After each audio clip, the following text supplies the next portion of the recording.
Is We it walk just the them out like the same programs or time. just? Yes, sir. We go to sideline first. Who's got the ball? Yeah, I got to get him off the field. He's driving me fucking nuts. I'm just trying over, to get my pencil. over fucking doing it, man. So hey, be aware. We got the same color, basically. Look at helmets. They got white helmets. They got red helmets. That's all we. That's all we're gonna do, man. So who's home? Mays Landing's home. So Delsey will get. Mays Landing is home. What's that? Who's that? Mays Landing is home. Mays Landing is home. Just so I know. That's all I want to know. Your attention towards the high school. I think we want defense first. Okay, you want to defer then. We'll switch it around with the ball. You want to defer, okay.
The signal will walk them out.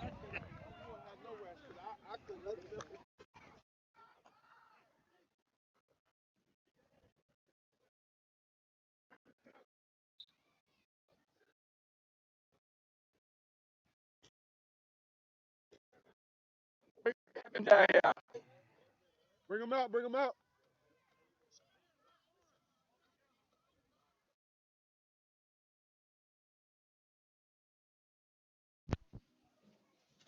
Hey, what's going on? We are here, HSG Network. David Patterson here with Joey Pagan, bringing you the 8U Championship Introduce today. yourself Mays as Landing today's versus captain. Delsey. How you doing, sir? I'm doing fine, thank you, sir. It was a long drive up this way, but let's have some fun today with you out here, Dave.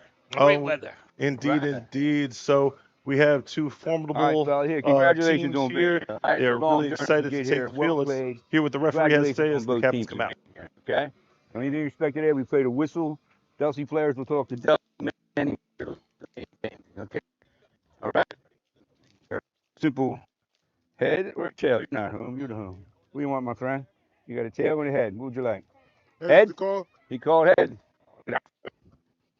What we got, baby? Tails. But the tails. You won the toss, my friend. You must be. To kick, receive, defer, defend. You want to defer? You want to defer? We're doing. You're getting a rock, sir. Which way you want to kick? You want to kick? Here we go. Base landing is one to toss. To defer to the second half. Delsey will receive. All right, fella. Big hands, bring them on out. Huh? So Delsey will receive after winning the coin toss. We have Delsey in, well, both teams are wearing red today. However, Delsey is wearing the red helmets. and they are trimmed in white.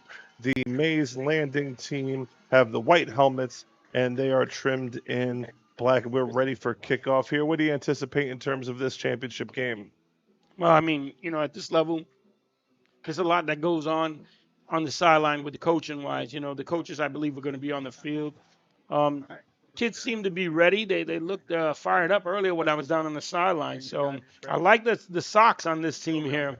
They all got the same socks, these little striped socks working. Yes, indeed, indeed. It looks like a little throwback action there, like one of those old school uniforms. So we are here at beautiful silver. Oh, golly, it's Sterling High School, the Silver Knights here in Summerdale, New Jersey. Great atmosphere. We got the concession stand off the distance. Teams are coming in, and we're ready for a great day of football. If you're in the area of Summerdale, New Jersey, make sure you come check us out. Again, beautiful day for football. It's supposed to be 60 degrees and clear. The teams are setting up for a kickoff. Rules in this one a little bit different than what we've seen in other 8U programs. You will have 4 timeouts, but we will also have a kickoff. An actual kickoff. An actual kickoff. Yep. So the kickoff will be from the 45-yard line, and that's where we will see. We talk about coaching often and quality organizations. What does it say about an organization at this age that they can actually execute special teams? That would say a lot, because if you can really execute special teams at this age, you're really just preparing them to move on to the next level, and where special teams always become so important. Kickoff, getting coverages and stuff like that is really important. Field position and everything. And there's the whistle, so we're ready to kick this thing off. 90% of these things are directional, and there we go. We got a cover on the kickoff, so that is where they will start their first possession. Again, it's a little bit confusing with so much red out there, but Del C is wearing the red helmets. They are the red team that has white trim, and Mays Landing has the white helmets. They're the team that have the black pants on and the black trim. So a little bit of contrast, but hey, man, we're trying to get some championship action here today, so let's play some ball. Man, you're a real football player.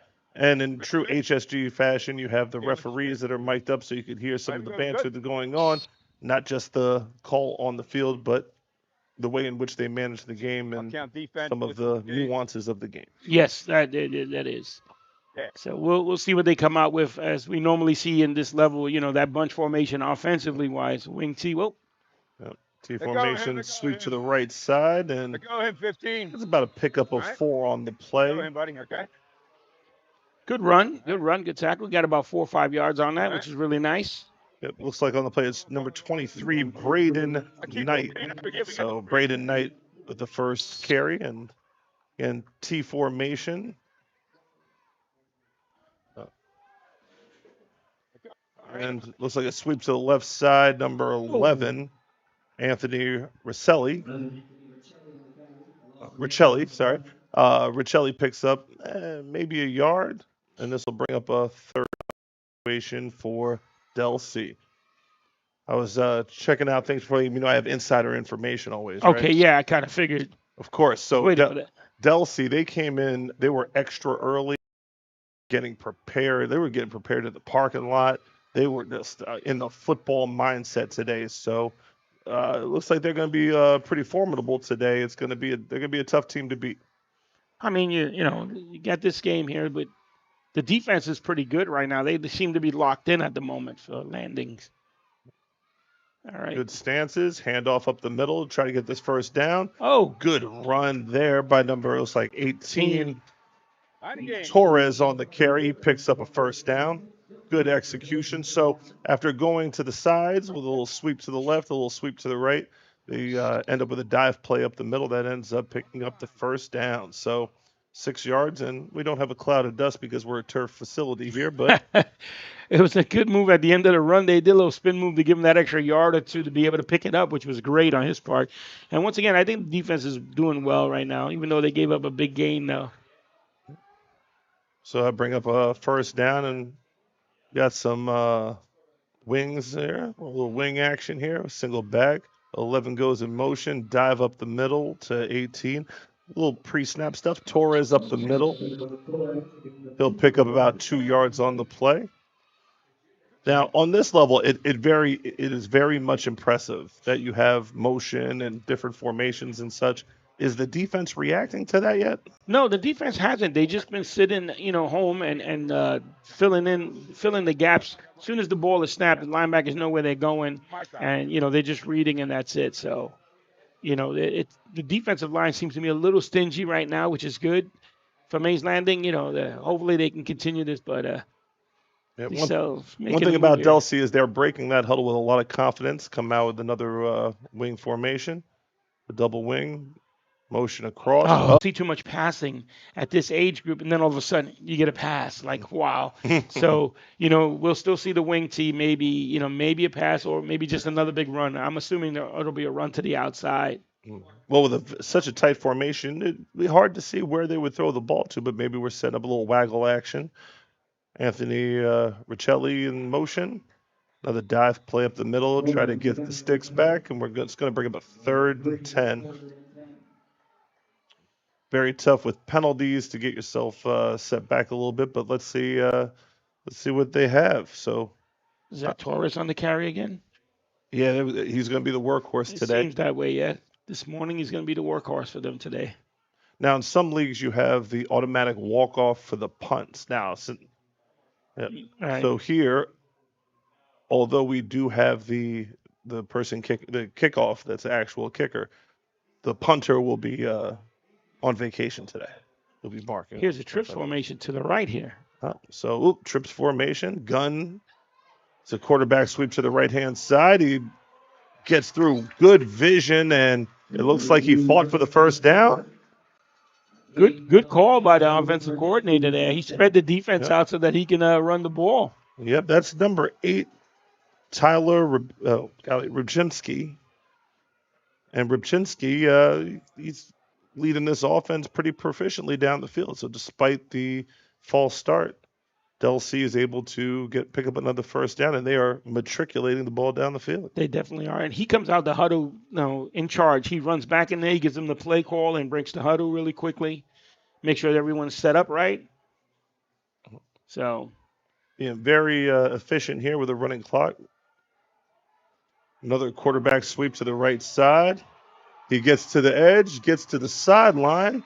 Another quality pickup, and boy, number 1 on the carry. This Delsey team is moving. That's Karan Huntley. That was a good call. Yeah, Huntley picks up another first down. So very efficient offense here. What can Mays Landing do to try to stop this thing? I mean, on this play just now, it seemed like they didn't have anybody on the outside. I don't know what happened to the linebacker, whether he got caught inside or the defensive end might have got caught. Might have gotten hooked there, but still, they got to come up with a big stop here. So now we're under center again, and besides multiple looks, multiple quarterbacks, now we're under center. Handoff, a little bit of a counter action. Big number 10 rolling. That's Kyler Dorney. Yeah, he is a bit of a tall kid out there, yeah. Now, here's the thing. In other programs we see, usually they have 1 or 2 go-to guys or what have you. This one, we see that the parts are interchangeable. Right off the back, you see that they got 2 backs that can run the ball. The quarterback himself is capable.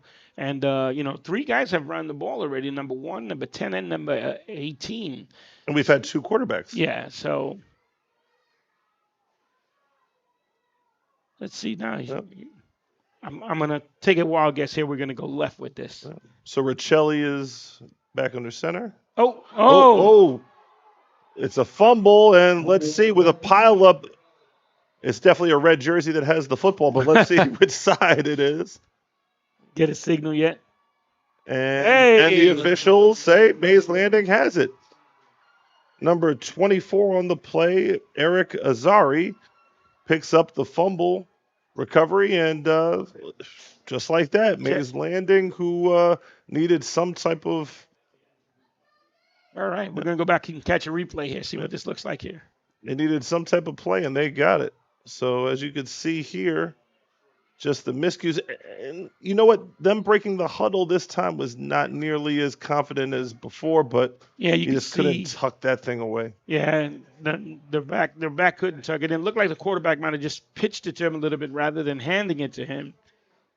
And that's where the ball got bobbled a bit, and he dropped it. He couldn't maintain possession. So Mays Landing with the ball, and we have actually we have a timeout that's taken by Del C. So we'll take a break here at the HSG Network.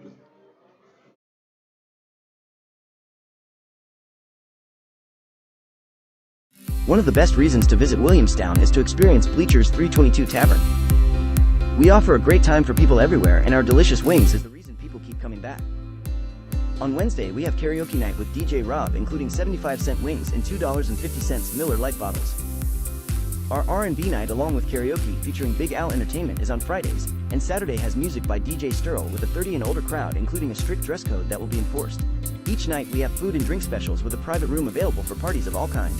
If you'd like to ask us some questions or make a reservation, call us at 609-481-2043.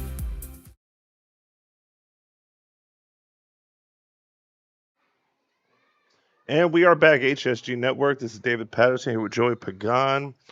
We're here at beautiful, beautiful Sterling High School in Summerdale, New Jersey. Summerdale, New Jersey. All right. As Mays Landing takes over after the big fumble.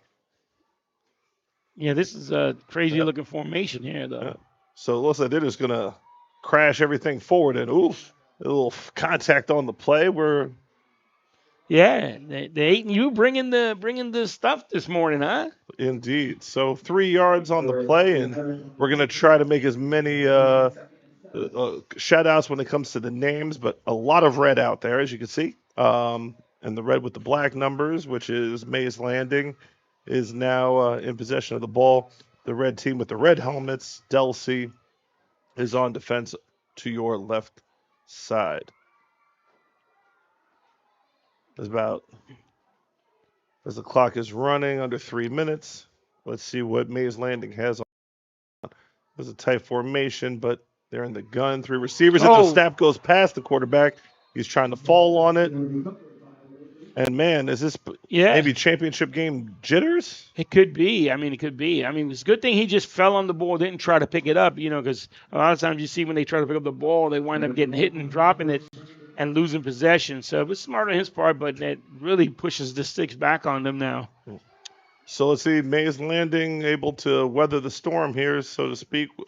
They'll be third and long, about 3rd and 13 on this thing.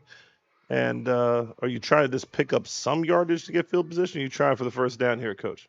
I'm trying to get some yardage here. They do have 2 receivers out here, but we'll see. Well, I see our first throw. High snap and handoff, and it's on the ground again. Yeah, that's the one thing you see here at this age. You would want to see a little more ball control. The handling of the ball when they're handling it off. You're not sure if the running back's arm is placed the right way, or if the quarterback is just not handing it off properly to him. So now, both of these teams went through the regular season and won enough games to get us through the playoffs and into the championship game. So these 2 teams know how to play some football. So maybe it's just championship day jitters. So we will walk off this punt again. The punters are taking the day off, so we're just going to mark off 25 yards, and that's where Del C will get their second possession. Yeah, once again, at this game here, we're going to know that the punter is going to average 25 yards every time, which is pretty cool. Yeah. It gets a great average here. So Indeed. So Del C is going to take over, and they had a very promising drive. 3 first downs on the first drive as they were moving the ball down the field. Used multiple quarterbacks, multiple looks, multiple backs, and we will see what can they do with this second possession. Now we're in the gun with trips on the left-hand side. Quarterback's going to the right-hand side. And he has a hole. He has a gap up the middle. Number and 23. That's a nice pickup on that. About 14-yard pickup. And the quarterback at that time was Braden Knight. So they've used just as many quarterbacks. Yeah. Yeah. I mean, like you said, Dave, normally you get one player who's outstanding on, this level at the age, the 8U. You get one or two guys at the most. But for Dulce right now, I mean, we're seeing a number of guys capable of running the ball and being positive, getting positive yardage with it. So, And we always talk about well-coached teams and well-run organizations. Mark of a well-coached team to be able to, in the same drive, yes, like multiple just quarterbacks. That's correct. yeah, that's pretty impressive. We're in the gun with trips to the right. Looks like we have movement Oh, early, and Both guard. trying to double check who the quarterback is now because they're moving them around. mm-hmm. It was difficult to get the number. It did look like it was Yeah. back to number 8 again. First down. One at the line here. Yeah. So Tyler Rubchinsky is very efficient getting down there. We now have seen Braden Knight play quarterback. We've seen Karan Huntley play quarterback. Man, like that's impressive stuff right there. So how do you account for that if you're trying to To defend that, yeah, defend you're that? right. You can't settle on one quarterback. So, but once again, most of the time it's running, right? They're gonna basically run this. You're gonna get a pass. So your defense has to be set up to stop the run at all costs here. So we're back to the double wing here, and we're under center. That motion, nice fake dive play up the middle. Good solid pickup on the play. Number 18, that was Torres on the carry. We've seen him today a couple times on the first possession. And they're moving around. Let's say a little hurry up offense here as they're moving around, getting themselves set up. And Mays Landing is trying to get some substitutions. Let's see if they can get their line together. The line's not set yet, and that motion's coming. And Oh, he tripped over his own man. oh, that was his own man. Yeah, so Yeah. that's part of the breaks of red on red is that we didn't really see who was in pursuit. But yeah, it looked like they were trying to catch Mays Landing off guard, and Delsey had an opportunity there, but it'll bring up 3rd and 8. So we have a ending of the quarter, and we'll be right back with the HSG Network.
And we are back, HSG Network. David Patterson here with Coach Joey Pagan. Man, we are here with the 8U championship game. Delsey versus Mays Landing. What are your thoughts on a pretty entertaining but no non-scoring first quarter? So far, a good first quarter. I mean, saw a couple of miscues there on both sides. So, again, Speaking of which, we're right back to it. recovered by Mays Landing again. Wow, and Number man, 12. championship games, man, penalties and turnovers, and we've seen a bunch of both. And ironically, usually when you see a lot of penalties and turnovers, it's sloppy football. But literally, you've seen quality football and execution, and then the bottom just drops out. Yeah, for the most part, yeah, that's what we've been seeing here. Both teams, executing well, on a number of plays, and then all of a sudden had that one miscue where they missed a handoff or something like that. Here, it seemed like the quarterback had pulled away too quick from the center and dropped the ball. So now Mays Landing picks up their second possession. Every possession besides the first possession has been acquired via fumble. So trips to the right. Mays Landing, Oh, quarterback good keeper. run. He has a seam up the middle. Good, solid pickup on the play. He picks about 13 yards on the play. And that's quarterback Zamir Schaefer. Good carry. Very good. The vision on that thing, running inside the tackles, very impressive by that young man. And Yeah, that's some of the things that you do get to see with some of these kids. Some of them do have that talent, you know, they have really good vision, and you wonder like, wow, at this level, you got that vision to see the holes and cut back and make these moves. It's really great. indeed, on a lot of levels, that you see teams that are struggling more when it comes to experience, they just try to automatically bounce it to the outside and run to the edge. Oh, Here goes a sweep to the outside, and he's trying to get the edge. Speaking of which, and oh, good. it's taken down right at the line of scrimmage. By number 8 Great on the pursuit tackle. on the play by number 8, and that's Tyler Rubchinski. So he's on both sides of the ball. That's we know most of the time with this level, you know, you play both ways. You know, you're especially if you're one of those better athletes and you tend to go both ways. Indeed. Indeed. Yeah, that's also very true, is that when you look on the near sideline, there's only about 5 players that are ready to get subbed in or what have you. So we'll see. One of the players to watch, number 11, Anthony Riccelli, he's over on this side playing linebacker. He looks like he is ready to make a play. Just keep an eye out for that young man. Mays Landing football. He's in the gun, making some adjustments. And now on this level, I don't believe you can get back once you cross over on the defensive line. So it will be. Yep. So it will be a penalty, 5-yard penalty on Delsey, and it will make it a more manageable second down situation. Now 2nd and 5 coming up. Well, penalties and turnovers. Yeah, We shall let's see. see. Quarterback's getting the signal from the receiver here. It's I'm running a 1. Let's see what the 1 is. Oh, a little pump fake, and he's throwing, and that's an end over end. But Ooh, did he good catch catch. it? Yes. He did catch it. Number two on the 2 reception. with the catch. That was pretty impressive. That's a guy. Gala Vern with the catch. Oh, we're No. saying he dropped it. Okay, Incomplete. Okay, no catch. some good effort out there. Good So- job, though. He was able to get the ball off. Good pass. I mean, just And- wasn't fortunate enough to come down with the ball. It looked like he was thinking about running it at first, maybe because of the high snap. I don't think at 8U we're doing those RPOs quite yet, but it was an inadvertent RPO. So we have trips coming out to this side, and they look excited. So we might see another pass here. Back to pass. So he's looking like he's running, and Oh, good great move. pursuit on that. As Delsey, that was Julian Lane on the pursuit, number 15. And of course, as I said before, Anthony Riccelli is over there. You're not going to get much on him. Yeah, I mean, it was a good call, but I mean, he managed to get back to the line of scrimmage. So, right. So we're at the 45-yard line now. According to the rules, you cannot punt if you are past the 45-yard line. Interesting. Yeah, so we'll see what the strategy is here. But it looks like they're just, they're at the 45-yard line. Quarterback comes in with the play. Leading his troops out there. That's number 8 or number 6 over there? So number 6. That's Jermosin Aiden. Or Aiden Jermosin, I should say. Sorry. So they're getting themselves together. We got 3 receivers, tight bunch to the left side. And they're trying to get a Wow. hard count executed. It looks like they drew the defensive line off sides. Good ball. I mean, you want to tell the defense on this, right? I mean, because you almost knew they were going to try something to be more disciplined and hold your water there so that you don't go off sides. And that young man just flew right across the line there. Oof, yeah, that was very tricky. But I gotta say, Aiden Jermosin, that he sold it. He definitely did. He definitely did. That's Jose Jermosin's son. Yep. Oh, Okay, so we're Oh, going over to the left-hand side. got a swarm Great of- pursuit by Delsey. Delsey had a great pursuit there. You are right. There's nowhere to go. They locked him up. All right, and now loss of I don't know, maybe Guess 7 on that. So it's got second and double sticks here. that's good pursuit on this thing. Delsey is definitely getting to the ball. And man, you see they're just balling on both sides of the. Yeah, they're on both sides of the ball. They definitely are. Really impressive. I mean, it's just a couple of miscues offensively. They got to straighten that out. 4 minutes. We're halfway through this second quarter here. So It was a tight formation in the gun, oh, and that's a tough snap on there. But Whoa. quarterback recovers and runs up the middle, picks up some of it back. yeah. Tackle by number 8 on that. Great play though. So it'll bring up around 3rd and 13. So it's so far it's been the teams Yeah. are like kind of feeling each other out. Yeah, I would say so. I mean, it is the championship game. There still may be some jitters there. You would expect that. From this age group. Although both quarterbacks are running out to the huddle and bringing out their teams, with confidence, so you would assume that just miscues. These little miscues are happening, and once they get them straightened out, both teams, we will start seeing more productive offenses.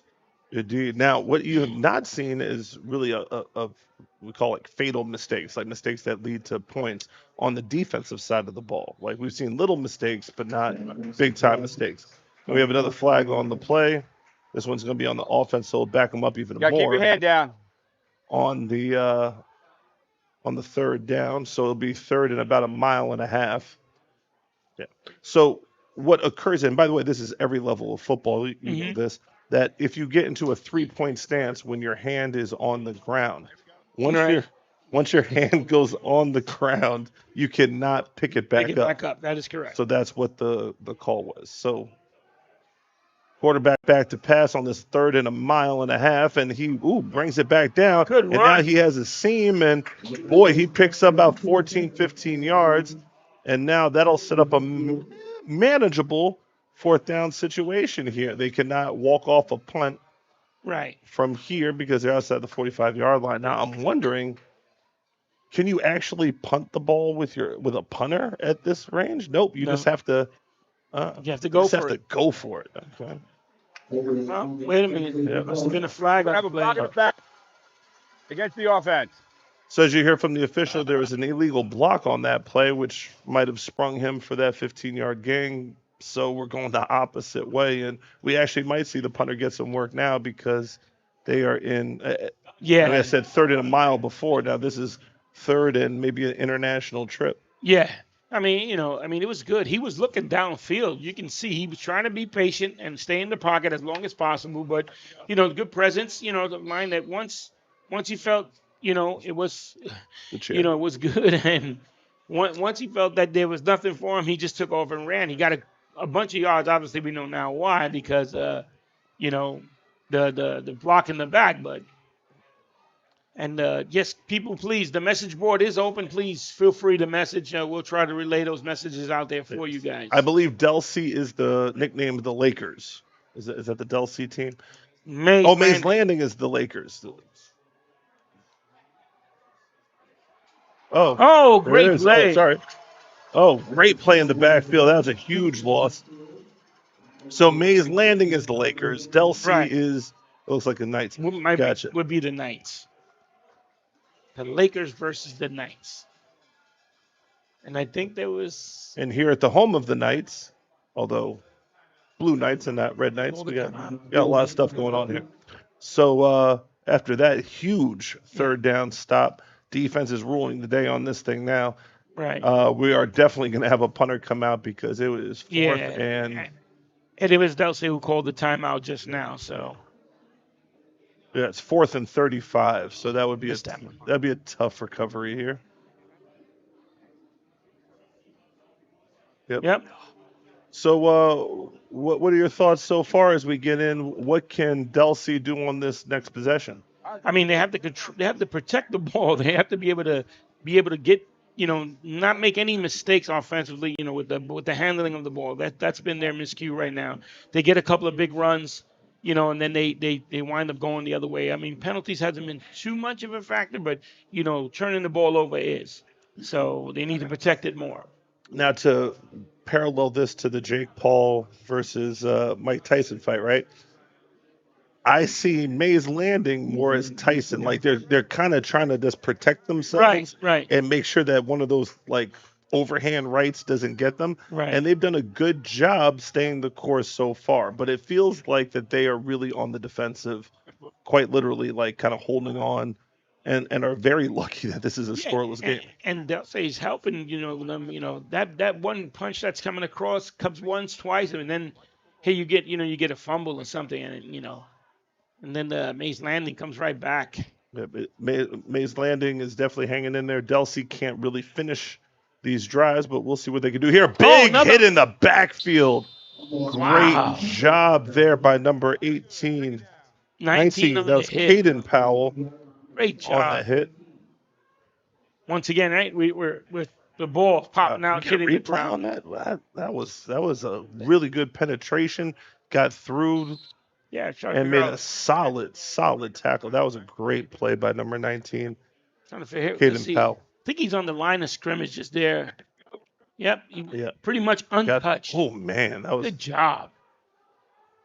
Yeah, he was pretty much untouched. Came right off the line and just made a big hit in the backfield there. Delsey was able to recover. Say the second down, trips left, and again we have backfield penetration. Now it seems like Mays Landing is playing with a little more aggression, a little bit more confidence, sir. Yeah, it does seem that way, I mean, and you got to figure as the game goes on, one of these teams is going to gain just a little more confidence. Timeout, Mays Landing right now. Timeout. So Mays Landing not only gets a little bit more aggression, but a lot more confidence. And they called timeout to stop this clock. There's 1:38, and we'll take a break here. HSG Network. We'll be right back. Fulfilling your dream is our passion. We have the staff, equipment, resources, and facilities to cater your next event. Our personal service throughout the process is unmatched. Spectacular food preparation and presentation, knowledgeable, hospitable servers, flexibility. We will modify our menu to suit your needs. We can cater off-site to your premise or venue. Cater your event at a unique venue in the tri-state area or present to you our exclusive facility. Innovative catering concepts will make your event one to remember. We are your complete caterer.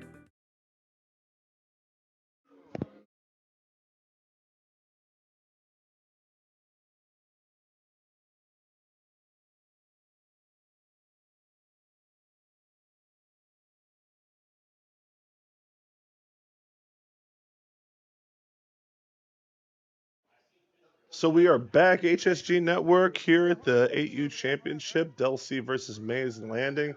Man, we have seen a really tough game so far as defense is. Mays Landing seems to have a little bit of the momentum here. They have thrown Delsey back for a loss the last two plays, and we are now in a 3rd and long situation. Very critical play here coming up. All right. Well, let's see what they come out with now. I want to say hello to everybody watching from home. We can see people from North Carolina, places abroad, see family members up here and such. So welcome. Double wing, motion across. Oh, double reverse. Oh, that was nice. Number Good 23, job. Braden Knight gets the second part of the exchange. Right, and I mean, and we have timeout on the field. Mays Landing. Yeah. So we're going to be checking the comments. Make sure you hit the like and subscribe button for HSG Network. It's a great time. Yes, they have a really good season. I was able to come and see a few games. All right. Great season. Both teams, both Mays Landing and Delsey, getting to the championship game. And, man, get a chance to see the games at home if you're unable to come out to the stadium today. I mean, that's the beauty of it, right? I mean, you get the live stream going. You have your nephews playing out here. You can't make it out for whatever reason. One person's out in North Carolina, which is great. They can get to watch the game here and enjoy, so that You know, Now, you we could also say, have people that are in the house today that have the HSG network up on their phone right now, and they're listening to the broadcast to get the play-by-play for the game that they're seeing live, and that's hmm also a good luxury to have. So we want to say welcome to everybody who's in the house here, and make sure you support the concession stand. It's a great day out here, 60 degrees and such. So two great teams playing there. So we have trips left. oh, Quarterback goes out to the left, and he's trying to get get to the outside. edge, and that's number Oh, 23, Braden Knight. It looks like he's short of the first down by a few yards, and now we're going to have a turnover on downs, and we'll see what Mays Landing can do with just 1 minute and 17 seconds left in the first half. and they also have 2 timeouts, so you know, you never know. I mean, with a minute, things at this level can happen right away. So you know, you got to expect. You know, I mean, we've seen them try a few passes already. You know, so if they can, maybe they will go back to the air on this one. When you don't see the really long 40, 50-yard plays, like the longest play that we've seen executed today, 15 yards, not even 20 yards, actually. We haven't had a 20-yard play. Uh, Does that say something about the way these teams are tackling today? It does. I mean, both teams, like I said, they came in prepared. You know, to win this game. I mean, you know, it's a championship game. But you know, once again with the miscues offensively, you know, right now it's anyone's game at this moment. So Indeed. So after the turnover on downs, Mays Landing picks up the ball, and they're in a double wing tight formation with a. Oh, we're gonna toss it and then pass trick it. play. He has a man. Oh, Oh, can't connect, but a little trickeration. French Muhammad was the intended receiver on the play, and there was a lot of movement on that one. So they bunched it up together and then went vertical on the sideline. he was wide open too. It almost worked. I mean, if the pass would have been a little better, I think. Wow. So again, HSG Network, David Patterson here, Coach Joey Pagan. We're here from the 8U championship game, Mays Landing versus Delsey, and got some great action out here. So Great welcome. action. We just saw a trick play. It was really pretty cool right there. So we're now in the gun. Ooh, the receiver looked like he was really excited. So maybe he thought he was getting the ball, so he was trying to get a head start out there. So Mays Landing is moving backwards, which is tough. Now, do you play it more conservative now that you don't want to give the ball back to Delsey because they've been moving the ball pretty well? Right. I mean, Delsey also has 2 timeouts too. So, you know, if you try a running play or something, they can call a timeout, you know, here. But, you know, we'll see what they do. But you also have your trusty punter. Yeah, you definitely do. So you can do that. You can run that play and then still get the punt off. Yeah. For those of you just turning in, we joked the punting option at the 8U level is a 25-yard automatic walk-off. So the punters are not actually kicking today. The referees move the ball 25 yards and then they change possession. So a little bit of fun here. So as you see, we have a pretty good crowd that has started to fill in here. So we got some good action today. Got trips right, gun formation. It looks like they're going to try to throw the ball, and quarterback keeps and tries to get to the edge, and that is French Muhammad. 18, yeah. Got a flag on the play. 18, guy. We'll see Anybody what Coach, the you want that back? flag is. Delsey, you want that, Coach? You want to decline it? You want that? You want to take him back or We'll decline hear it, the Coach? conversation out. Ooh, what do you do here? Well, you got the clock running. Well, Holding on the offense. I mean, it stops right Haven't now. stopped it. So I don't know if it starts on the whistle or when they, when they, set the ball, but, you know, you're moving back. If you get a timeout here. Give him the extra down. Mm-hmm.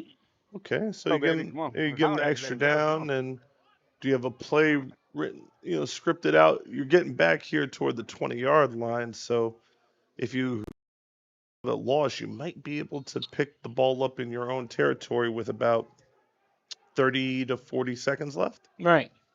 Well, I mean, let's see what the defense can dial up here. I mean, offensively wise, Seems like they're trying to spread out the defense again. I think maybe. But this every time quarter. we've seen them spread out, they've run quarterback keep. But this Another time they're pass. throwing the ball, and he has Oh! the man a little bit too far. They haven't really quite connected with that. And the clock stops. Yep. So good decision by the Del C coaching staff to take the penalty, move them back because you only were Right. you picked up an extra down, but you only had 3 seconds knocked off the clock. And we will see very interesting third down coming up. So, D, we appreciate you as well. Appreciate the telecast, and Thank you, D. we're all about the kids in this. Watching from Louisiana. Oh, nice! Charles, oh, great. Go Delcy. Can I put in an order for gumbo? You got a running play here. Quarterback keeper up the middle, and they look like they'll be good with just trying to milk a little bit of clock. But Del C coaches are on it and immediately called timeout. So here we can expect. I mean, I'm assuming, right? With 57 seconds, you got a fourth down punt option here, or do you call your fourth down play and try to keep run some of the clock here, and give the ball back to Delsey with very little time, and they would be forced to use their last timeout. To tell you the truth, if my defense is playing that well, then I need to punt the ball. I need to punt the ball. Give them as much space as possible because, again, we've not seen a play that has gone more than 20 yards today. So just trust your guys are going to get you into the half without damage on the scoreboard. So, and as we can see right now, that punter is active, boy. There you go. So that was a very critical pickup there because now Del C does get the ball in their own territory, although not by much.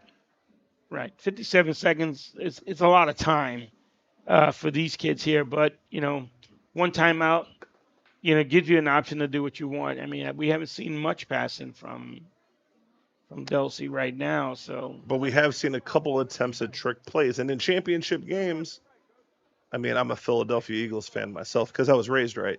But here's the thing: do you dial up like a Philly special type of play, something that you were working on to try to get a cheap one on the board? You would think so, right? This is a championship game. You got to have something that you guys worked on all week long to prepare for this game. If it comes down to this, we need one play. This is something we worked on. Right here, right now would be the time to use it. Now, they were able to execute the reverse, like the double handoff. Right. With excuse. Let's just not do it. Oh, 23 on the carry. Oh, he ran downhill with a lot of force there. So that sets up. That's Braden Knight, number 23. Yeah, solid tackling by both teams, and Del C is forced to hurry up this thing. It's 37 seconds left on the clock. They're going to get down. They got 3 receivers, really good getting themselves set. Snap. Quarterback's moving to the left, and what a play. Wow. Oh, great play. Man, French Muhammad came in like a missile on that. Wow. Well done by that young man, and clock is still running. Good inside job. of 15 Good seconds. job by him on that. And it looks like we might be heading into halftime, a scoreless tie.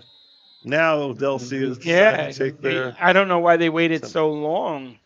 You could have had a little more time on the clock, even if you get something out of bounds and then you get another play off. But well, with 7 seconds left, do you have time for 2 plays? Not at this level. It's kind of tough. Well, we saw by the time they get set up in the huddle and they get back, it's tough. Well, we saw an incomplete pass last 3 seconds. Right.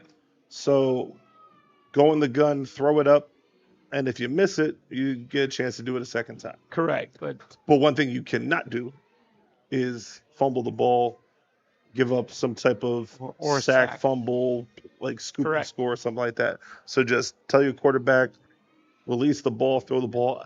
I don't have much confidence in an interception being returned for a touchdown.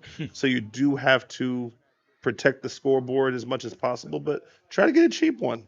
Yeah, I would think so. You're right. And just get the ball, heave it downfield, do what you can. But, we haven't seen them do much of that yet in this first half. So is that in their playbook?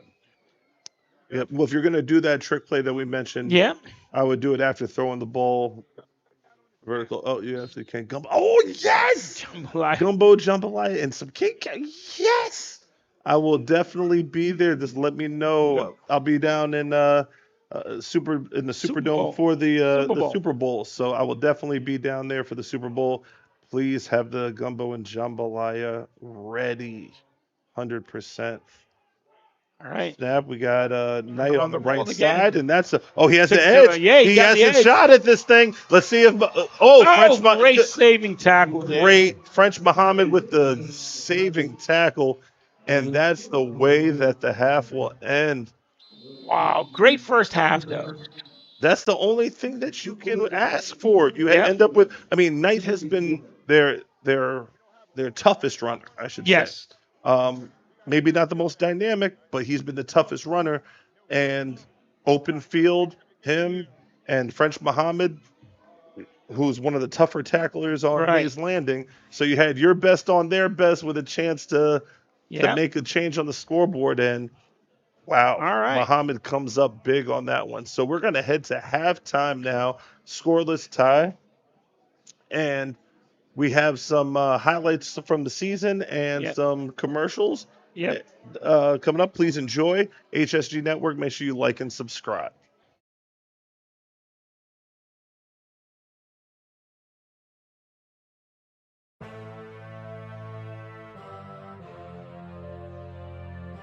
The National Youth Football Championships, held over Martin Luther King Jr. weekend in Las Vegas, is poised to become a premier event in youth sports.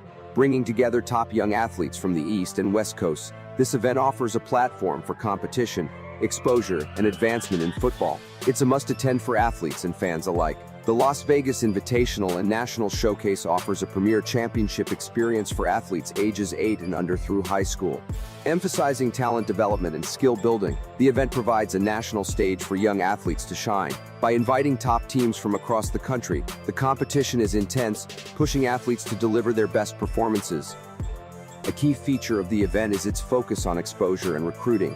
Attracting sports writers, prep school coaches, and college recruiters, the showcase allows athletes to display their talents to those who can propel their careers forward. Opportunities abound for athletes to earn spots on high school teams, gain interest from college programs, or catch the eye of NIL representatives. The Vegas Invitational, part of the National Youth Football Championships, was launched in March 2018 to provide young athletes from 8 and under to high school seniors a platform to showcase their talents. Unlike many youth sports events focusing only on seniors, the Vegas Invitational offers exposure to athletes of all ages, enabling younger players to make connections and explore future opportunities. The Invitational stands out with its comprehensive approach to athlete exposure and development. By connecting younger age groups with influential sports figures, it opens doors for media exposure, additional training opportunities, and networking with sports professionals. Since its inception, the Vegas Invitational has launched hundreds of athletes into prep school and college scholarships. Its focus on recruiting opportunities makes it a favorite among scouts and recruiters, providing a venue to discover talented players. Many participants have gone on to successful college and professional careers, underscoring the event's commitment to helping athletes achieve their dreams. The 2025 Las Vegas Invitational will be held from January 16th through the 19th at the Link in Las Vegas. This central location, with top-notch facilities, ensures the event runs smoothly. With multiple venues nearby, the Invitational accommodates numerous participants and spectators, creating an exciting atmosphere. Are you a certified player? Then you must go to the website and register in order to join this thrilling event as a participant or fan. Visit Las Vegas for a weekend of exciting football action and unforgettable experiences. Watch as top teams from the East and West Coast face off, and cheer on the next generation of football stars. The Las Vegas Invitational is an event you won't want to miss.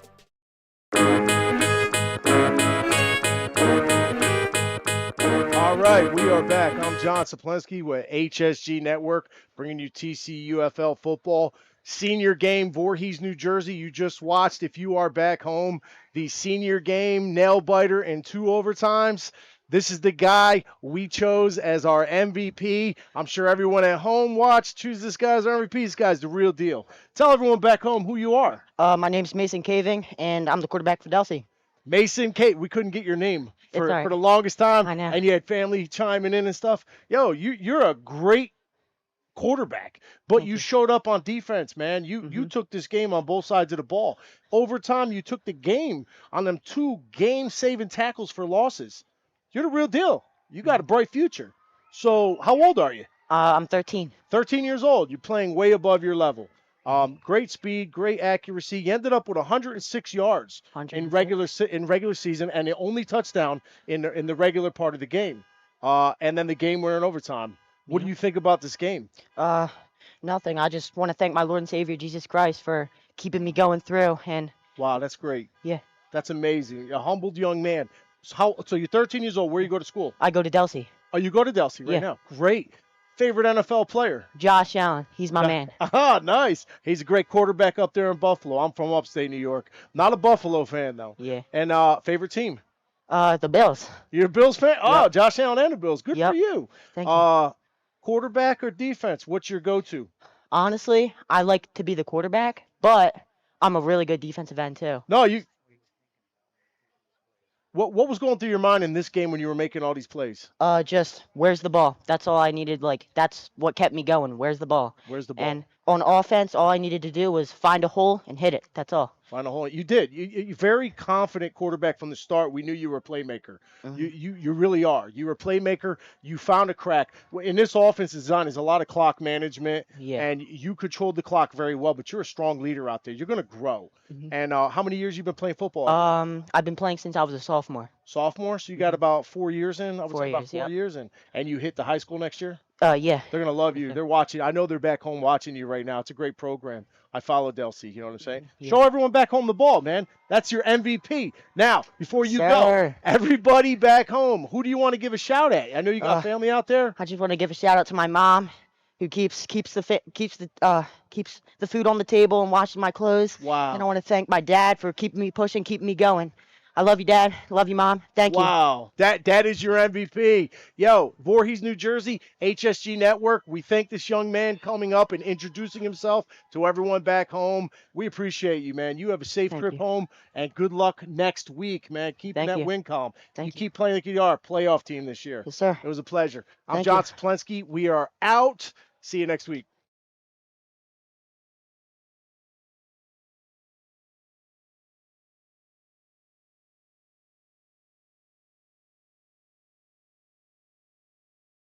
All right, this is John Saplensky back with HSG Network. I'm with our 10U MVP. This guy, he had a great game. A lot of players on Pennsville had a great game, but watching the game and watching the trenches and looking to the go-to guy in the trenches, this is our first lineman MVP of the season so far in 4 weeks. How's that make you feel? Great. Tell everyone back home who you are. I'm Braxton Childs, and I'm from Pennsville, and I'm Hey. 10 years old. 10 years old. Where you go to school? I go to Penn Beach Elementary in Pennsville. Great, great. You had a great game. I noticed you're the go-to guy to run behind. Hmm. And being a lineman coach and a former lineman, Yeah. you're pretty special on the line, man. Yeah, On offense, you were taking guys 12 yards down the field. definitely. I watched you. I mean, other guys, everybody else is watching the ball carrier. I mean, where'd you learn how to block like that? Just my dad back there. Oh, Dad? Hey, Dad. Dad taught you to stay low and drive, huh? Dad, come on, Dad, get on camera. Everybody wants to see who Dad is. But yeah, as a coach, and I watched you today, it warmed my heart because that's what I want. If I was the coach, that's what I want. And I noticed where you were, the big runs are right behind you. But we go to defense, they can't run to the left side of the ball. Nope. So what do you like better, offense or defense? Ooh, personally, I like offense because I get the pancakes, I get You the did. touchdowns. Yeah. Yeah. And then you got in the backfield. Now, how does that work for you to be a star offensive lineman, a star? Where do you get in the backfield? How does that happen? On defense, I just try to get low so they can't get into me and Right. hand fight them to get into the backfield. Well, I mean, how did you get an opportunity to run the ball today? Because you got Oh, extra yeah. points today. I saw the smile. Okay, that was me. I was you. I wanted to know how to get in the backfield. So what does it take for the coach to let you run that ball? We have like a designated play where the big boy gets the ball to So kind the of big get like boy- to pick up a few yards. Yeah. I like that. Okay, now, told everyone who you are. We talked about your accolades. You told us a little about you. Yeah. Anybody back home that's not here you'd like to talk to and say hi to right in that camera? They're right there. You can take a look at them and give a shout out to anybody you want. This is your moment. Hey Nana, if Nana, you're watching. hopefully. Yeah, good. But you are MVP. What's your guys' record? We didn't have the standings today. 4-0. 4-0? Yep. It shows. See, that's what we were trying to figure out because we went on the website. You can show everyone back home the ball. This is the MVP right here. There you go, our TCUFL MVP. But favorite player in the NFL? Oh, Tough go one. with retired or Any player. Who's your favorite guy? Jason Kelsey. Jason Kelsey. Yep. Oh, okay, I can see that because you play like him, man. Yep. You're the next Kelsey, possibly, right? Yeah. Favorite team, the Eagles. I'm more of a Ravens guy. Okay, I like the Ravens too, and Ray Lewis was there, but that's good. But we don't want to take much time from you and get you back to your team. But this is our MVP, 10U. This guy is the real deal in the trenches. And again, our first lineman MVP. I'm John Saplensky. Stick around. 2 more games to come, the juniors and the seniors. Take care, buddy. It's a pleasure for you to come up here. Yep.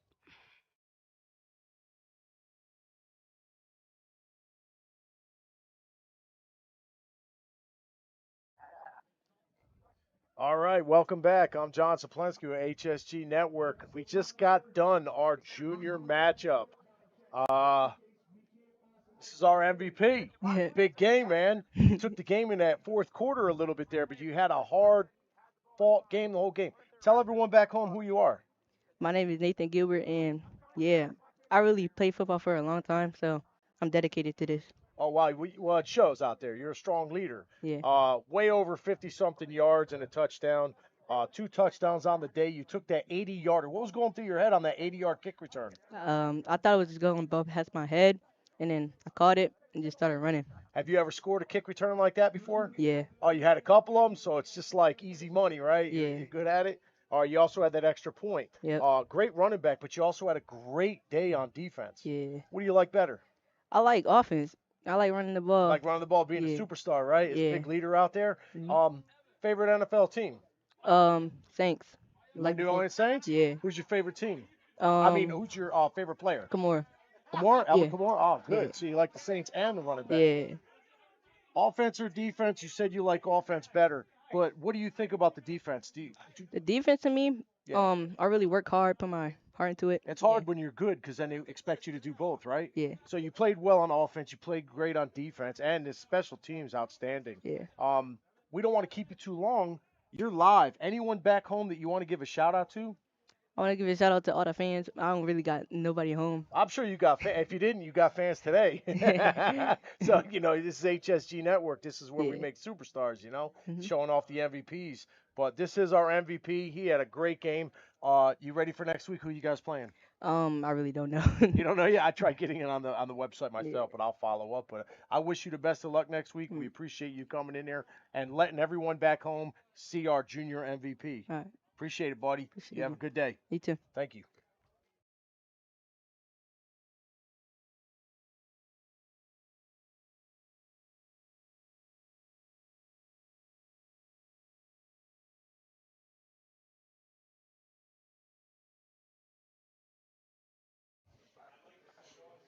And we are back, HSG Network here, Championship Sunday, Mays Landing versus Del C.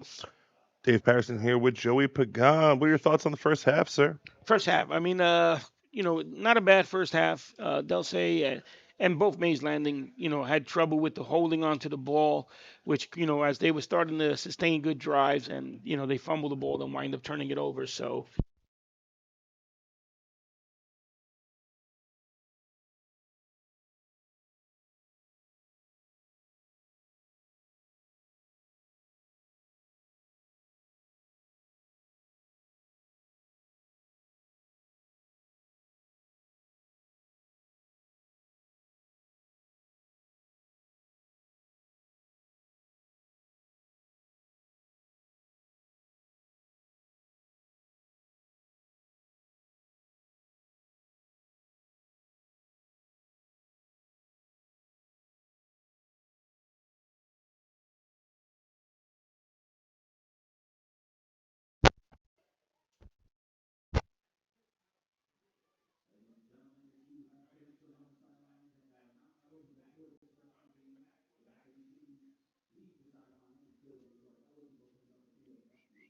Yeah, we're back. Oh, hey. Hey, we're right to it. Yep. So we had a little bit of a power issue, so we're riding through this thing. Mays Landing with the ball, and Delsey is on defense. As you see, it's red on red, but Delsey is the team with the red helmets, and Mays Landing is the team with the white helmets on. Score is 0-0. 50-yard line, and second down for Mays Landing. All Oop, right. There's a flag on flag the on the play. play. Start on the offense. So the official is a man of few words. I was trying to pause to see if oh, now he's saying something. Gotcha. All right, so we're rolling with this thing. So when the screen comes back up, definitely want to check the comments out and make sure you hit the like and subscribe button. HSG Network. Mays Landing with the ball. It's 2nd and 15. We're back to it. Shotgun formation. Like a little bit of movement on the right side, but we're going to ignore that as the quarterback dives up the middle for 3 yards. So, yeah, great time here. About inside of 9 minutes left in the the third quarter. Um, and Delsey has used 3 quarterbacks, so Yep. And right now, 8:36 on the clock. With the time, we know the time runs here, so you yeah. know at some point you start getting a little nervous. You want to be able to score, and you got to come up with, like we said earlier. Where's that play? What play did we practice in practice all week that said this is the one? Right. So for championship games, you start to see earlier, try to talk about early who your MVP would be.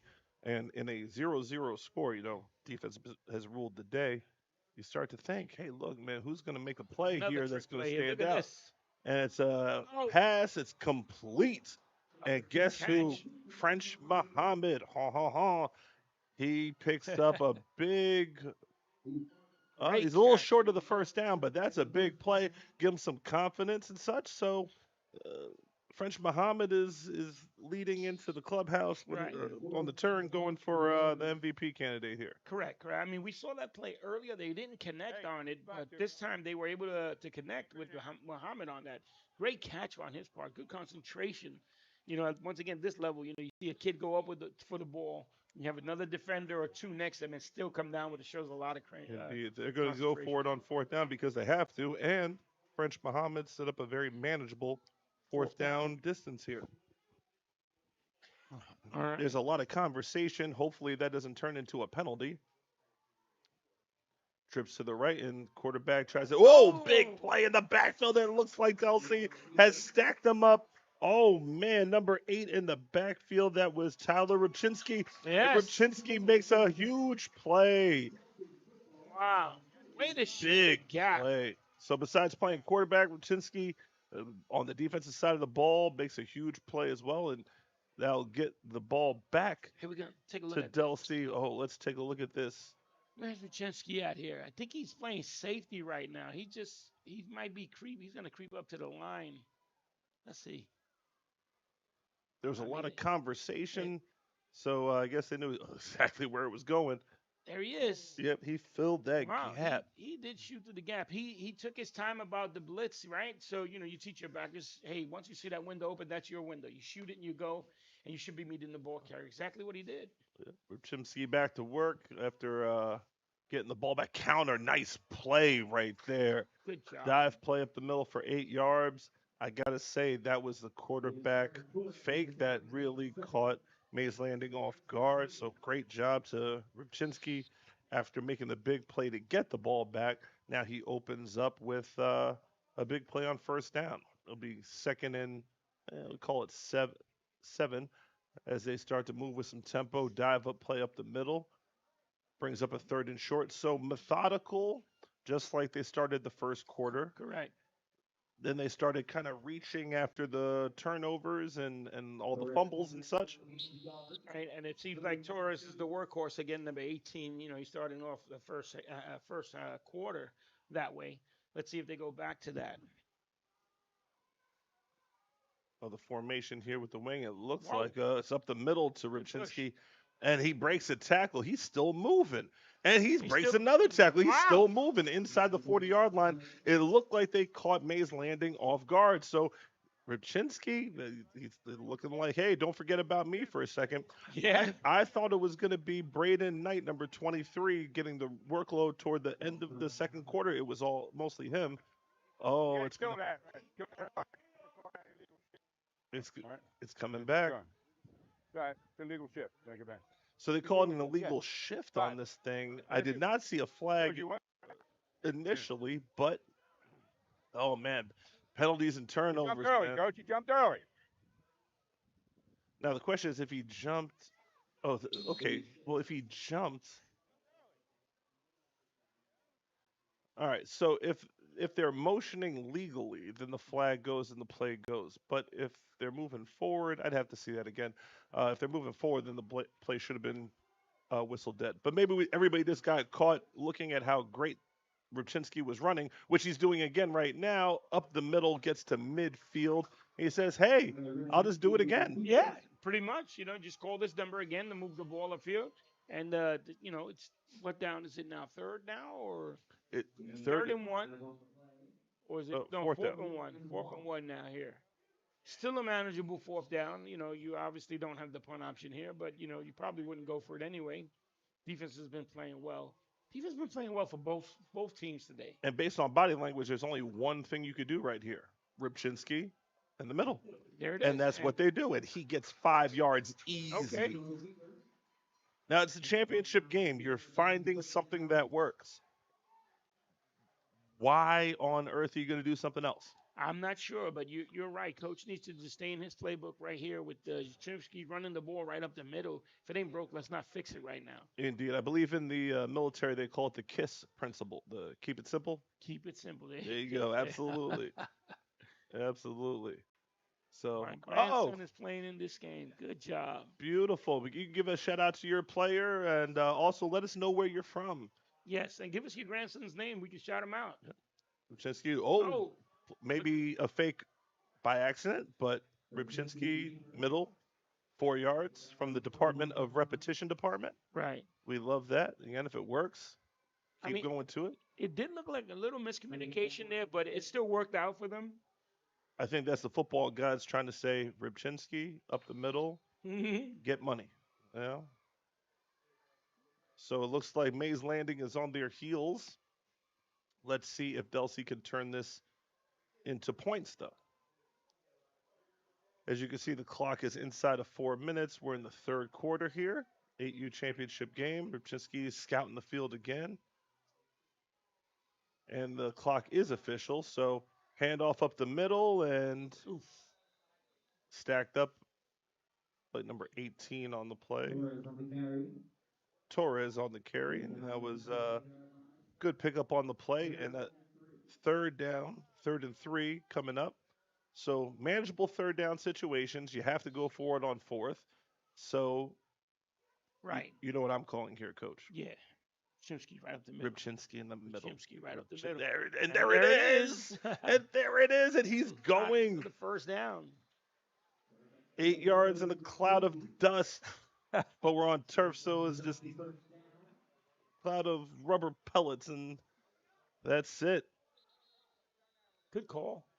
So we're definitely going to, Mays Landing, smart coach. Like, we got to find some way to stop this kid. Rybczynski is leading the charge down the field. And this was an absolute huge, huge drive. We're going to take a break. HSG Network will be right back.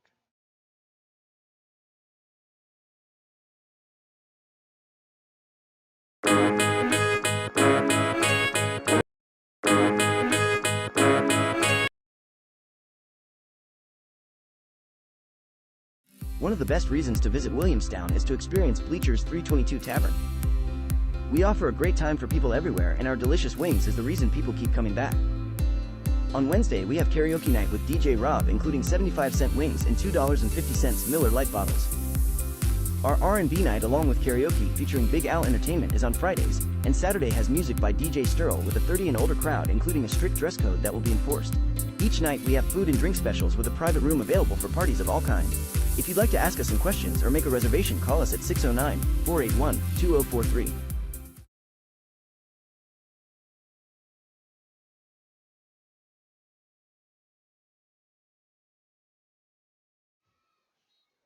And we're back here, HSG Network, 8U Championship. We had a heater up here, and you know what? The football gods, they don't like it when football guys Right. have space heaters because the electricity wasn't current. Rubchinski under center, handoff up the middle, and Torres again. that's good Torres. Picks up a solid gain. And it looks like Rubchinski is just in a position where he's going to do everything. So he Yeah. got the ball back on this thing and is leading the charge down the field. What's next? He's going to be the Chuck Norris of youth football today. Possibly, but I mean, I like his confidence. I like the way he comes out. He takes care of the offense, make sure everybody's ready. Doing a great job. Indeed. So now it looks like Mays Landing is kind of crowding the middle of the field. Now is the time to get to the outside, maybe? A little Yes. play action. Handoff up the middle, and there you go. A little bit more outside, I think. Torres again with a solid pickup. Another good job. Another good job by Torres. And they look to be filling the middle. I think it looked like he went off tackle on that last play, which obviously if you're stacking the middle, you're gonna have room on that side. So Yeah, ball's going to be spotted at the 19-yard line now. As Mays Landing is trying to defend this, it looks like the outside is open on the right side. And you know who could get there? Yep. Because he could do anything. He could do it. Rubchinski. Chimsky. But if Rubchinski gets out there, then if you have the French Muhammad, he gets to that edge. We might be having another meeting of the minds out there. Let's see what we got here. Rubchinski. And yes, it is. Look who has the ball. There you go. 23, Braden Knight. Gets to the outside. He wasn't looking for the sideline. He just runs hard. I absolutely love the way that kid runs. Yeah. He figured on turning upfield. That's the fastest way. Straight. Yeah. Now we saw the right side of the field open. I'm not going to say that I've done this before, but I've kind of done this thing before. That defensive side, the offensive right side appeared to be open, and coach did a very good job at exploiting that. So Braden Knight to the right hand side. And then maybe you counter punch with Rubchinski to the left. Possible. We'll see. Hand off. Right. He's going to keep on the right side, and it's up the And middle. It's a there it touchdown. is. Braden Knight. The Welcome to the end workhorse zone, Braden Knight. gets to Great the end job. zone.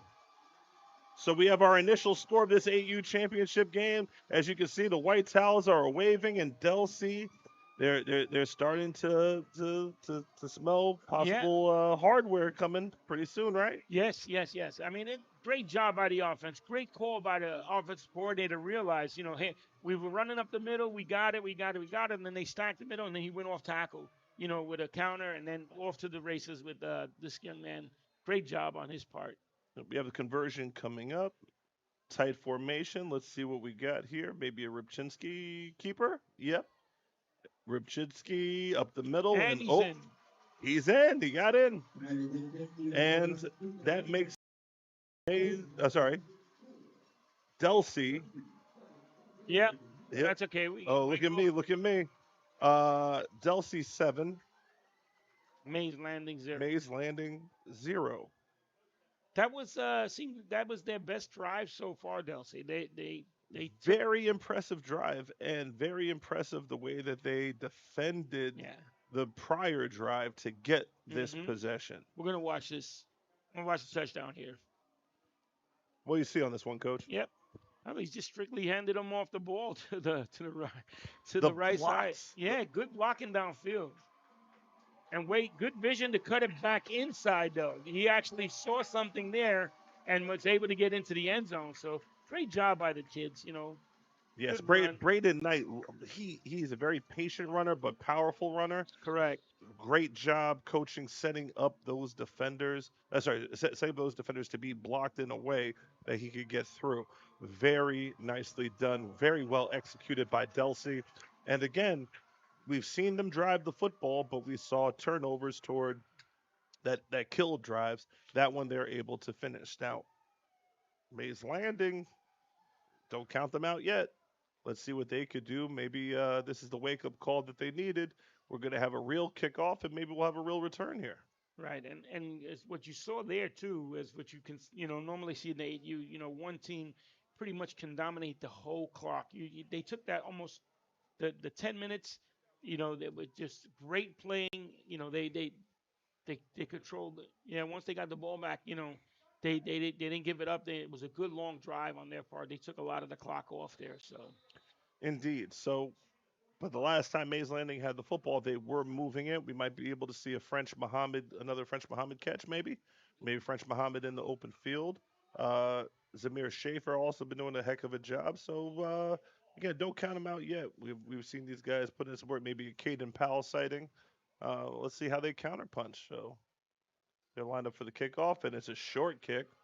It touched. Wait a minute. It definitely touched one of the Mays Landing players, and it looks like Delsey has recovered the ball. And guess who? Man, who is it? Guess who recovered number 8?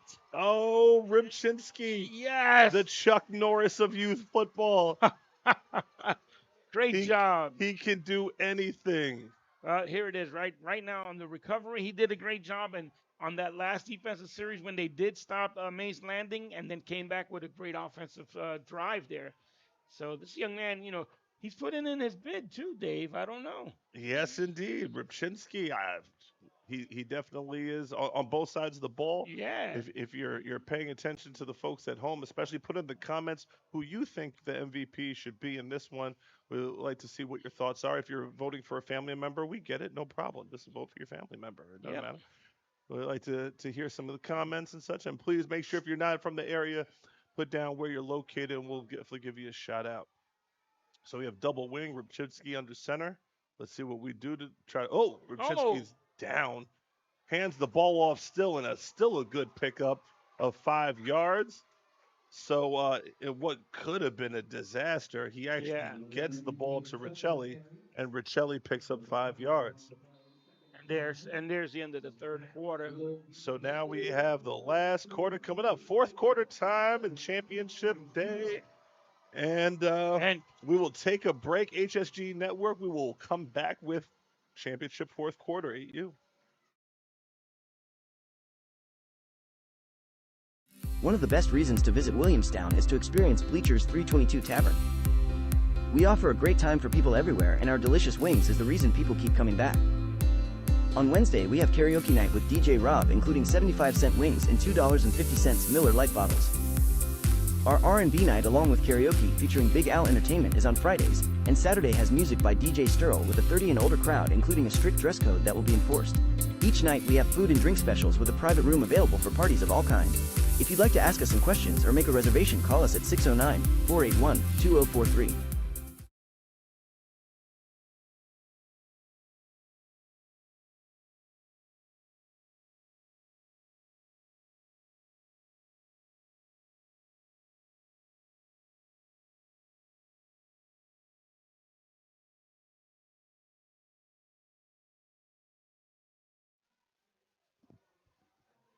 All right. And we are back, HSG Network. David Patterson here with Joey Bagan.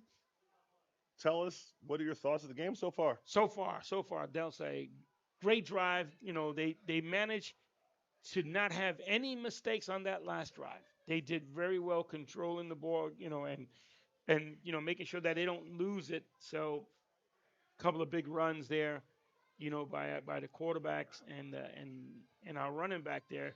So they did well. I mean, they have an opportunity here now too to get some more points on the board. Indeed. So under center is Rybczynski. He has a team backfield behind him. Well, there's a little bit of movement. Let's see. Oh. It looked like there was a little bit of movement. They managed to get the ball handed off to number 19, or actually 18, Torres. I didn't see if there was a flag on the play, but again, it looks like a little movement. Or maybe they're letting it go. So bring up second down.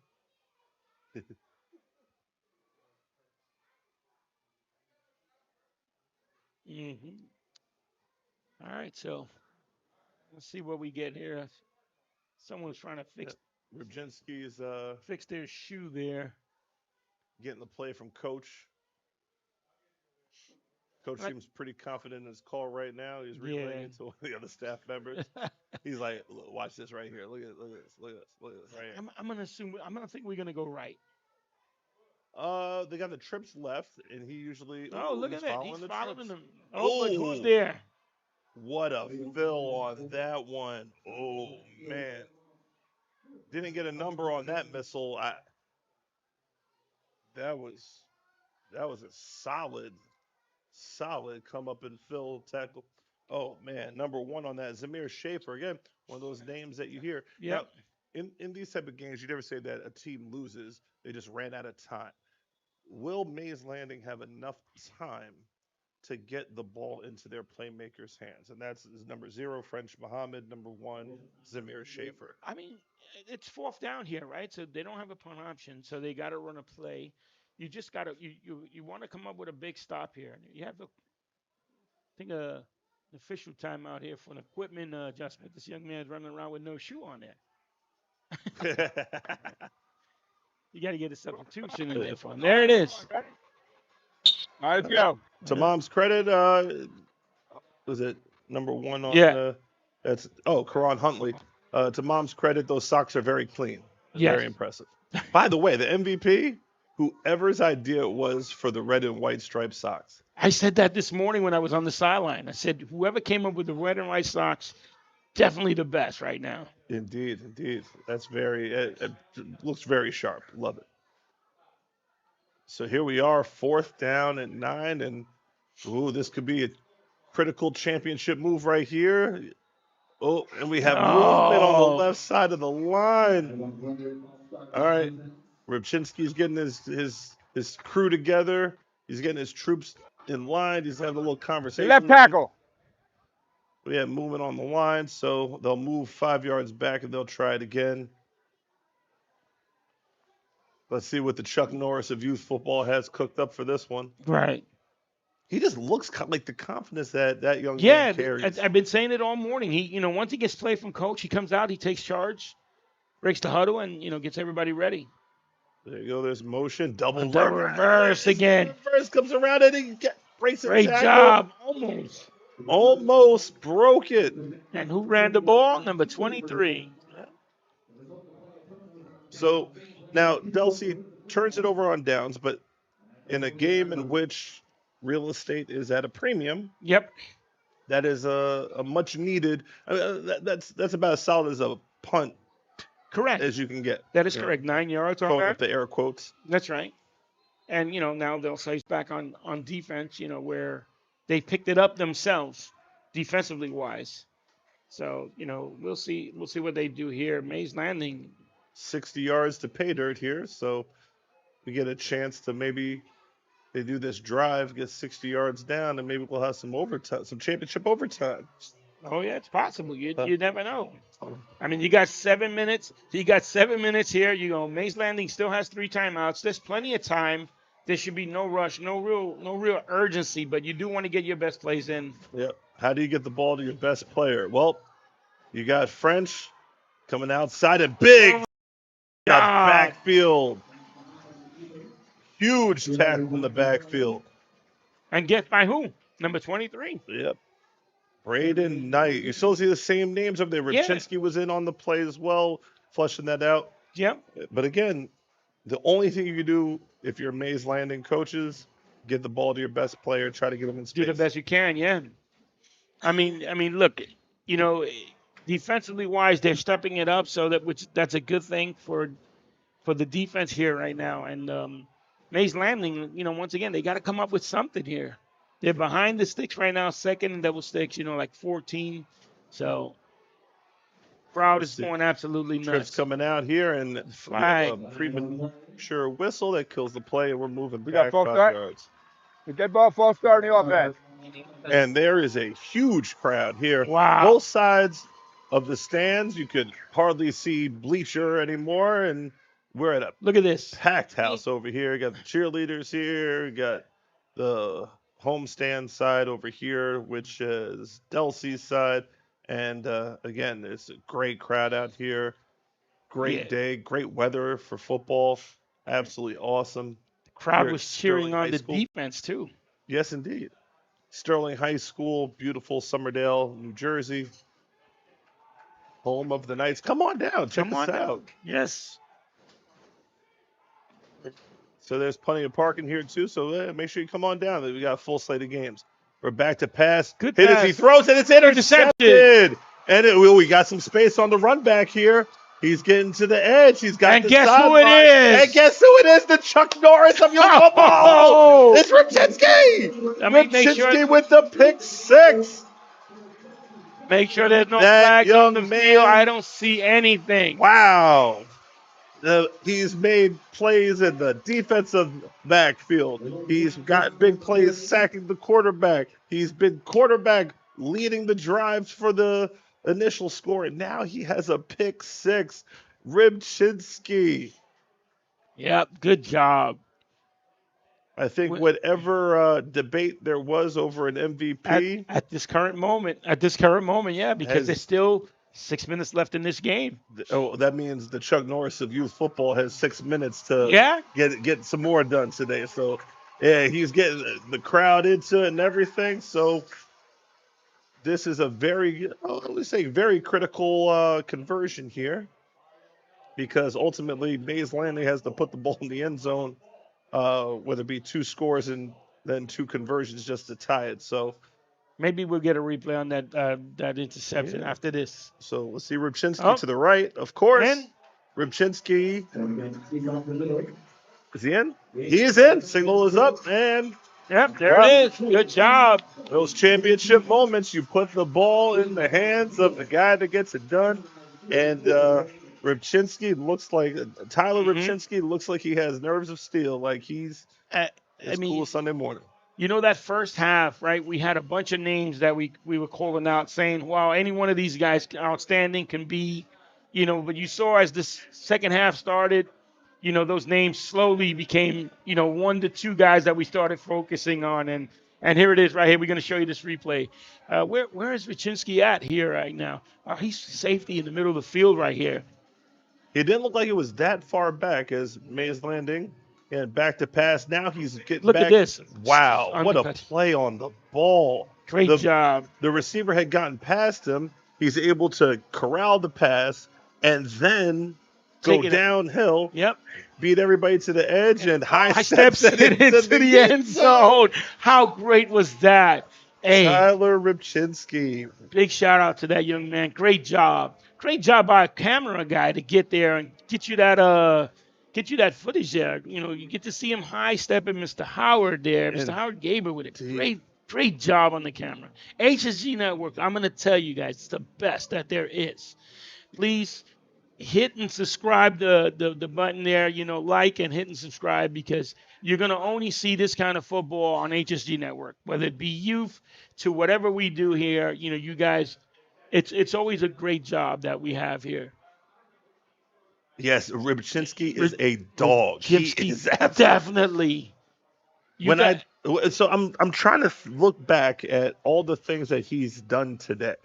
He had the 4th down stop, right? Right. He had the kick. He had the recovery on the kickoff. Mm-hmm. He had the drive going down. Did he actually kicked the ball and recovered it? Oh, he's kicking it now. Oh, nice catch by the Mays Landing on that one. He led the drive for the initial score and the pick six. And right now he kicked the ball off, and he was one of the first guys there to make a tackle. Indeed. So, he is all over the field. Chuck Norris, I'll tell you, Yeah. does everything. So, as we have a player down, here we go. HSG Network. We're here. We're warm. right? Yes. Yeah. No. E- Well, yeah. Even though that warming process cost us a little bit of time there, I, no big deal. But no. David Patterson here with Joey Pagan. Great job. Great job. Great job by this, they'll say, offense, defense, and this young man. And you know how we are, you know, being treated to a really great game here.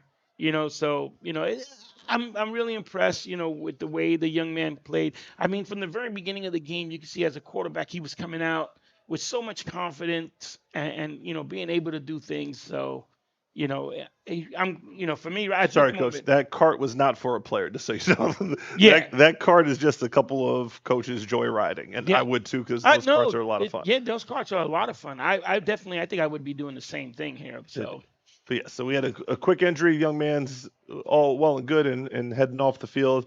No, the cart was not for a player. right. So this 8U championship game, 5 minutes and 38 seconds left.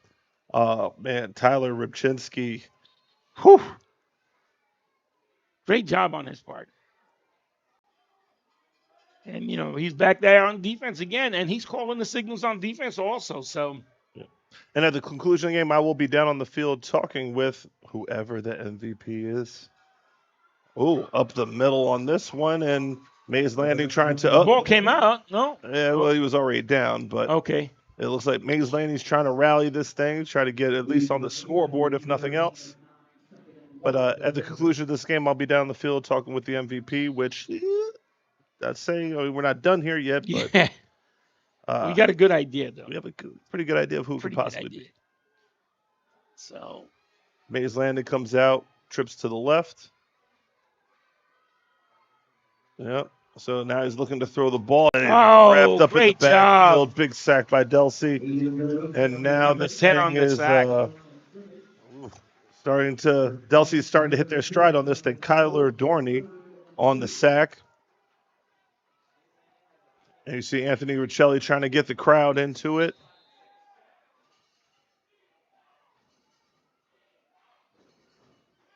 Crowd picks up a chant of defense. 3rd and 2.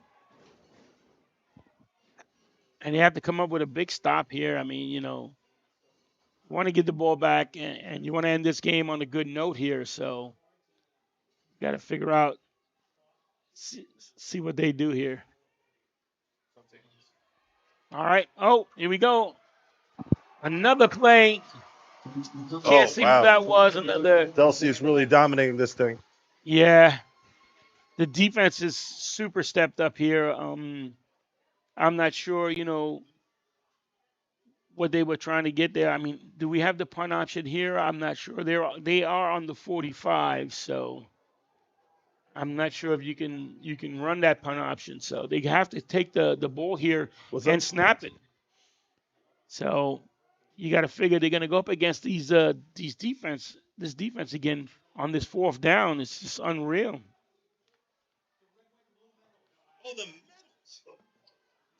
All right, you got a snap. Oh, flag on the play again. All right. All right. So there was a penalty there, and it moves them Mays Landing further back now. Now can we exercise that point option here? I mean, it is a penalty, but I'm not sure. I guess. Well, you're down 2 scores. You got 3 minutes left. It's time to pull out whatever you got to pull out to get this thing done. You're right. I wouldn't use the punt option here. Although the punt has been great all day today. Delsey's defense looking like they're hungry to finish this thing out. Quarterback runs to the edge and gets the sideline, still trying to fight for it. And Delsey defense comes up with the stop. And now under 3 minutes, Delsey offense will take over and try to run out this clock. Yeah. Well, Mays Landing, that was their one shot. They turn over on downs. You know, great effort by Mays Landing, though. You know, I mean, just a couple of plays really hurt them a bit. You know, where they couldn't capitalize on a few plays there. You know, and then this young man just turned on the Jets. This young man, number 8 here. You know, he really went out of his way to make his bid for this MVP right now. So with 2:41 and running, they'll say breaks the huddle here. And I'm assuming that we're going to get a couple of good runs here, and that'll end this game.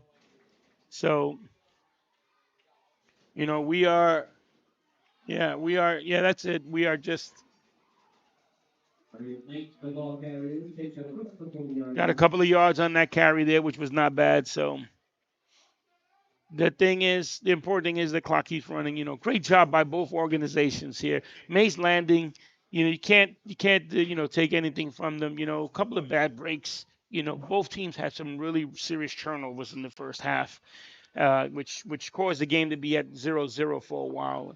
And you've got to figure halftime adjustments. They'll say came up with the better adjustments in the second half at the moment. And as Dave said earlier, he's on his way down so he can do his interviews. Mays Landing is just running out of time at the moment. But both these teams and both these organizations, great job today. Congratulations to both teams. And here we are on the running play here. Oh, and that is a touchdown. All right, great job. Great job there. And that's just just a little bit extra there. Raiden Knight on the carry for a touchdown there. Good job. He was one of those guys that we were considering also for an MVP. But, hey, could only be one here. Great job. Got a minute left in the game. So Mays Landing will come back out on offense. Timeout, I believe, called. All right.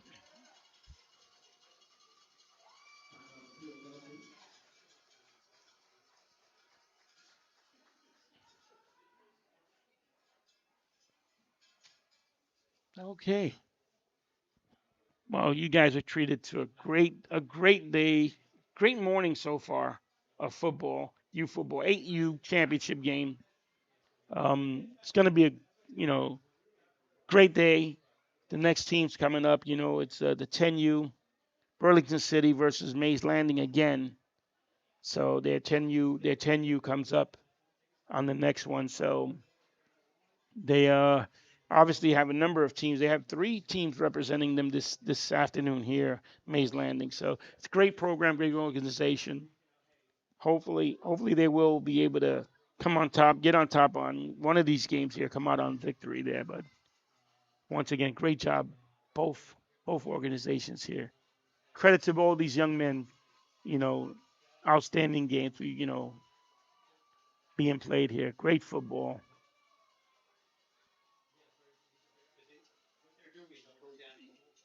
You gotta give credit where credit is due. Both these teams, both organizations, great job.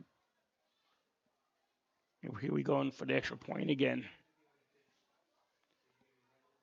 Let's see. Oh.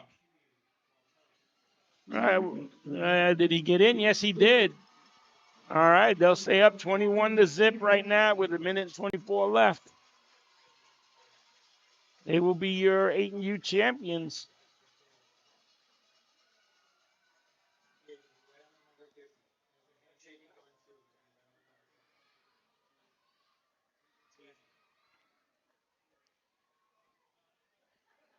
All right.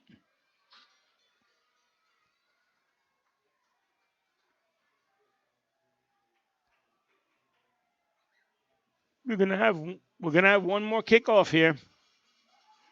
Mays Landing is gonna be able to get the ball with 1 minute and change left.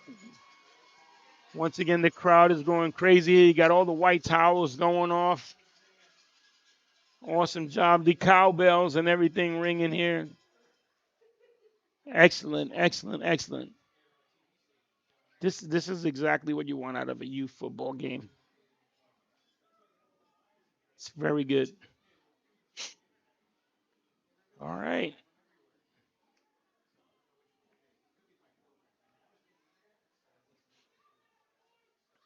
Okay. So we're going to get the kickoff again.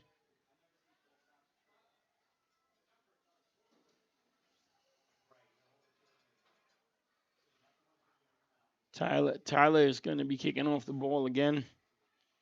I mean, I know we say directional kick, but I think that's just a kick. So I'm assuming he's just going to try to kick this one as best as he can, as far as he can.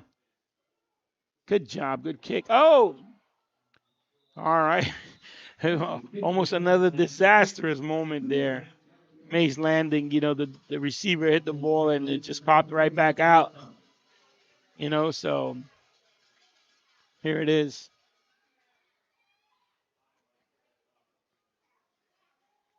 First down and 10 from the 45 there. So timeout. This Mike? Yes, sir. Sir. Out of the field taken by Dilsey.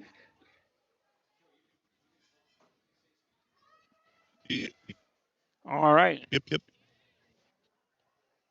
Yes, sir. All right. We got Dave down on the field here. He can't hear me, but. Okay. Wave, there it is. David Patterson here, MVP presentation for the 8U championship team. I'm down here on Delsey sideline. These guys look like they're hungry to finish out this game. So we'll see as this gets on the field. Oh, every time I turn around, you can't hear me? Yeah, just stay facing the. He's coming to you. Oh. Hey, Coach, let me have you for a second. How you doing? Hey, man, what do you have to do to close this thing out right now? Pretty much just finished the game. Finished the defense up. We played pretty good on defense today. We was biting pretty much all day. So we got our young guys in there, a couple young guys in there now just to finish it up. Nicely done. All right, Coach. Appreciate you. Let's finish this thing out. Copy. Who called a timeout? Oh, wow. Why? Okay, well, they called another timeout. They'll say call the timeout there. We don't know why yet. I mean, I know he's personnel. He just wants to get more guys in the game at this point, so that this way, we make sure that, that everyone gets a feel for this and takes part in the championship game, which mostly everyone was in the game, on both sides of the ball, both teams, they got, great substitutions going, but, you just definitely want certain guys to be on the field at that moment when the whistle blows, ending this game. We got a swinging gate here. New formation. Let's see. Look at this. Okay. And there it is. Good. Oh, great attempt again. Good try. Good pass. And, he had a receiver open there, but, just couldn't, connect with him. He overthrew him a little bit, actually. And with 8U to be able to throw the ball that was at least 15, 20 yards downfield. Pretty impressive.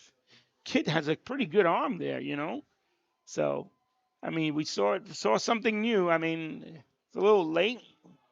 Saw that swinging gate offense there. I mean, it's like, wow. But, at 8 and under that you can run a swinging gate. That says something there. All right, here we go. No, it's another pass. And, there he is. He completed it. He seems to be going. Oh, there he is. There he is, Mr. French Muhammad. He is gone. Touchdown. With 1 minute and 6 seconds left in that quarter. It is something else. Oh, boy. This is something else. What a great job.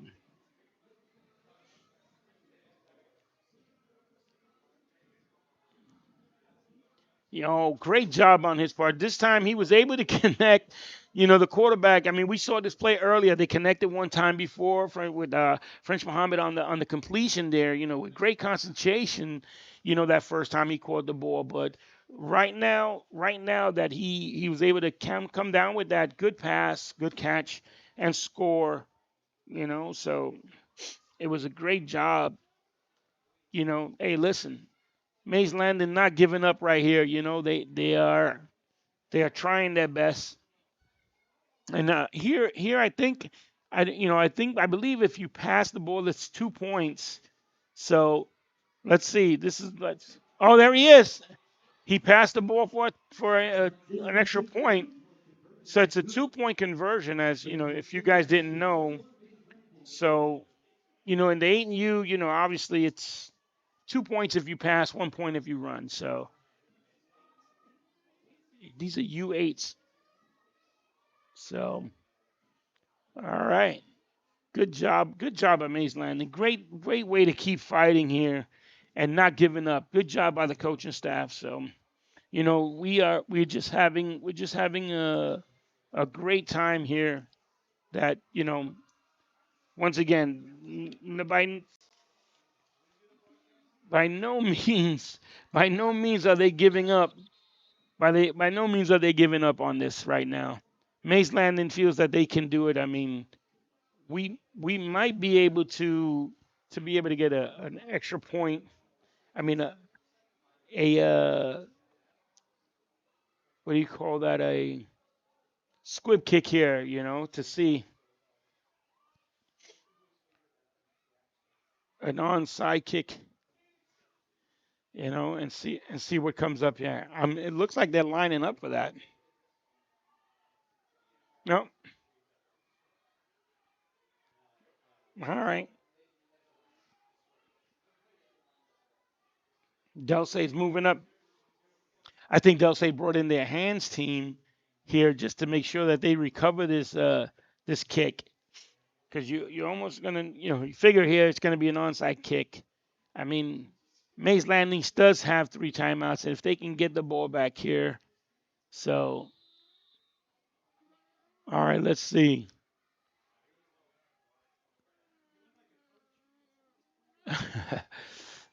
All right, here we go. Kicked off. Oh, it's bobbled. Wait a minute. Oh. Okay, recovered by Rachinsky there. Great job on his part. Let's see. We have here now a minute left in this game. And I'm assuming we're going to see just a play or two out here. And in this game, maybe 1 or 2 snaps, and then we're done. Yeah.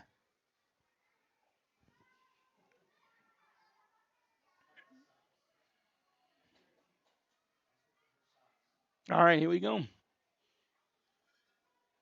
Oh, Rachinsky right up the middle again. All right, that should run the clock down. And they call a timeout, Mays Landing. All right, well,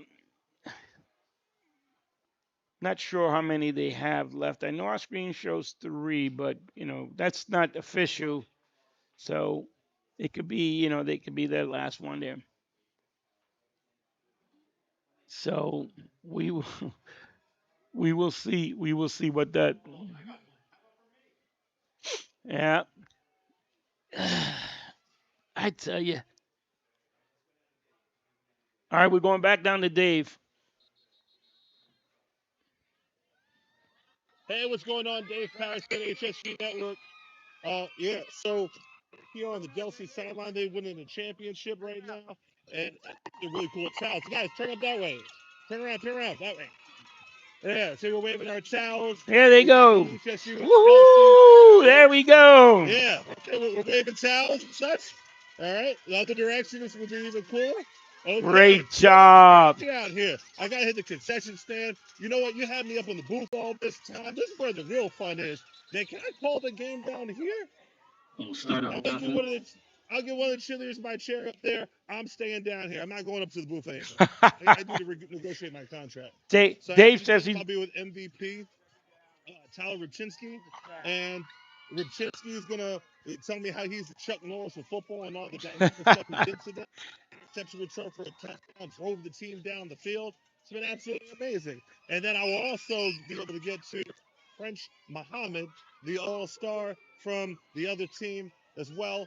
We'll get Mays Landing MVP out here and have some fun. And I got talent. I got a whole bunch of talent. Great job. Okay, maybe talent. There you go.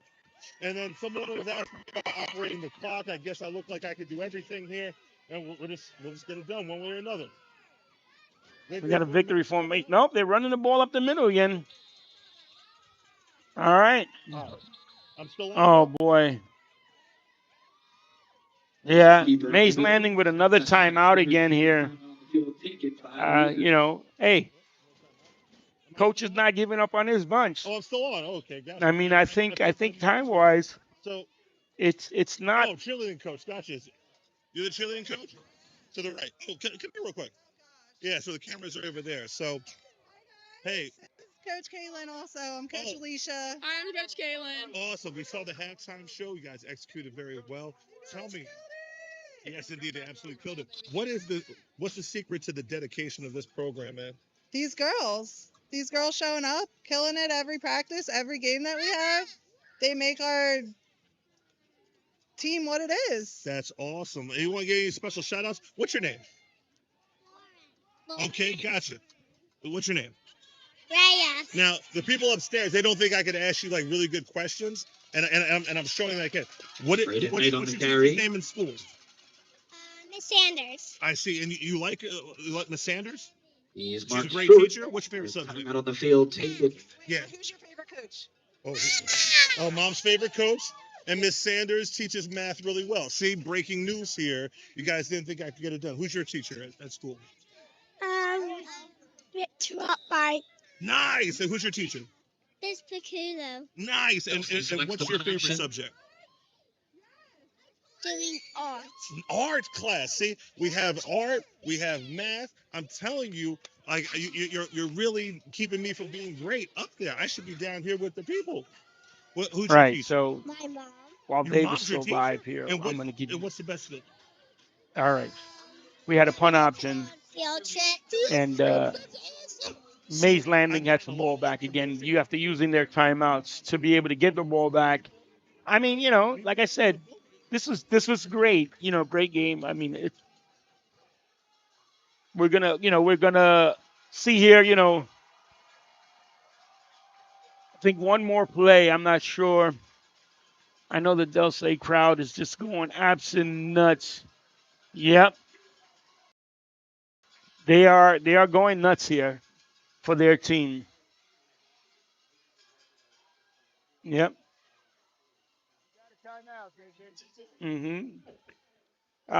Mays Landing comes out. Yeah.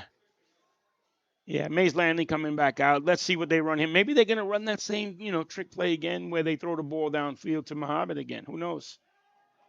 Nope, he's just throwing the ball downfield. All right, there it is. Interception.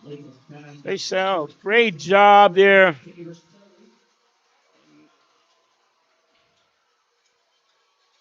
What a fitting way to end this game. Thank you so much for tuning in here.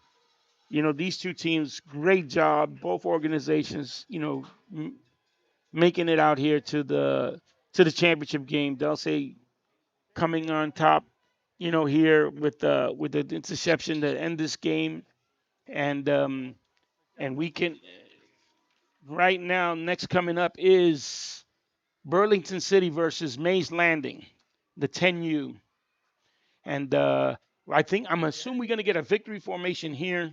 And we should be calling this game. There it is. Great job. Thank you so much for tuning in to HSG Network. Congratulations to Del Say and Mays Landing. Both teams did a great job. Thank you so much. We are out. And we're taking it down to the field to Dave Patterson with the interviews of the MVPs. Thank you so much for tuning in, and stay tuned for the next game.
Hey, David Patterson here, HSG Network here, the 8U championship game. I got the 2 MVP. This great game. First of all, gentlemen, thank you for such an awesome game. Over here, we got French Muhammad. Hey, sir, tell me about your championship game experience. I know it didn't work out as you wanted, but you had an awesome game today. How you scored a touchdown? What'd you see on that touchdown? We had a great game. We just weren't blocking. We weren't executing plays. Hey, man, you did a phenomenal job today. I appreciate you and you're our MVP. Great job today. Any shout outs at home, people at home? Mom, dad, anybody? Okay, gotcha. So over here, we got MVP over here for Delsey. Rybczynski, how you doing, sir? Good. Man, tell us about your day today. It felt good. We just started to execute what we had to do. We started to believe in ourselves, and we just finished it as a team. Beautiful. Now our 2 MVPs. Thank you again for a great game. You guys shake hands real quick. But any shout outs for the people at home? Mom, you want to say hi to mom, dad, anybody? I'm going to shout out my mom and dad for pushing me.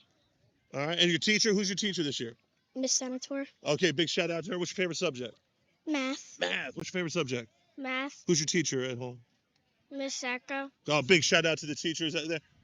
Appreciate each of them get an invitation to our Vegas tournament, the Vegas invitation from Sports Farm. It will be held January 16th through the 19th. It should be an absolute great time. Congratulations again. Great job today.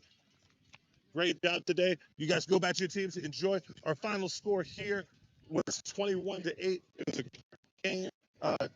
Going back and forth with Mays Landing. Just a great day for football. We have a whole day planned. We got many more games all the way up until 5 o'clock kickoff with some of the older groups. Man, great time. HSG Network, David Patterson. We'll see you in the field.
Shake him up. Shake him up. Shake him up.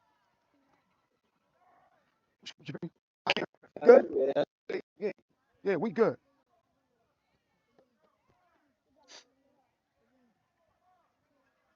Come on, man. Let's go. Let's go. Quick. Here we go. From this point out, guys in these black jerseys, talk to guys in black jerseys. I want you guys to handle it first. You got me? Take that off. Take that down, bro. It ain't that cold. Here we go. Guys in red. If you don't, I guarantee you 2 things will happen. Flags will be coming, and coaches will be yelling and screaming. Well, guess what? They're already going to be yelling and screaming at us anyway. Take control of your team. All right? All right. That's heads. That's tails. That's tails. That's heads. What you want? Tails. He wants tails. He wants tails. Heads it is. Kick, receive, defer. You're going to defer. Football, correct? Which way? Oh, which way you want to kick? Here. You come over here, right? Turn and face me. Here we go. We're good. Black won the toss. They're going to defer. Red. It's going to go that way. Check. Play. Tell me. Yeah. Tuck that hoodie. Black won deferred.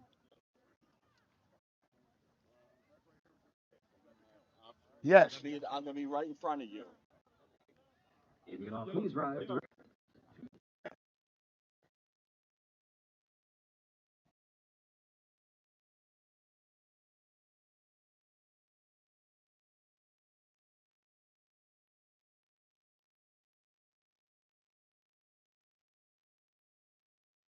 To school, man. School, man. Go to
All right, welcome back. Welcome back.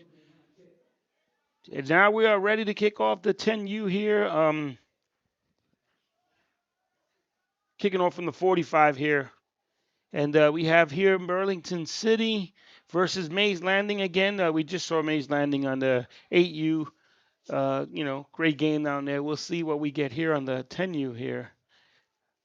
All right, and hopefully another exciting football game here. The first half of the last game was, kind of slow.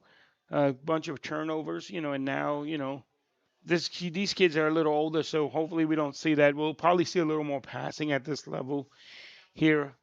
And, both teams ready.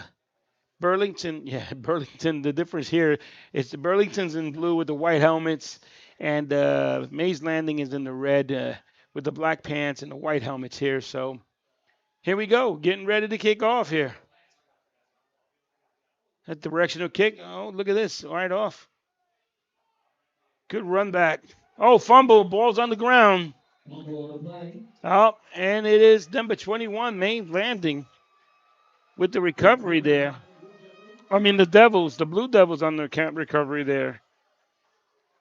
Look like number 21. We don't have a 21 on our roster, so we have our roster. Forgive us if we can get you a name eventually. If anyone is watching at home and you're tuning in right now, if you can give us that number 21 on that recovery. All right, let's see. Here we go. Okay. Now we got an offensive possession. You got a motion over here. Oh, good move. Good pass. Good catch by number 11 on the. There you go. That's by a host of tacklers from Mays Landing there. Good job. Good job there. All right, so number 11, Forster. Michael Forster there on the reception. And the pass by the quarterback. Number 4. All right. Let's see what we got working here now. Let's welcome back my partner. As soon as he gets his headset together there. Let's flip it around there. Very simple. It's the little things, the little things here. All right, got a motion again. Handoff. In the round. Hits his foot in the ground. Runs into his own man there. And there is a flag on the play. All right, let's welcome back David Patterson after great interviews there down on the field there. So, man, I'm a little bit out of breath, man. As you see, I was working hard down there. I was working hard. You definitely were. I got the insight. I got the scoops. Okay, all right. Right. I got my intel. That's why I was a little late coming back up. I was getting my intel on the second game. Right. So I was going to say Burlington City. Down on the sideline, I was able to, after I did my interviews, I was able to check out the Burlington City sideline, and Coach had some type of chain around his neck, and he was acting like an absolute wild man and getting these kids fired up. So I was going to say that they're going to start off with a really big play, but I guess you found that out on the opening kickoff. Yeah.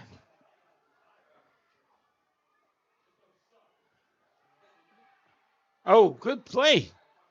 I'm not sure if it was the turnover chain, but however, whatever it was, it did the job because Burlington City starts off with a lot of energy and are out of the gates with a big recovery on the kickoff. So an extra possession, and we haven't even really gotten started yet. People haven't even gotten to their seats or finished getting the stuff from the concession stand, and we're off and running. As you can see, number 11, Mikel Foster at quarterback. He was one of the ones jumping around and such and really responding to what Coach was saying. So this should be a good one. Should be. I mean, great tackle over there by number 4 that last play from Mays Landing. Yes, Charlie Clark, big solid tackle, I should say, on the play. We have a 3rd and almost 20 right now, but again, Burlington City looking like they want to do something here. The quarterback gets to the edge. He's trying to get the sideline. He's going to turn it up. And that's number 4, Makai Madrid.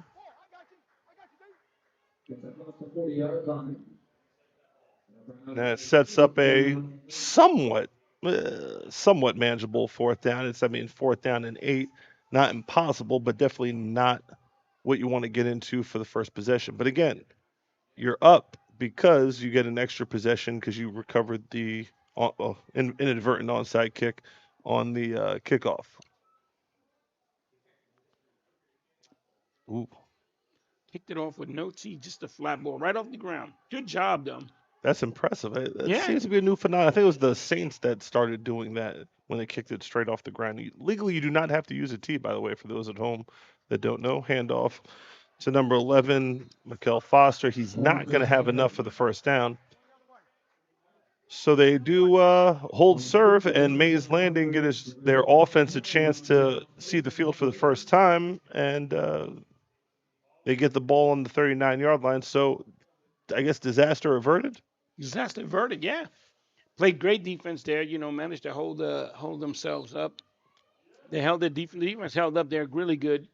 A couple of tackles for losses, and then coming up with that big 4th down stop there. So now we get to see Mays Landing on offense here.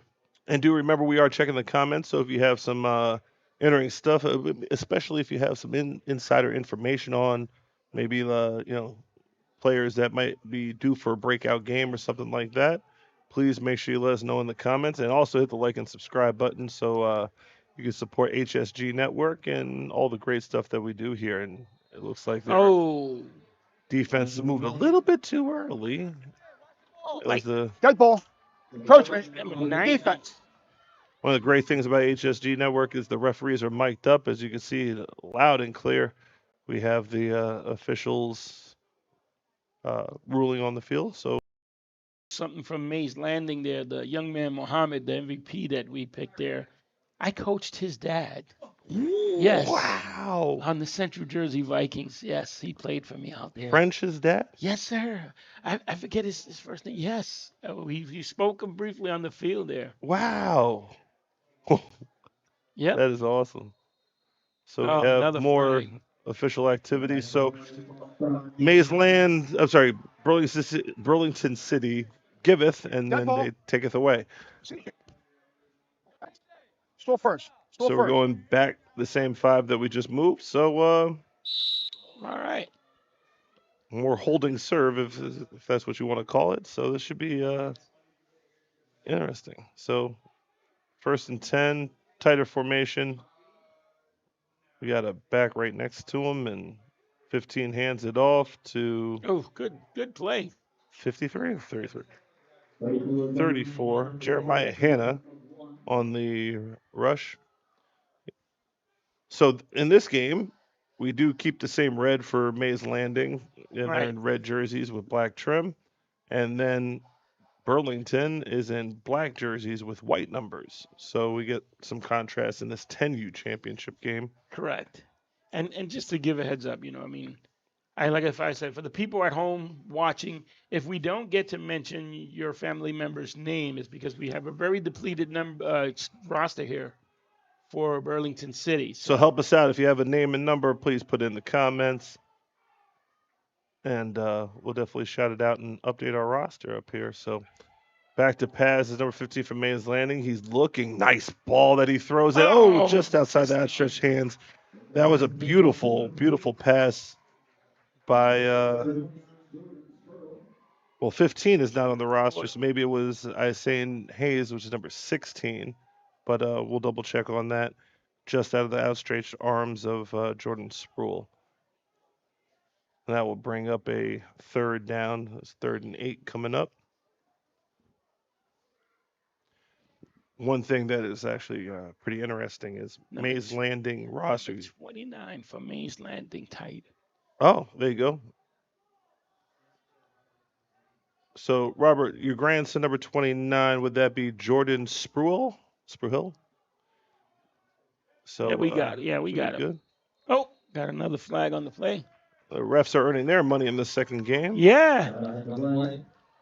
As Mays Landing is going back. So 1 step forward, 2 steps back is this initial offensive drive by Mays Landing has been active with yellow laundry on the field. Yeah. I mean, like we saw in the first game, right? You saw that you didn't get too many penalties for offsides and stuff like that.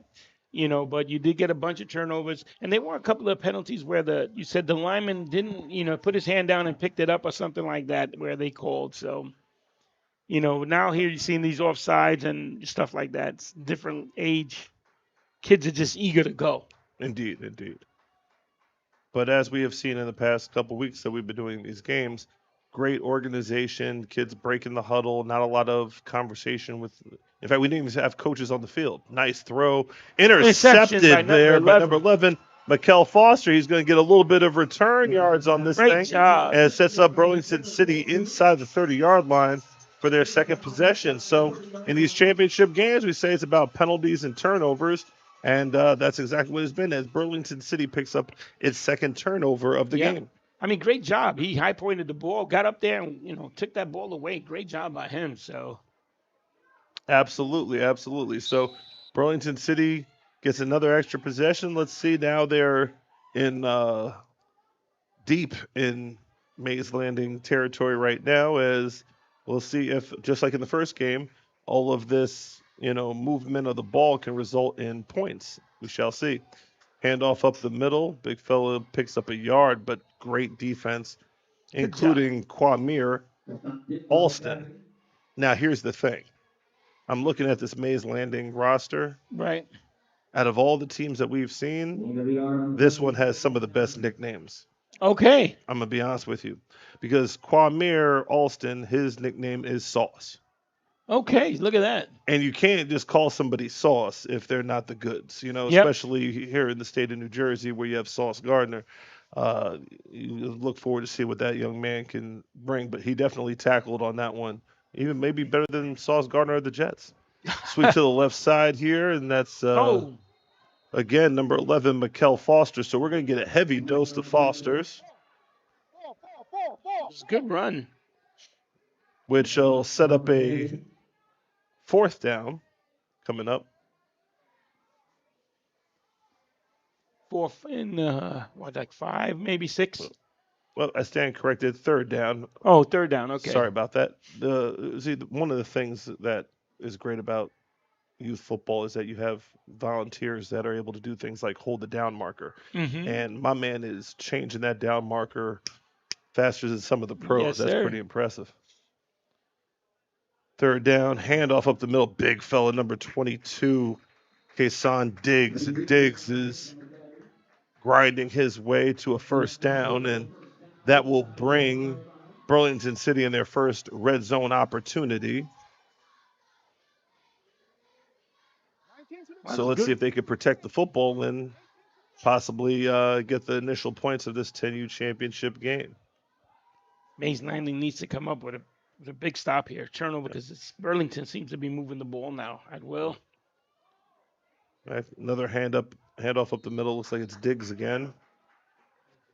And Diggs gets about a yard or so where he's stopped, and Good brings job. 2nd down. Good job by the defense this time, coming up with a big play, making that stop for very little gain, if any. So Yeah, I was down field level, and Diggs definitely is a big boy. He's a big boy. I'm not sure if I would even want to tackle him at this particular point, but we shall see. It looks like him, it looks like Diggs, number 22, and number 11, Mikel Foster, are going to do most of the heavy lifting today.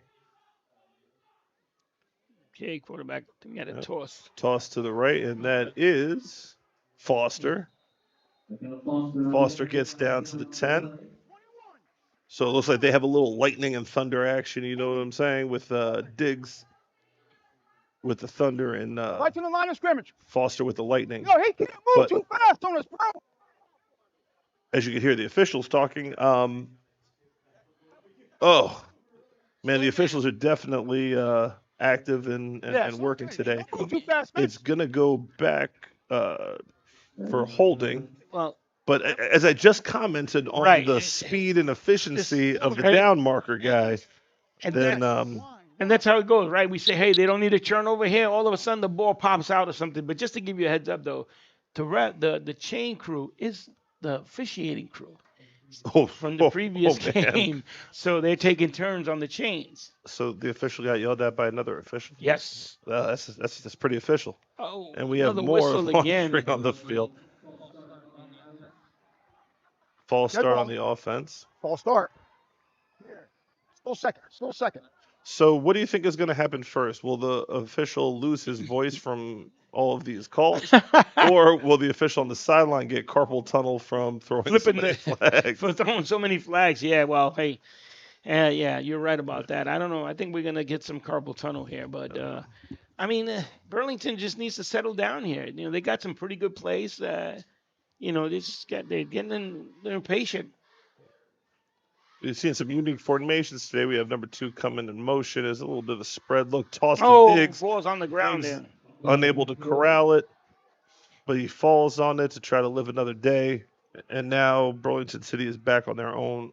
Back on the 38-yard line. So we went from a red zone opportunity, and now we are, we're not in field goal distance for anything on this age level, but right now I'm looking at the sticks, and in order to get a first down, they got to get to the 8-yard line. So I wasn't a math major, but getting from the 37 to the 8-yard line is going to require a lot of yards. A lot of work. Yep.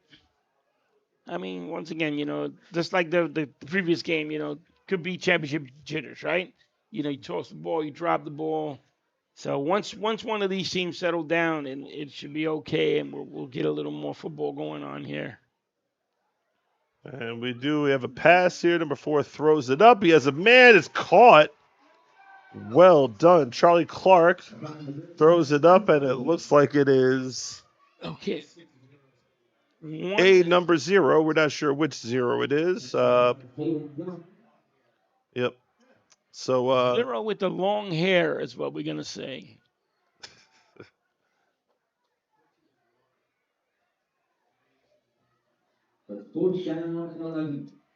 14.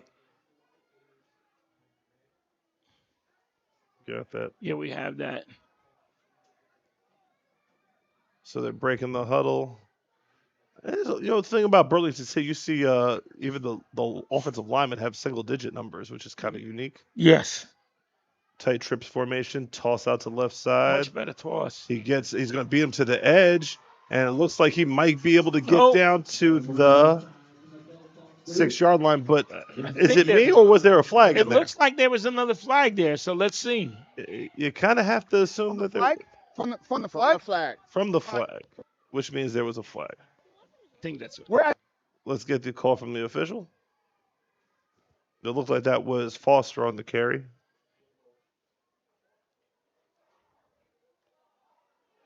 Okay. Yeah. Yeah, that. So the good news is, so the bad news is there's a hole. The good news is it's not going back from the original line of scrimmage. Fourth It's down, going back line. from where the pickup was. So they'll go 10 yards back from there, and it's going to be 4th and 10. See if they rush. See if they get this play off before. It looks like they're just going to let the time run out and end the quarter there. So we've reached the end of the first quarter. We are scoreless right now, but at this particular point, Burlington is driving. And for the HSG Network, we'll be right back.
all right, we're back. Thank you once again. Okay. Hold on. Here. Magician never tells their secrets. And what was the secret to 4th down? Well, that's going to be short of the first down marker. So it looks like Mays Landing will take over. No. All right. So you guys. Okay. So now you got a turnover on downs here. So we are going to see Mays Landing on offense again here. And see what they can dial up here. Once again, these penalties have just been horrendous. They are trying to, trying their best to not have these little mistakes. But once again, it's got to be championship jitters. And once they fix this, I'm sure that both teams will be making. Here we're good.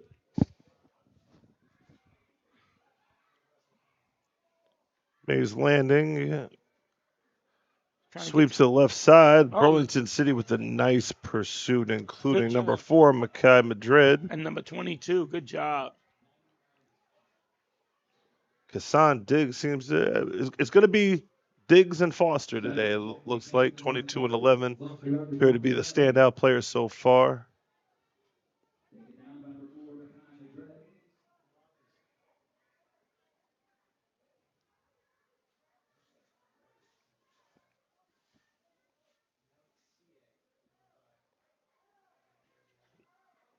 So we have on the roster, we're just checking the rosters right now, Travis Say, who's listed at 37, Trayvon Say listed number 39.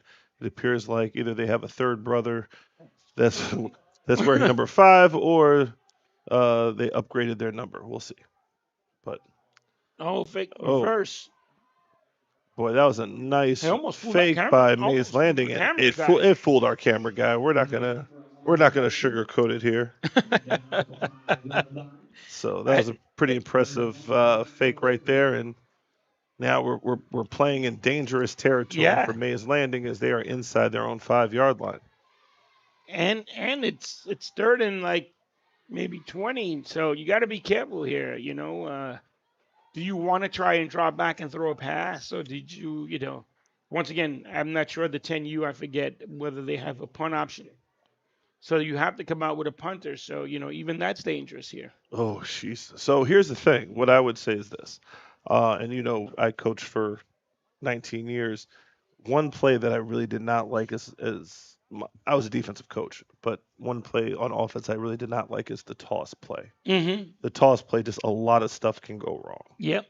So just don't run toss. And they run pass. And it is caught at the 10-yard line. Number 34 on the reception, but way short of the line to gain there. So Jeremiah Hanna with the nice hands. Maybe they just, were looking to get a little space so that they can punt. Okay.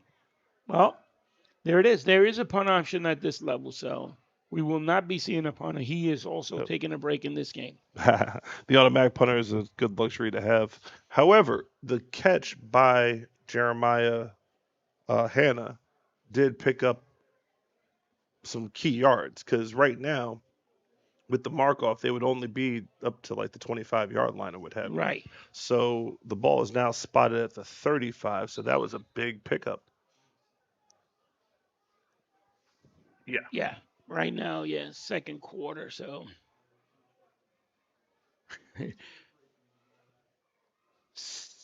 All right, so let's see here now. We got 2 receivers out. Single back. Receiver in motion. Oh, misdirection play. There it is. Foster with the carry. Picks up a minimum amount of yards. We're seeing some pretty solid tackling from Mays Landing. Good job by number 14 on that tackle from Mays Landing also. He held on to his leg. He didn't let it go until the help came and was able to finish up the job there. Now, if we can get a chance to zoom in at these defensive tackles for Mays Landing, that's really where the work is being done right now. So those 2 big guys right there, including number 52. Now, I mentioned nicknames. Number 52 is Alex the Nightmare Vasquez. Oh, what a name. I know. So trying to get through Nightmare. Let's see what Nightmare gets, what he does here. Yeah. As you can see, there's double team with 6 and 14, and they didn't get much of a push because it's Nightmare time, baby. Nightmare time. Even being double teamed, he was able to get off the double team and still make a play. Good job on his part. Him and number 6, Joey D'Alonzo Jr.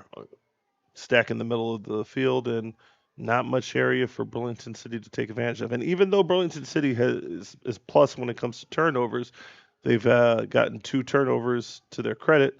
unable to put points on the board so far. Right. Once again, they've been a couple of mistakes there also. So Tight formation again. Try to get a scrum up the middle with Foster, and guess who it Guess is? who it is It is the again. nightmare on that street. Great job by that young man. Fighting through his defensive tackle position to be able to come and make a play like that. Good tackle for a loss there. Now it's 4th down, and what do you do here? There's no punt option here, obviously, but So we're here at Sterling High School in Somerdale, New Jersey. I definitely am checking this thing out now. We're on Warwick Street. Is it true that right now it's a nightmare on Warwick Street? a nightmare on Warwick Street. Yeah, that's right. As 52 is definitely standing tall, standing his ground in the middle of the field. Again, you kind of see this is where the game's going to be played. Those tackles, and even though they're trying to double team the kid, he's getting a push again. Quarterback gets to the outside. It looks like coach is looking for a holding call. Won't get it. One of the rare times there's no flag. Pass is incomplete. It's a turnover on downs, I believe, there. Mays Landing gets the ball now, comes back out on offense. Great defense there. Great job by the nightmare there, holding his ground and coming up with a couple of big tackles there for losses. So now you've weathered the storm. You got 2 turnovers already, right? And what's the strategy for Mays Landing? What's the priority right now for Mays Landing? I mean, you want to be able to get something working here. I mean, the running play has been okay, but at this level, it seems like once again, I know it's toss left, toss right, get to the sideline, turn it upfield. So, I mean, I think they need a little play action here. Now with the nightmare, can you go up the middle, and they'll try up the middle and pick up about 3 yards. So we'll see if they kind of settle down and try to get yards up the middle, because so far doing the risk reward thing, they have been risked more than rewarded. So I think it's important now, if nothing else, to try to flip the field and get at least Burlington City to start playing football on their end of the field, as opposed to, now we've had 2 times where Burlington City has been pretty close to, if not in the red zone. Once again, they did something simple there. They just ran the ball. They're back in the wing tee again. So my guess is they're going to run the ball again. Oh, good play. Great Big penetration by play the in the defensive backfield, and that is number 99 on the play. That's Powell. Big time play by Powell, number 99. Great job by that young man. And again, if you're in the comments, you're checking us out, whether you're in the stadium right now or you're watching from home. If you're watching from home, let us know where you're at. We had already got an invite to some jambalaya and some gumbo in New Orleans, which I'm definitely going to take up when I head down there for the Super Bowl. Definitely. Wherever else you're at, please let me know. And the cuisine. Oh, Carolina. I know barbecue in Carolina couldn't be finer. Yep. Mays Landing with the ball. Quarterback back to pass. Shrugs off. So, man, what a tackle on that. He felt safe for a second there, but then closing speed on that. Number 7, Keon Ellis with the big play.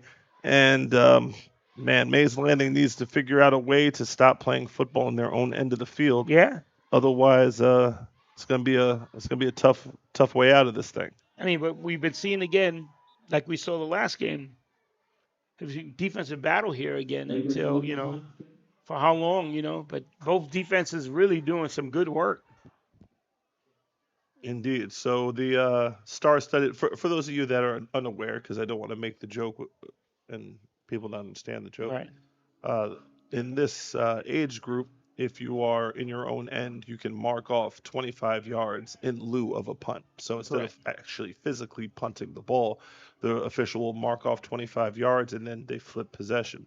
So when you hear that the punter is active and precise with their punts to the 25-yard variety, it's because of the 25-yard mark-off. Right. So it's a punt option, and there's no real punter, and they just mark the ball off 25 yards downfield. Now, Burlington City seems to be a little aggressive coming out of this huddle, so maybe wishbone formation. They could put this thing to work. Bone formation. No, wow, number 22 on this thing, Kassan Diggs. Diggs with a healthy pickup, 8 yards, and maybe a heavy dose of Diggs on this thing Right. might be the solution because Burlington has threatened, but they have not been able to punch it in yet. Right. So far, yeah. He's had a run or two already, not too bad. So he may be that workhorse for them at the moment. Yeah, this formation seems to be working for them this wishbone here. Let's see what happens. And down inside of 3 minutes, they're going to have some type of pace, but the counter. And who was that? That's Foster on the carry. Who stopped him? Number 6. Yep. So that's the other one, Barker. Sorry, not Barker Jr. That's Joey D'Alonzo Jr. Yeah.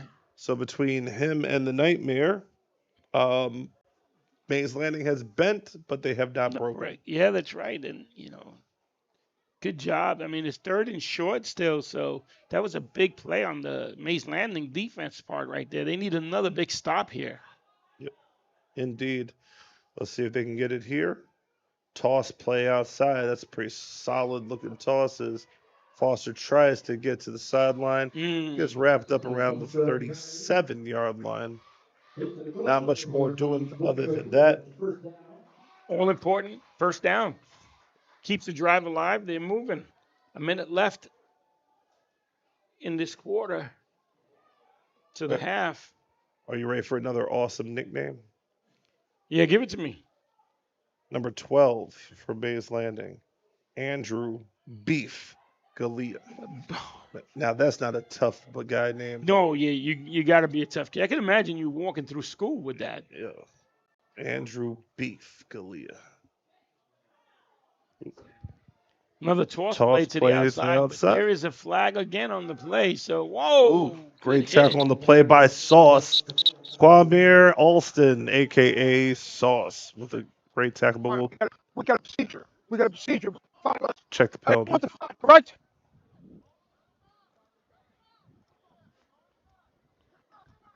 So it's They got 5 guys in the backfield. interesting call here. We got 5 in the backfield. Procedure. Here. Go ahead. So you're going to repeat the timeout? down. You give them extra down. However, we're in almost 1 minute to play in the half. So now you're forced to burn your timeout. You give them extra down. But, again, your defense has been holding. Right. Pretty solid.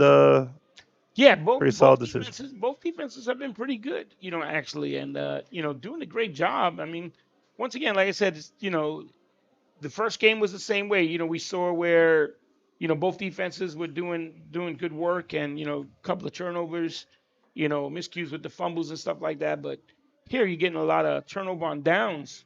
Not so much a fumble, but turnover on downs, with the exception of that one interception. But good football is being played right now. This is what we expected at the 10U level. So this is our second game of today, and in the first game we had Delsey and Mays Landing. Delsey ended up winning the game. Great, well-played game.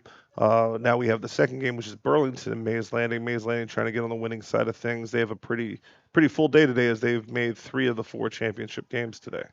Says value about their program, right? They got 3 teams representing here. Indeed. Another toss play over here, but it looks like it's going to be an option to throw, and Diggs is unable to pull the trigger on a throw. But flag on the play. Stop me if you heard it before. Flag on the play. Flag on the play.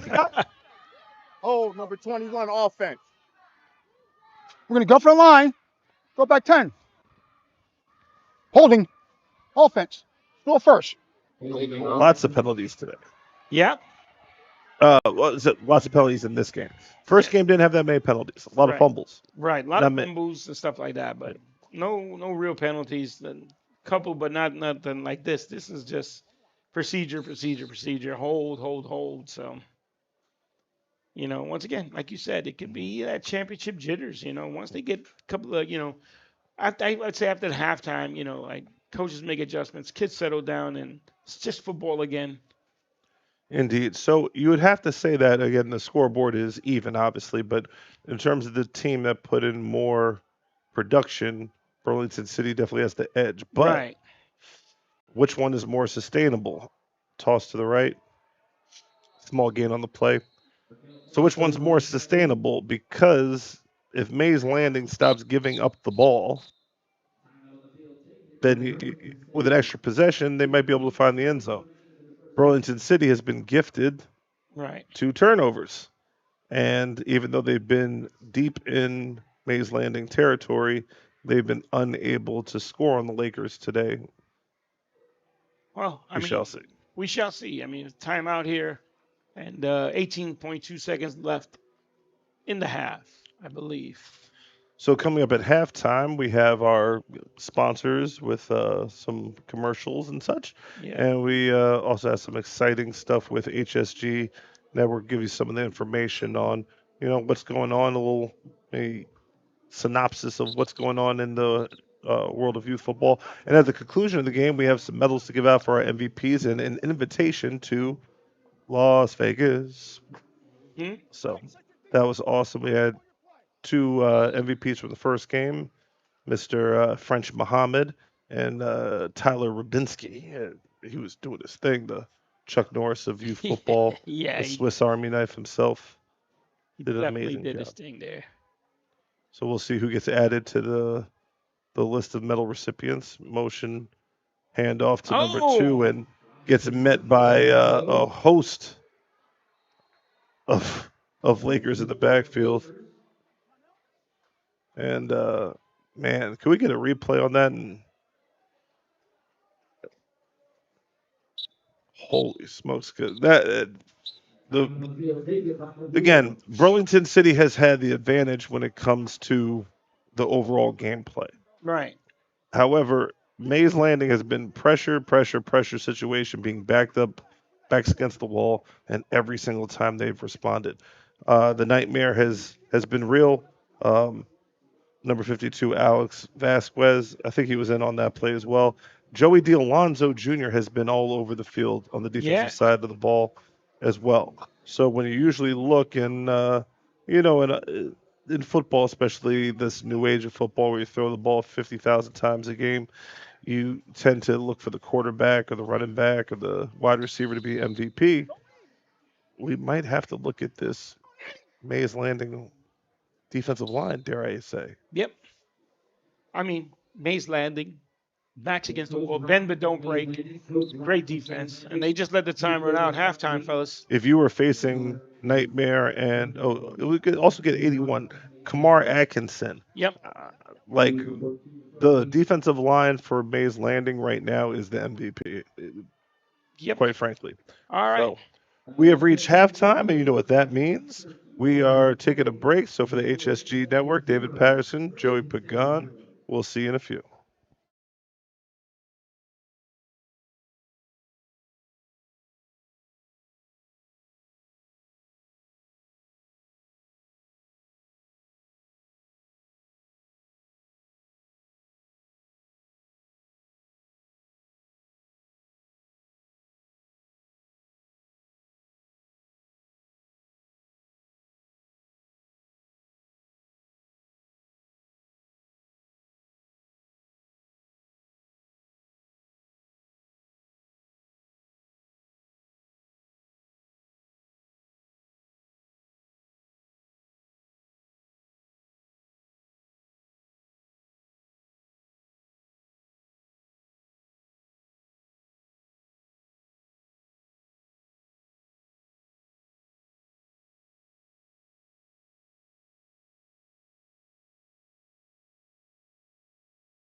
The National Youth Football Championships, held over Martin Luther King Jr. weekend in Las Vegas, is poised to become a premier event in youth sports.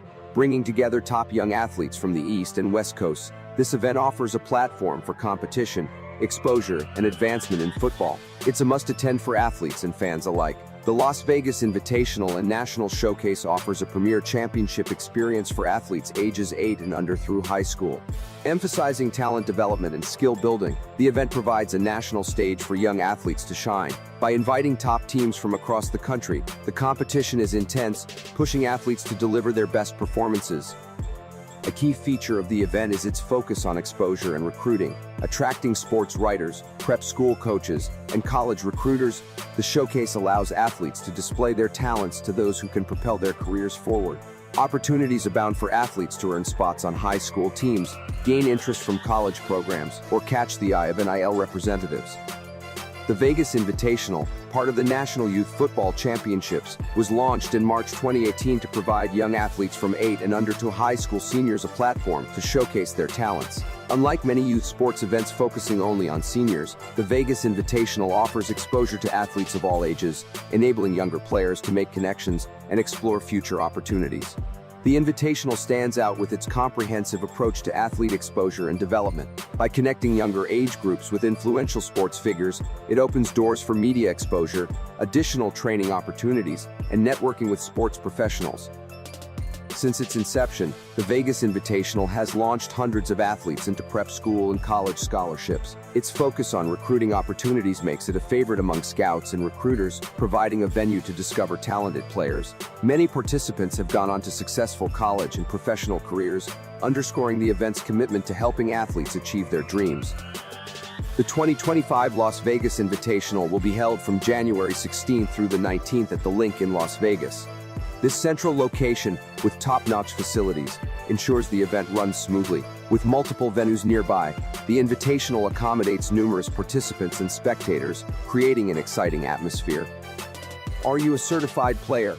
Then you must go to the website and register in order to join this thrilling event as a participant or fan.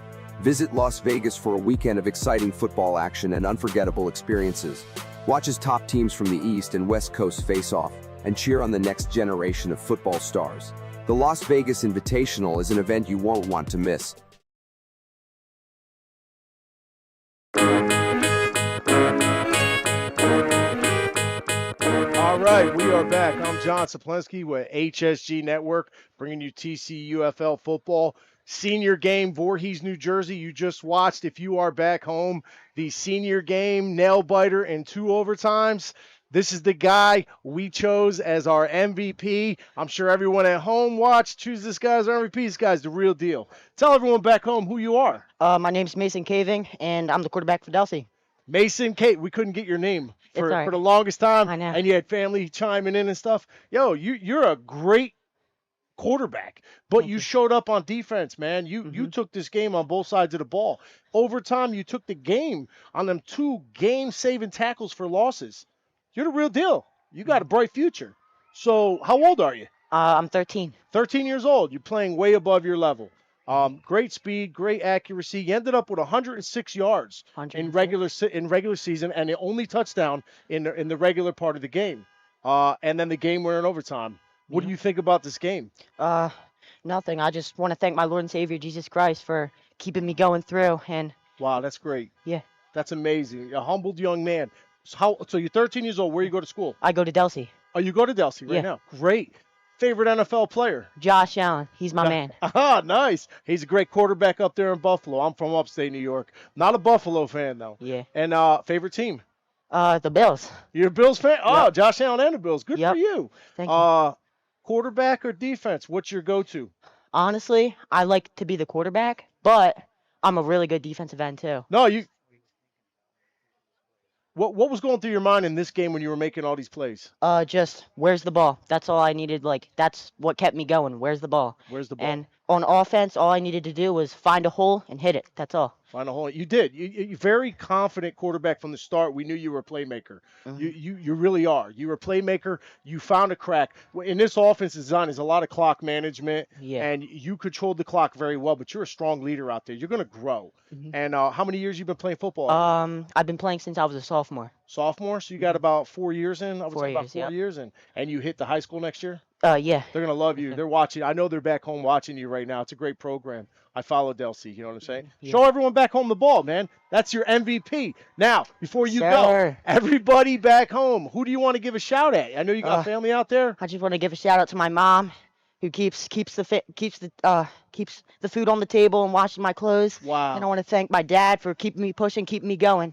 I love you, Dad. Love you, Mom. Thank you. Wow, that is your MVP. Yo, Voorhees, New Jersey, HSG Network. We thank this young man coming up and introducing himself to everyone back home. We appreciate you, man. You have a safe trip home, and good luck next week, man. Keeping that win column. You keep playing like you are a playoff team this year. Yes, sir. It was a pleasure. I'm Thank John you. Saplensky. We are out. See you next week.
And we're back, HSG Network. David Patterson here with Joey Pagan. How you doing, sir? So far, so good. So far, so good. You know, good first half of football. You know, couple of penalties there, but defensively wise, not bad. You know, and I'm hoping both coaches made some really good adjustments. We get to see a little more action here and less penalties. Indeed. So what we ended up seeing in the first half, I should say, is Mays Landing defensive line has been the show. Correct. The nightmare has been showing up. The nightmare has been showing up. And the nightmare also for Mays Landing has been turnovers. And they fumbled the kickoff and then had another fumble that put the Burlington City offense nearly in the red zone to start, but have kept them out the end zone. Yeah. So what do you expect in the second half? Well, like I said, you know, I'm hoping that, you know, they made some adjustments on the offensive line for Burlington to be able to get outside a little bit more, and Mace Landing the same thing, you know, like, I mean, really, just to be able to get some offense, you know, generating here. Indeed. All right, getting ready to kick off here. So here it comes. Boom, there's the kick and gets to the third line, even though the third line's pretty short. Nah, that's a good return. Gets past midfield. Nice. Gets it at the 40, the 30, the 25, 20, 15, 10, 5, and touchdown, number 11, Mikkel Foster. And speaking of nightmare special teams opening kick of the game and opening kick of the second half has been Burlington City's game. Right. I mean, special teams are a big part of this game that, you know, we can see, you know, that, you know, they're a big part of it, right? So, you know, they weren't able to get him and corral him. He made a couple of good moves inside. You know, his vision was really good. He saw, you know, to make a cut here, move there, and then just straight up the field for a touchdown. How many yards was that? That was at least 65 yards. The third line was situated around the 30 to 35 yard line. So he had a good running start. He fielded the ball cleanly, and we get the conversion as well. So Burlington gets the initial score on the opening kickoff. Yeah. And literally the kickoffs have been the story of this thing. So, man, it has been harken back to nightmare for the Mays Landing team in order to get themselves in a position to try to get some momentum. It's been bad. So the Burlington and Mays Landing game, special teams have been the story. So we get another kickoff. Right. What can happen now? I mean, it's just a sign of what the second half is going to be like. I mean, opening kickoff return for a big touchdown there, you know, and let's see if Mays Landing can answer here on special teams also. Because I mean, you know, once again, you know, one big play determines another, so we'll see what they come up with here. Man, we knew the big players for Burlington City, Foster and Diggs. That's been their go-to so far, and man, especially Foster, he was hurt in the first half, toward the end of the second quarter, and he's apparently just fine. Just fine. Shook it off, and just like you know, your normal 10-year-old, you know, it doesn't hurt that much right now. I'm good. I'm going back out, coach. Let me back in the game. Indeed, what a great play by a young man. Great job. All right, so now we got the kickoff going here.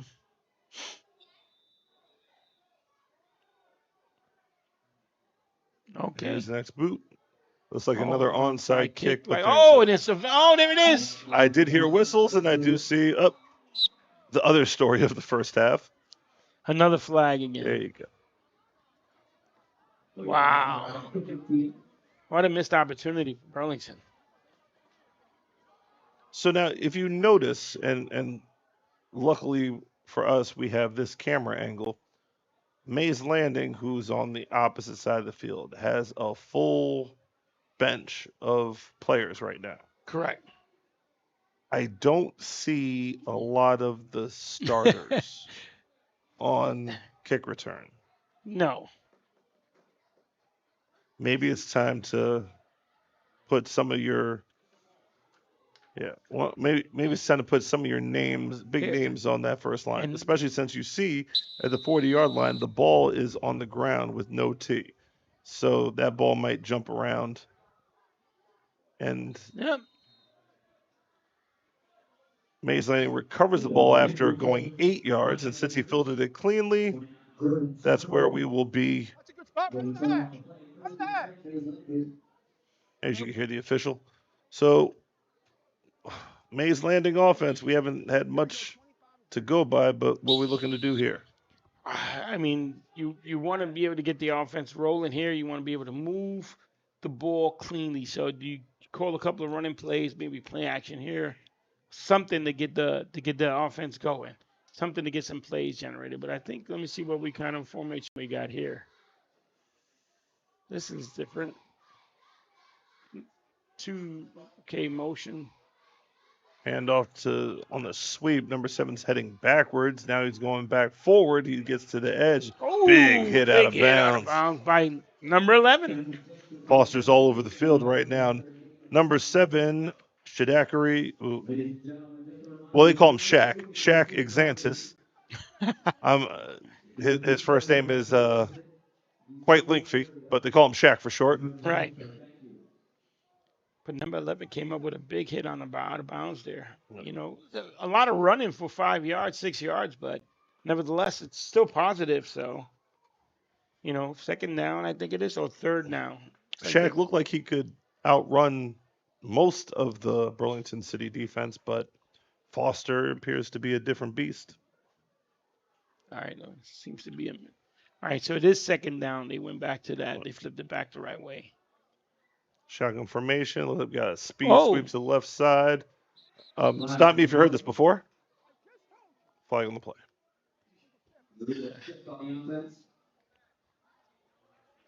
Yep. Just go with him. Just go with him. An illegal shift on the offense. So you're able to go downstairs during halftime, right? Did you see the referees icing down their arms? Yeah, I did. You know, they were doing something down there. You know, I don't know what it was. Offense. Second down and 1. Yes, the white cap is definitely going to need Tommy John surgery at the end of this one. I mean, just in case.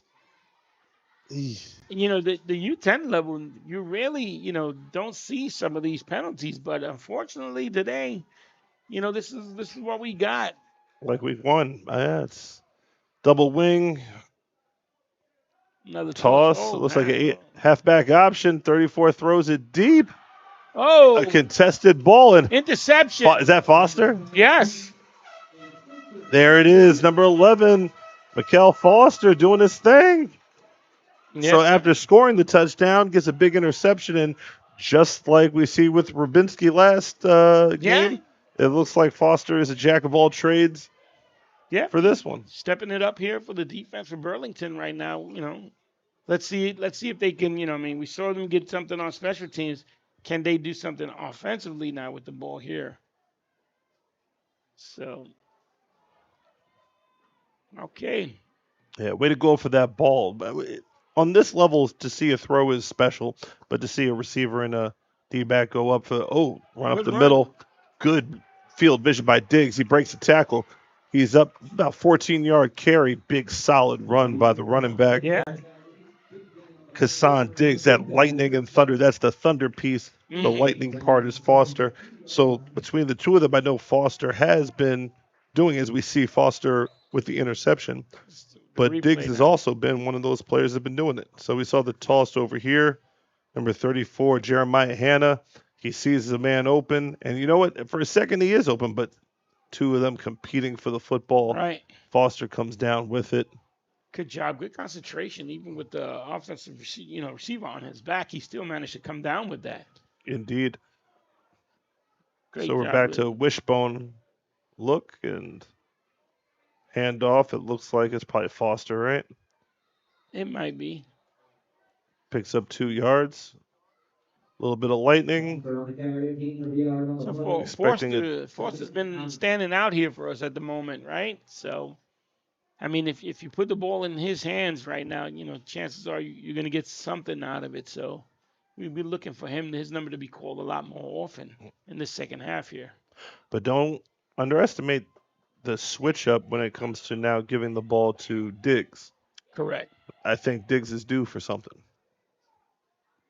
Yeah, I mean, you give him a big dose of force, and then all of a sudden you switch it up and you give it to Right. to So Diggs. Yeah. you're chasing after 11, and then all of a sudden you get ran over by 22. It's not a good experience. Another handoff up the middle, another 2-yard gain. That'll bring up a third and a healthy 6. Robinson on the carry. Yes, it looks like about 3rd and 7 actually, and the defense, you know, for Mays Landing is not doing too bad here. Well, they've only surrendered points on special Yeah, teams. right. So, and as a coach, I've actually had that. My defense has pitched shutouts, and I've lost games. On special teams, Oh. yeah, I've had the same. Or a pick 6 on offense or something, you know, Mhm. regarding offense. So you can only do so much, and when you tell you if they don't score, they don't win. You got to be sound in all 3. Here we have it again, Dave. What is it? Another flag. From the Department of Repetition Department. Yep. Okay. Yep. Clock starts to wind down again, and 6 minutes in this third quarter. Yep. Burlington up on top, 7-zip right now. Makai Madrid is the one at quarterback number 4. Seems to be distributing the ball with some pretty good efficiency. Mm-hmm. Maybe we'll see him run in the open field a little Right. later on, a little preview of that.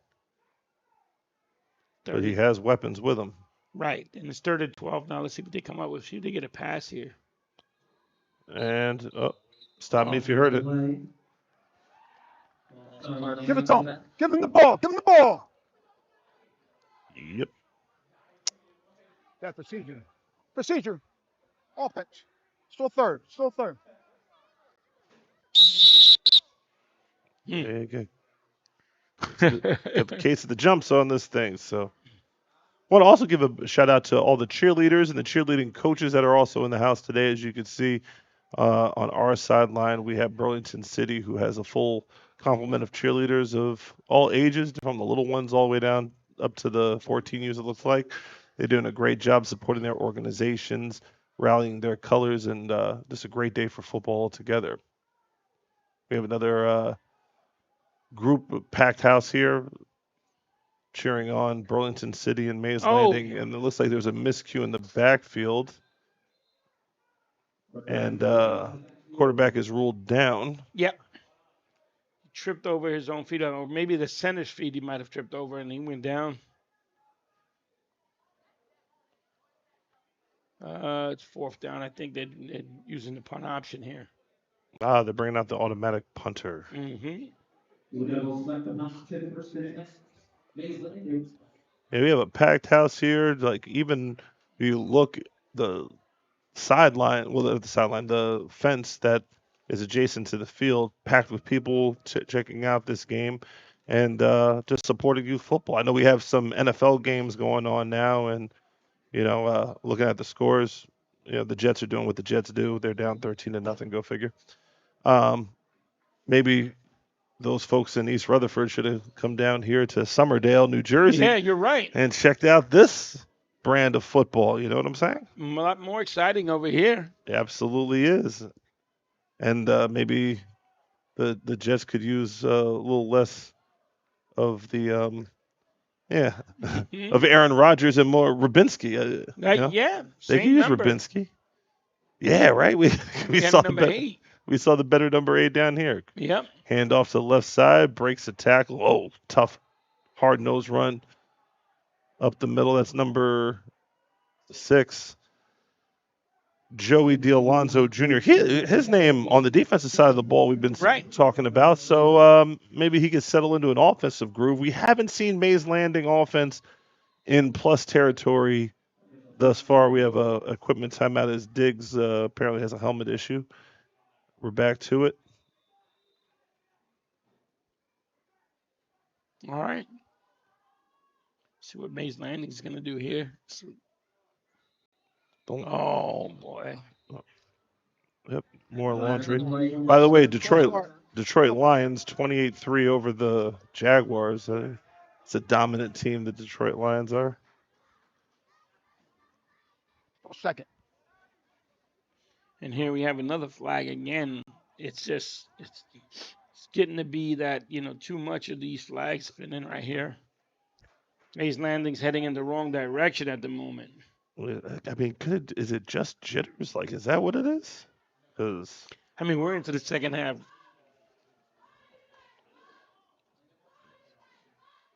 Right. Well, once again,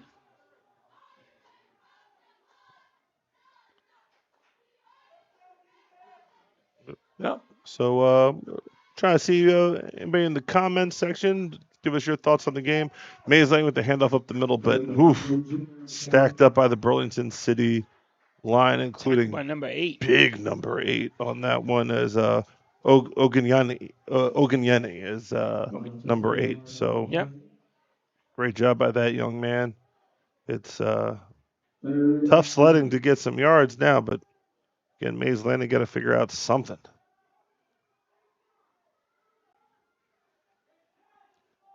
All right.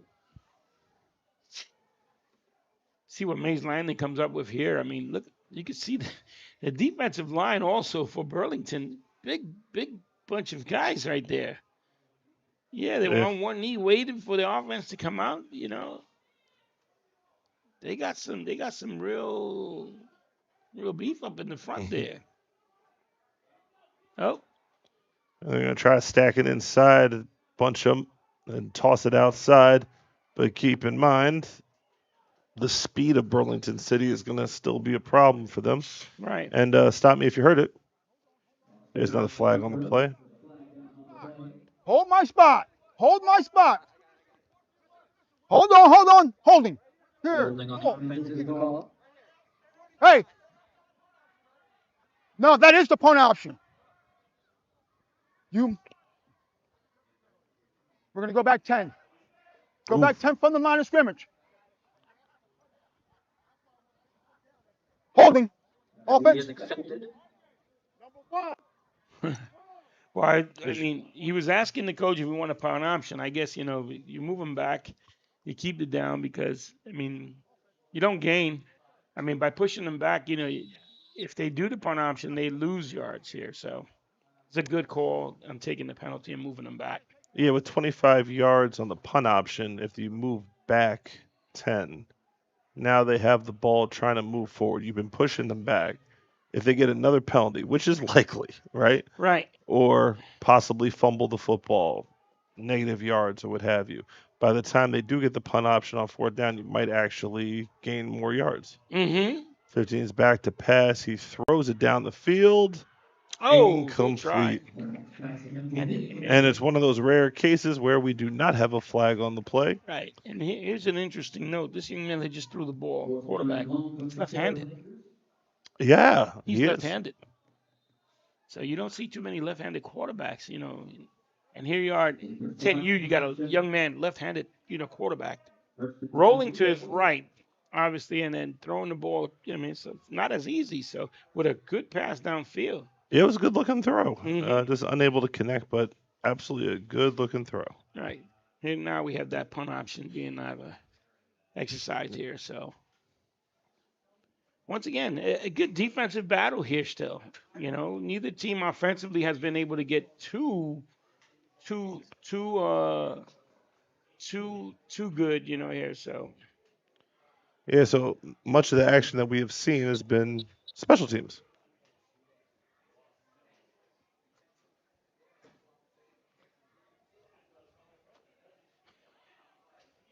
All right, and here comes Burlington firing out of the huddle. Now we have to see something. You right? Can't come out the huddle that confident and run some vanilla stuff. Oh, inside run here. Oh, good. Or maybe you can. Maybe number 6, your man Joey again on the tackle there.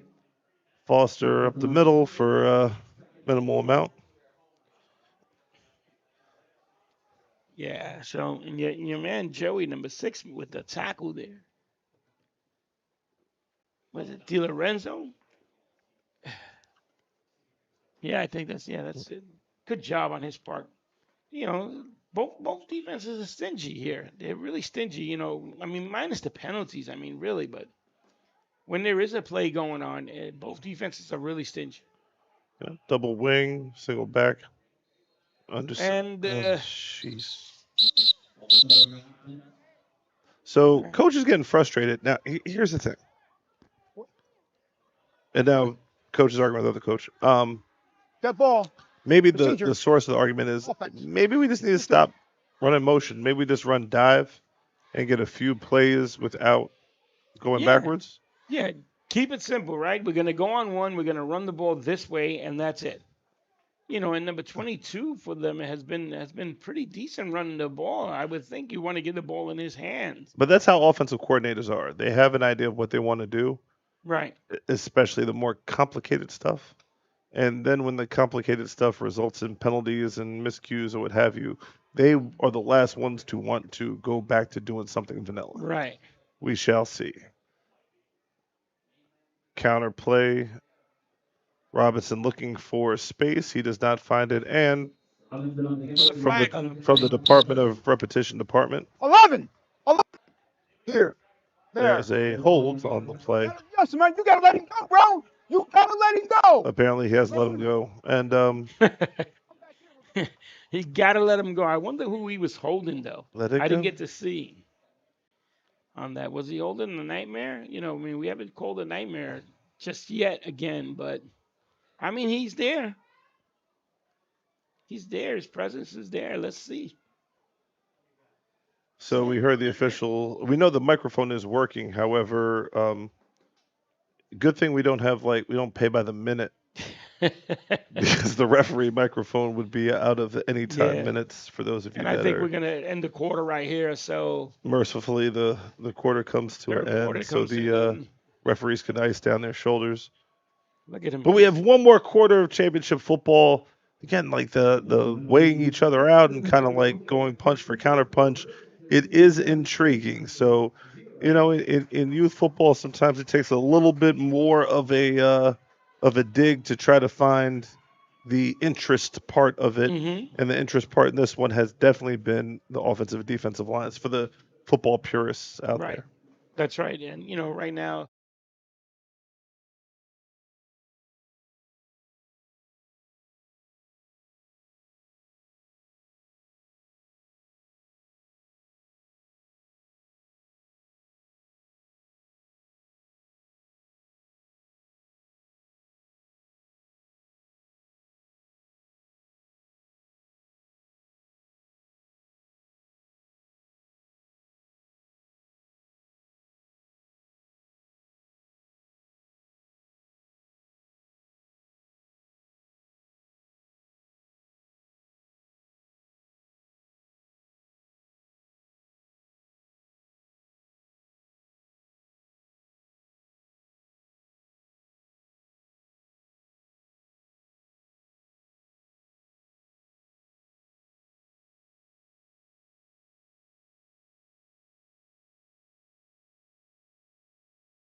all right, welcome back. Here we go. Yeah, all right. Good toss again. Good move by number 11, Foster again. Good job.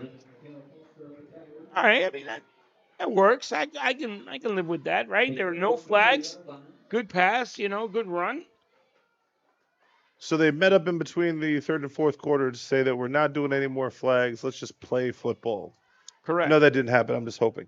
However, with 9 minutes and 30 seconds and counting down to a championship, it doesn't matter what you did in the first 3 quarters. You need to start executing right now. And Yep. so far, neither offense has found the end zone. Right. I mean, you know, just both defenses have been stingy, but you know, the penalty flags are just unreal at this moment. But I mean, once again, they are kids, and you know, you can't always expect, you know, stuff like that. You know, But speaking of which, let the kids play. let them play exactly.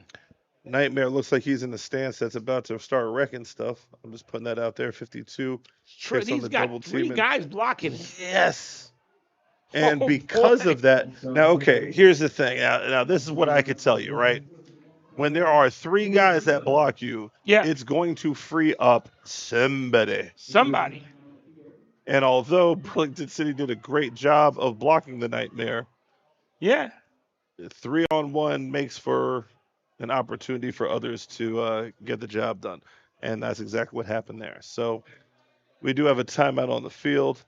Official timeout for an injury there, yeah. Yeah. So what's the key to Mays Landing getting something here? I mean, you got to hope for a turnover here, right? I mean, we've seen Burlington like to run the horse here and stuff like that, or somebody come up with a big hit, knock the ball loose, get a scoop and score. This game is tied up again, and we're seeing some more football here, but at the current moment, both defenses have been really stingy and not giving much up. I mean, we seeing one young man in the 10U being triple team. So at this level, it is something here. We Okay. got Burlington City with the ball. oh, what's that? A punt option? Oh, All right, yes. there you go. All that to say punt option. Well, for the referee, he has to get some leg work done because his arms are getting his really arms are tired. getting like Popeye. Yeah, right yeah, now. yeah, yeah. So mercifully, he did a signal with his feet to offset the ton of work that's been done with the arms, all types of motions. Yeah. So, okay, who am I looking for? So we're kind of snapping out of this thing. We're getting into Yep. a lull and need to see where we're going to break out this thing. If it was Mays Landing, that's going to get the job done right now to try to, let's say, like, even try to tie this game. I'm looking for Joey D'Alonzo Jr., number 6. Right. They just have been unable to really sustain a drive to get him the football. Number 4, Charlie Clark, who we have not been able to say much for. Isane Thomas, I believe, is number 15, but he's he's listed at 16. I think he's number 15 quarterback. He could throw the football. They just need to catch a break. As number 1, Oh, Kai it is. Ankra gets around to the edge. He got the sideline, and it's Foster job. with a saving tackle. So great job by Kai Ankra picking up a big first down. Great job by Mikel Foster, who was the player that was injured on that other play, by the way. Correct. That young man is playing his heart out right Mhm. now. So you talk about MVP watch for Right, Burlington right. City, number 11 is definitely it. But again, in the comments, let us know what you're seeing. And once again, that was a great run. He managed to get to the outside and turn it upfield. So let's see if we can get that again. There we go. Oh, good fake, a little counter there. Oh, some fancy running, but better tackling. And that was number 4 on the tackle. Flexing out Makai there, too. Madrid. Look at that. The quarterback for Burlington City makes a heck of a play in the open field. But you know what? That's what has been the story for today so far in the first 2 games. Right. Is no, like we see that play where the kid breaks loose and then runs 30, 40, 50 yards for a touchdown. We've not seen that in the first 3 quarters of football in either game. Right. I mean, besides the kick return. Right, besides the kick return. So, but here we have Mays Landing on a good drive, getting first downs and continuing to move the ball. Clock is running, 7 minutes left. Yep, See what they come up with. When left pro set, number 3 bounces up the middle, 3-yard gain. Nope.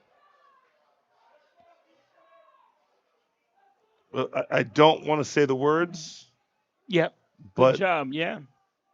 We're playing football without laundry, and there's offense being played. Okay, so big third down here, 3rd and 5. I think this is the longest that we've gone without a penalty. I am knocking on wood if you hear that in the background. Yeah. Well, Let's see what they dial up here, base landing. I mean, this is by far so far their best drive right now. Super snug type formation. Oh, great job getting out to the left. Burlington City stacks them up. Yep. And now you got a fourth down, and here's a big play for the offense. Do you want fourth and it's a healthy 4. Mm-hmm. All right. Let's see. Big fourth down. Ooh, Good counter fake. play. There's the flag. There is a flag. And Oh, man. he picked up the first down, which means that I'm coming to you. and that was a legit hold. Like that was there's no way around that. Yeah, we definitely saw that. Yep. So There was no way around that. That's why I say. Yeah. This is why I don't even. We don't have to go through this. Oh. My time. Bring him in. Oh. Why we don't do this? Yeah. Oh. Who's he yelling at? all right, the ref seems to Was be your- upset with Yeah. someone here. What you're seeing is a zebra in their natural habitat. Oh, they're gonna get a measurement for the first time. Look at this. We Wow. start on the markers. Oh boy. Okay, And but- this is crucial. But there was a penalty. Right. Well, you're right. Unless they picked up the flag. And I don't think we have the replay, but if we had the replay, you would see clear as day that the runner did cross the line to gain. When you're set, hold on. Good? You good? I'm Good. gonna Go ahead. now. Go ahead. Short. Interesting. Does that mean that the coach can? Stop it. Drop the chain. Let him set. We're good. We're going the other way. All right. I mean, we did see a flag, but I guess it was picked up and waved off. We didn't get to see that part of it. Well, I believe the flag stood. However, if they came up short on fourth down, they would have declined the penalty. All right. So I think that's what we ended up with. But we have another meeting. They're going to decline the penalty. Okay. Yeah. They're So going to decline the penalty. Back up, gentlemen. Hold up. Wait. Stay there. All right. We got a hold against red. That's decline. First down blue. That way. he's trying to keep himself away. Yeah, and he definitely wants to. Yeah, that is a referee version of crashing out, as the kids say. Anyway, Burlington City picks up the possession and on first down try to get some yardage as the scrum picks up about 6 yards on the play. And the clock is moving at this point, about to hit 5 minutes. And still without a single offensive score.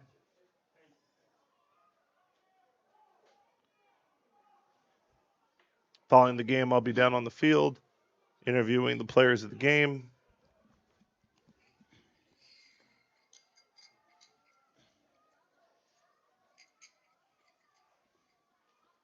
All right. Let's see where we go with here. All right. Handoff up the middle, and oh my goodness, look who it is, Kassan Diggs. Yep. Will they catch him? Oh, will he they slipped catch out of him? that tackle. No, Great they will not job. catch him. Boy, number 22 rumbles the length of the field, and it looks as though Burlington City is going to take a commanding lead. And there are no flags. There are no flags. Great job. I'm going to have to say we're going to get this on replay, but if we could get the replay of me saying Please expect number 22 You Diggs did call it. to break loose because everybody's keying on Foster. Right. Man, it sounds like I've done this before once or Yeah. twice. And that was a super run there for at least 60, 65 yards, I think, on that. So, I mean, Yes, indeed. do we do special teams now for, or do we do this run as a MVP? I mean, I still think Foster's the MVP. Yeah. You know but what, with the interception. Yeah. All right. Yeah. Well, we're still figuring that out. So when we get to the field, we'll let you know who they are. Here we go. Big conversion here. Try to make it fully 2 scores. And stacked up by Mays Landing. So we shall see. 4 minutes and 29 seconds left in this 10U championship game for Tri-County United football. All right. Take a look at this. A 65-yard touchdown run. What is that, like 63? 63, yeah. Right up the middle. Yep. You see the point of attack. You see the blocking. Oh, number 8 on his man. Number 99 took care of his man. We're just driving up front. And once he got to that seam, he turned the Jets on. Way to not give up by Mays Landing. Look, that young man had a foot. Yeah, he had a foot there. And, boy, you see him step out of that tackle there. That was a great job. Yep. Big play by Diggs. Great job by those guys. And Burlington City, wow, it's we got some offense. Got some offense finally there. And with no flags. I mean, great job. And that was a great job by a cameraman again to be able to follow that downfield and all the way through there. Yes, indeed. Yeah, Mr. Howard Gabriel again on the controls there with everything going. Up until then, if you were to zoom in on the referees. And maybe you can zoom in on how this young man's kicking the ball off the ground. Yeah, look at the placement of this football right here. Yeah, I mean, this is something else. 10U, we're kicking the ball off the ground. And has been successful with it. Yes. Got one recovery. And Now, I'm looking at the front line for Mays Landing. Yeah. Oh, he has a special way of doing it. Mays Landing front line does not look the most ready.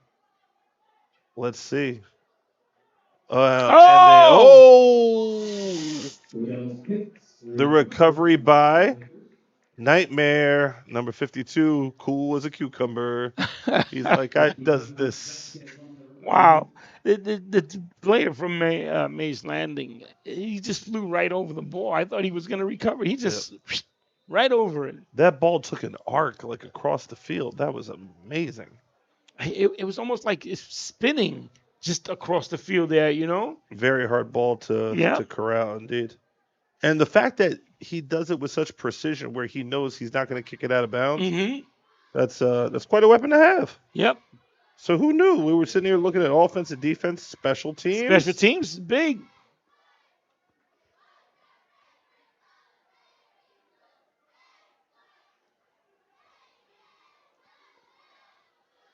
Mays Landing trying to get this thing going. 15 with the pass out. A nice little screen pass. He gets to the edge, breaks the tackle. Oh, good job. He's still on his clearing. feet. Ooh, really tough tackle after 13 yards. And there, Burlington City is making them earn everything.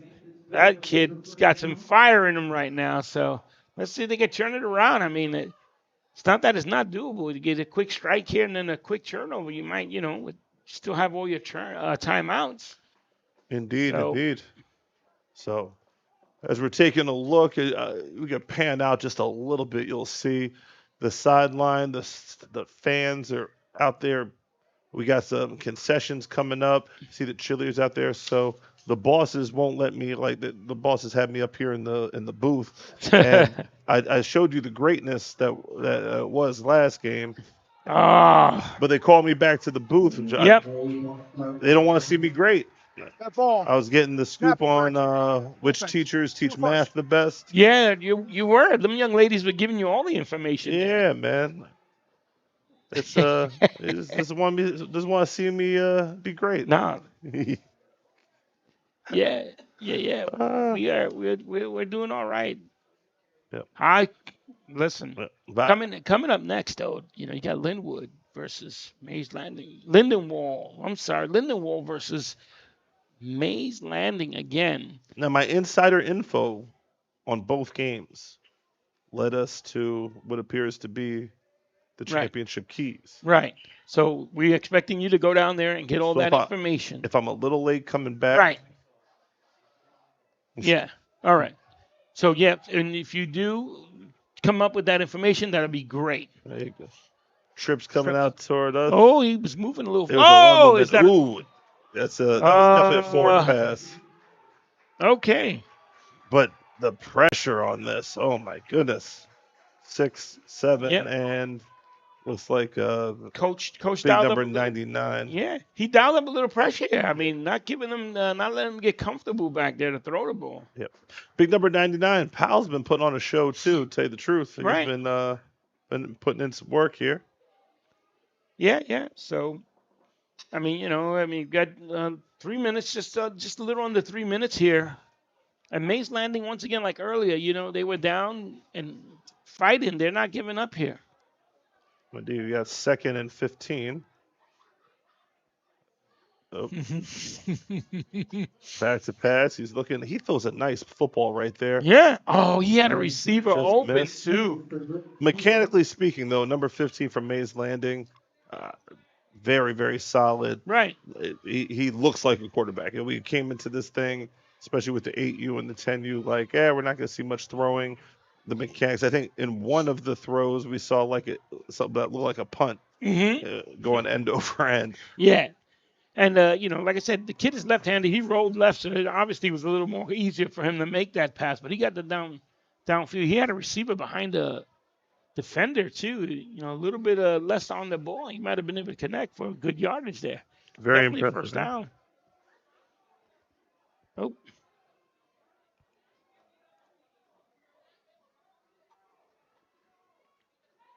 Third down, double sticks to go. We got a reverse, but The ball's ball's on the floor. ground. And who And recovers? that is a Burlington City recovery. And although we still have and another flag is going to be for taking the helmet off, which you cannot do. And we get it. It's very upsetting, especially a championship game. But you got to keep your helmet on. So that Yeah, player goes to the you got to sideline. keep it on. You can't slam it to the ground either. You understand? So, you know what I mean? Yeah. That's the Tough. tough part of this thing. But on the other side of it, Burlington City getting the job done on this thing. And now they'll have the ball deep in Mays Landing territory with a chance to ice this thing. We got 2:44 on the clock and a timeout on the field. And All right. Timeout. I'm looking at the bosses like, let me He- oh, roam and yeah, be great. Right.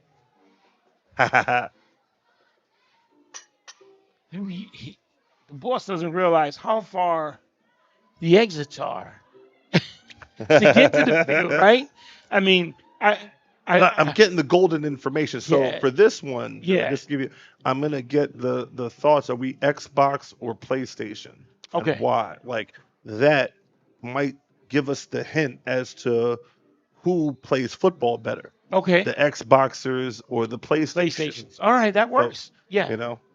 Sounds like a plan. dude. Yeah, because you got Madden, and this year with the NCAA game, Mhm. with nil contracts and names Right. and stuff like that, I want to know who's playing what game system, so I know who the ballers are. You know what I'm saying? True. So and who they play with. That's the other thing. If they're playing Which- Madden, who they yeah, play with. who they play with, you know. and which team, and which is their favorite character on that. Which would Absolutely. be their obviously their favorite player, but Yeah, I would hope that Foster and Diggs for Burlington City, since they've had such a great showing today, I hope they play with the Eagles because again, Right. I'm an Eagles fan. So Yeah. But we'll see. We'll see we'll get the info. We got a wishbone backfield here. Let's see if they can run out the clock or at least pick up a first down to milk some clock. Hand off to the second back. Gets to the right side and tackle for minimum gain. We'll see if Mays Landing elects to No, I stop mean, the clock, I or don't think they are. yeah, 2 scores and your offense hasn't scored, that's going to be yeah. Fisher timeout. Yep. So the Okay. shoe tying stops the clock. It looks like his shoes and there's a lot going on. Yeah.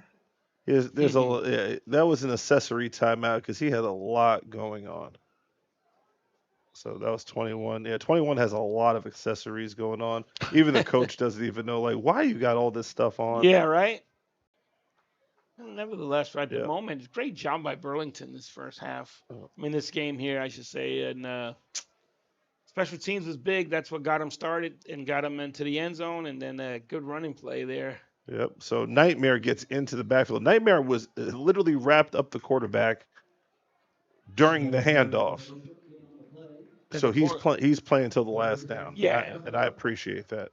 I think it's time for the boss. Dave is gonna leave the booth now and go down there. You gonna start singing "Born Free"? Born Free. All right, let's go. It's all me now, fellas. Here we go. Burlington's coming back out now to. I mean, I would assume here that we're gonna see another running play just to try to get the to be able to run the clock out and end this game here. So let's see what they come up with. Okay, drops back, gives the ball off, hands the ball off. We got a new guy in the game here, number 1. New runner. Caden Crown on the carry there. Good job by him. Staying in bounds, smart staying in bounds to keep the clock running. It doesn't seem like Mays Landing's going to try to call a timeout here. I think we're going to end it this way. Once again, thank you all for tuning in on the second game. And we are almost done here. Another good game. Great football. These kids are amazing, doing what they do out here at this age and still learning the game. And both organizations bringing their teams in, looking to win, but only one can win here. Burlington's the one on top at the moment with 18 seconds and running 13 zip. Mays Landing's come up short again on the second game. They got the next game coming up also again. And that's the ball game, fellas. Thank you so much, everyone. Once again, thank you for HSG Networks, Joey Pagan, David Patterson. And we're going to meet with David on the field. He's going to get our MVPs, all right? Thank you so much.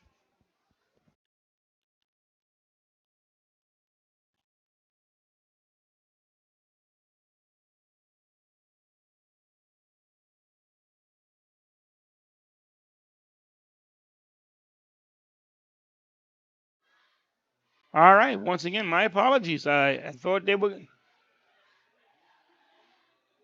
Yep. And here we go. And now I'm seeing a victory formation here of some sort. Yep. All right, and there's your game. Your champions of the 10U, Burlington City. Great job once again. Thank you so much for tuning in to HSG Networks. We'll be back with Dave Patterson on the sideline with our MVPs. Thank you so much.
We're good?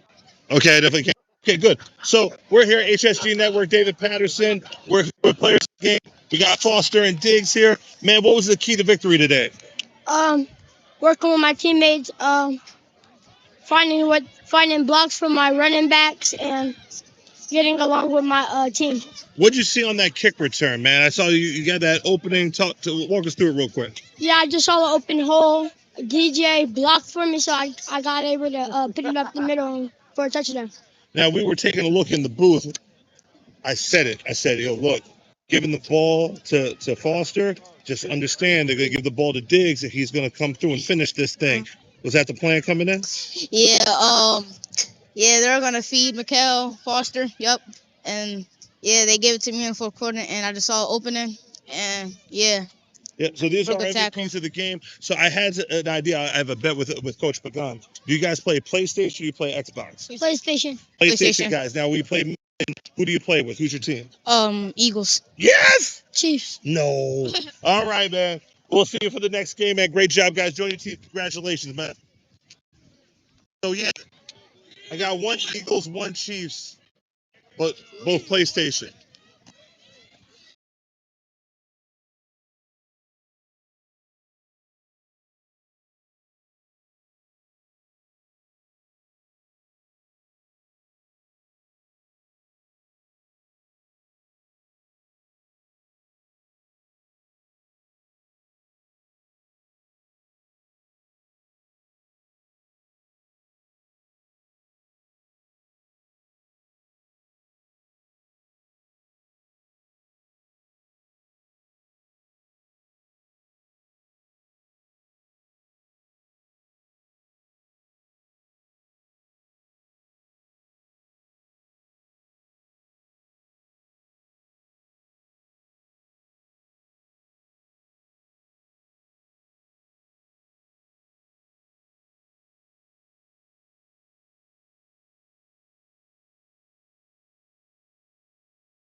Okay.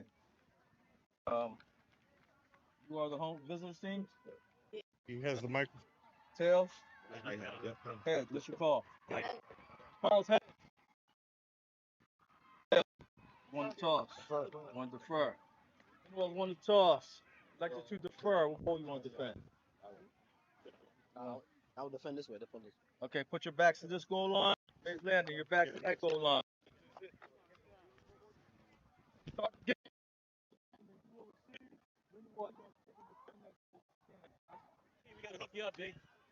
Ladies My and gentlemen, game we have already. 3 cars Yeah. illegally parked out in the parking lot. They are on. Doing.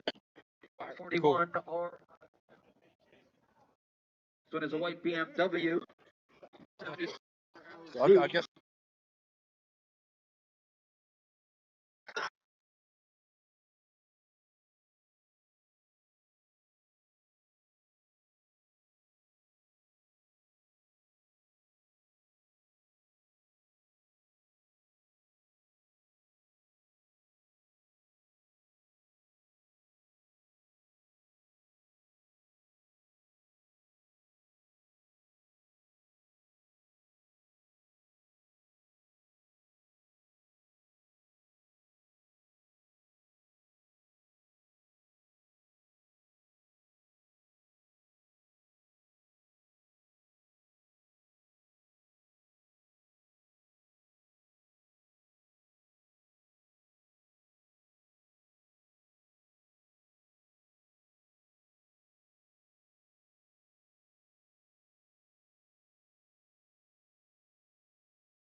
And welcome back, HSG Network, here with a full slate of championship games.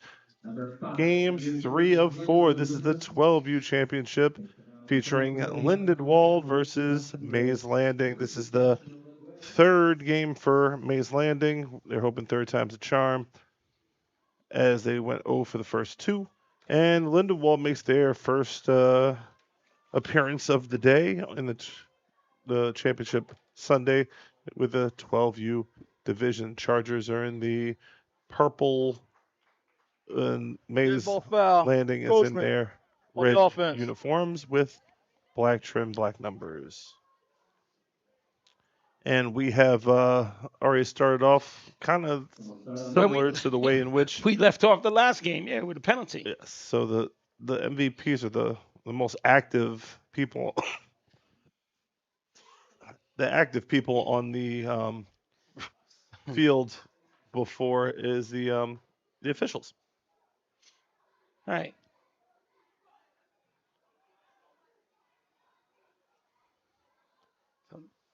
So we have pretty fast action here. Number 2 gets the carry for Mays Landing. That's McCaden Martin on the carry. All right. He picks up 2, and it'll bring up a second and still pretty long to go. Oh, yeah, second about 12 or 13 at least. Now, here's where you get a big difference in speed with these 12U players, and that's a tough exchange. Players thrown down, but it is football, so you're going to get some of that.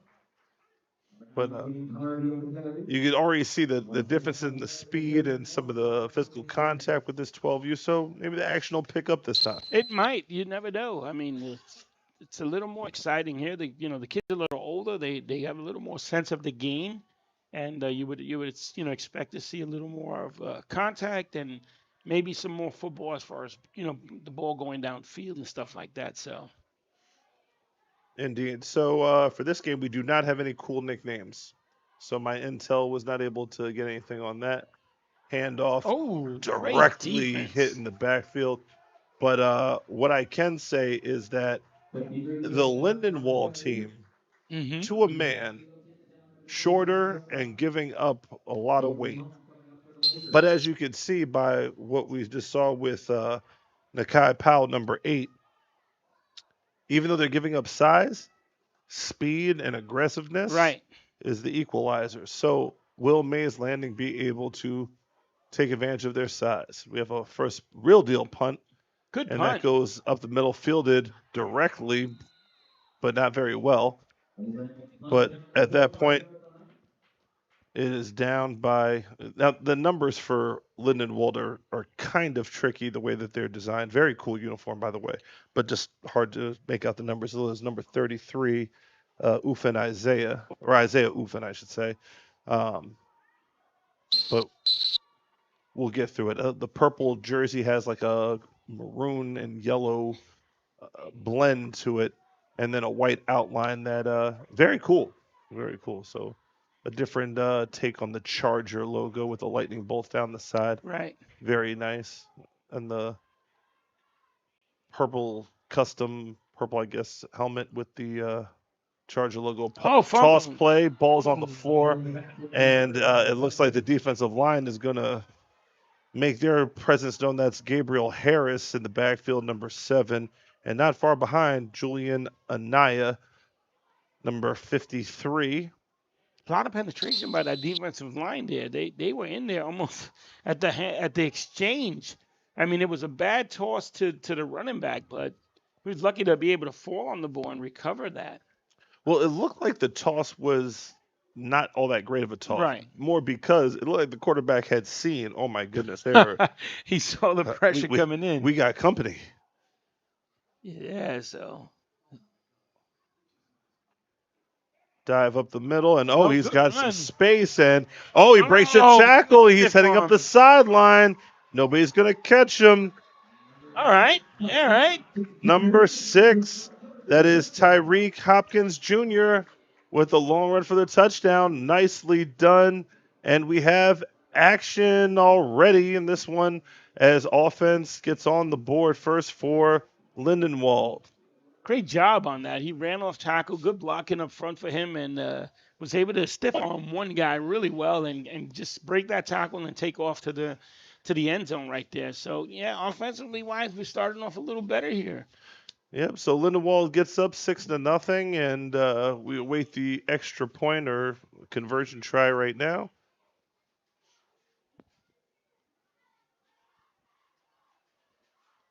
Handoff up the middle. And it looks like he did break the plane, so the conversion is good. And just like that, Lindenwold is up on top of Mays Landing. And again, I was down on the field in pregame, and I saw the two teams. Mays Landing has a distinct size advantage. Right. With one exception. Tyreek Hopkins is a grown man. Like, he is much, much bigger than a lot of what's going on with the Mays Landing backfield or defense front. If he can get to that second level, as you could see, it might be a long day for Mays Landing for the so. Right. Well, I mean, that was a great offensive series for Lindenwold.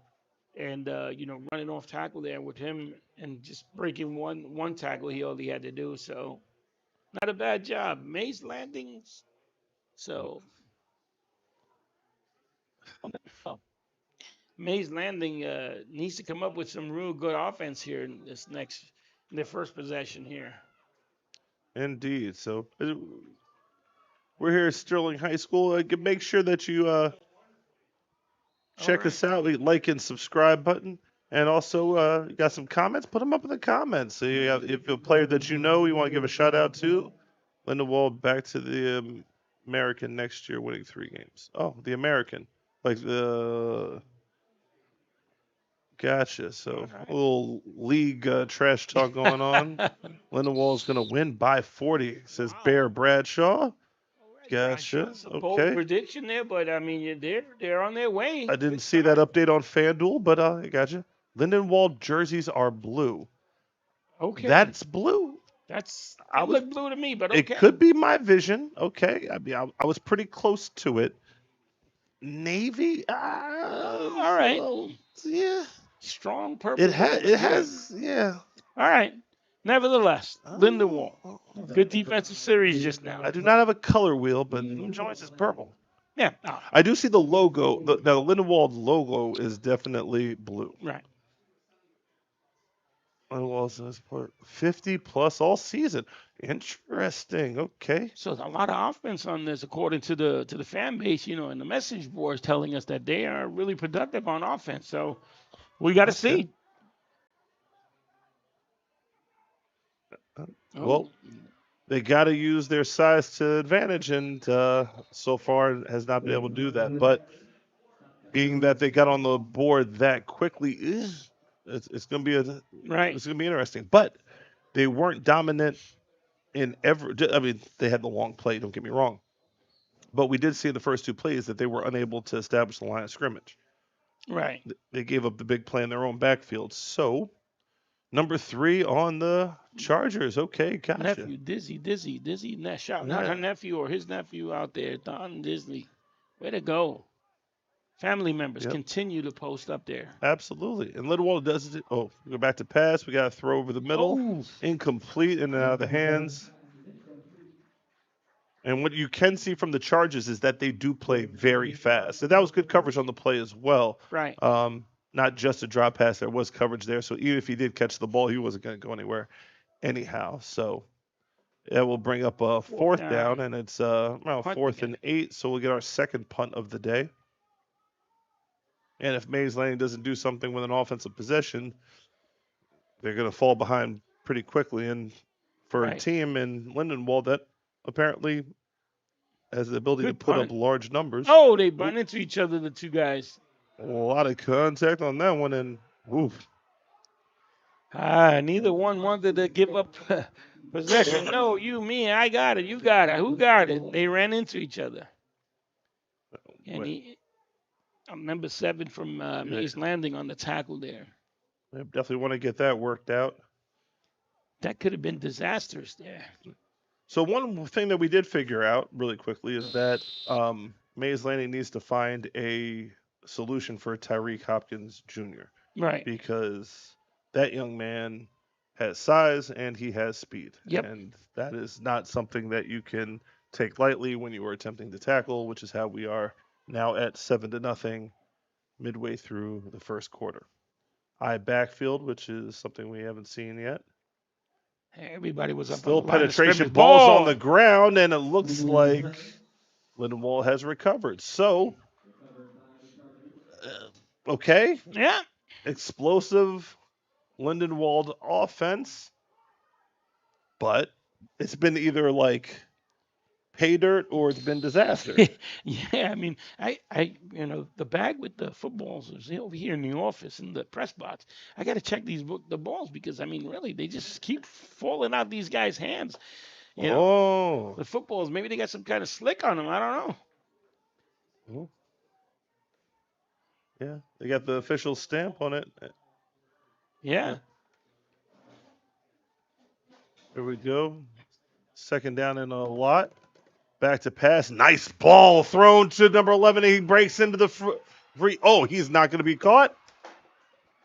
Is he? Oh, he is caught. Great job. Caden Warren on the seam pass. That was a beautiful pass right there.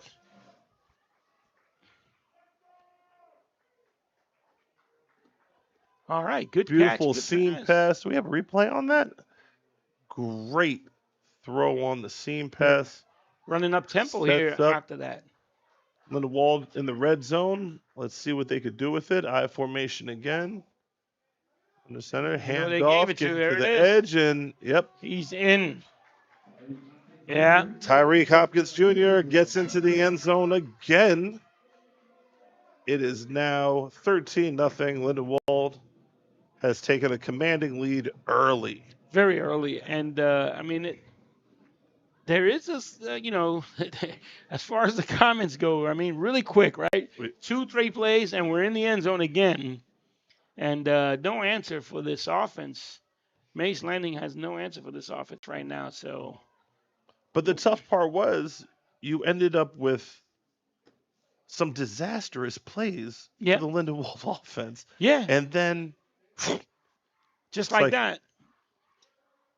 We're in the gun with two backs. Oh, he's going looking for for the 2 outside. points here. Oh, nicely done. That's 2 points, I believe. The forward pass, 2-point conversion. Great job. Yeah. 15-0. Lindenwold is up. No, we're gonna Off watch the this strength of touchdown run here again. 2 touchdown runs by Tyreek Hopkins Jr. Pass. Okay, this is the pass, not the touchdown. So what you're going to see right here is Caden Warren run right through the seam, looks up, gets his eyes up, good eye contact. Look at the spiral. He gets by the defender, and then he just turns on it. And I do love the fact that he didn't look back. Good effort by the Mays Landing defender there to track him down by that time. But Clear leaves. great job Nice. setting up that touchdown. Caden Warren. As soon as we get Great a chance, job. as soon as we get a chance, we're gonna get show you what the teams are playing. And we'll get back to the touchdown, but we're gonna show you that football that I was talking about that keeps hitting the turf here. Good kick. We have number 5 returning it, and he's going to be corralled relatively soon. That's Namir Timberlake All right. Glenn. So here it is, right? TCU FL, right? Championship 2024. Personal footballs here. Great job. But these guys, look at this. Official. We got it written down. Awesome job. Awesome job here. And each team gets to come out with the ball and, championship ball and play here. I guess the winning team managed to take that home, which is a great gift. Good trophy piece also. Absolutely. Put up with the trophy. Hey, Patterson has a great and rings And on rings, top of it. yeah. Patterson, So the rings in the pregame, that was really well done. Patterson has a great trophy room. One of these would be nice in there. Indeed. So Mays Landing offense getting to work. Short run on the play. We do see, again, I'm knocking on wood for those that can't see. The referees have stayed out of this one so far. So far? Yep. Yeah, from earlier, yeah, that's what they're doing. So we're playing a little cleaner this game. Definitely playing a lot faster. And that is not playing into Mays Landing's advantage. As you can see, again, there's a size difference. They just, oof. Oh, wow, they're The really, defensive line just playing that much faster Yeah. at this point. That was number 3 sighting on that, too. I know number 3's family was in the comments before. Number 3 is Joshua Laguerre. And number 2, Gavin Marshall, doing well. He's at the corner on this side. But that defensive line is eating. And again, the two teams were lined up facing each other. And I was like, ooh, Mays Landing is a lot bigger. Yeah. Well, I mean, like you said earlier, I mean, the size is really not going for 60. Okay. The comments, Cooper. Going for Will 60. Cooper going for 60. Wow. I mean. We're trying to get some points to carry over for next year. Mm-hmm. I mean, the speed for Lindenwold is something else defensively wise. I mean, really. I mean, they're just crowding the line. They're not even worried. I mean, I would assume, well, they got one safety back there. Good job. There it is. Good, tough run by number 53, Julian Anaya. Oh, first down on that. First down. Yeah. Good job. And in order for them to, I mean, let's be honest, real quick, right? If for nothing else, you need to pick up a couple first downs to get the defense. And I know a lot of players play both ways, but just to get the defense off the field and maybe get the defensive coaches to start to figure out how on earth they're going to stop number 6.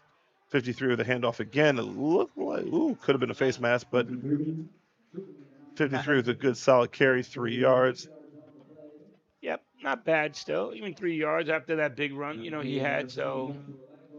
And now Mays Landing going no huddle here. Little hurry up tempo. Is this a good idea? It's been working right now, so let's see. Handoff.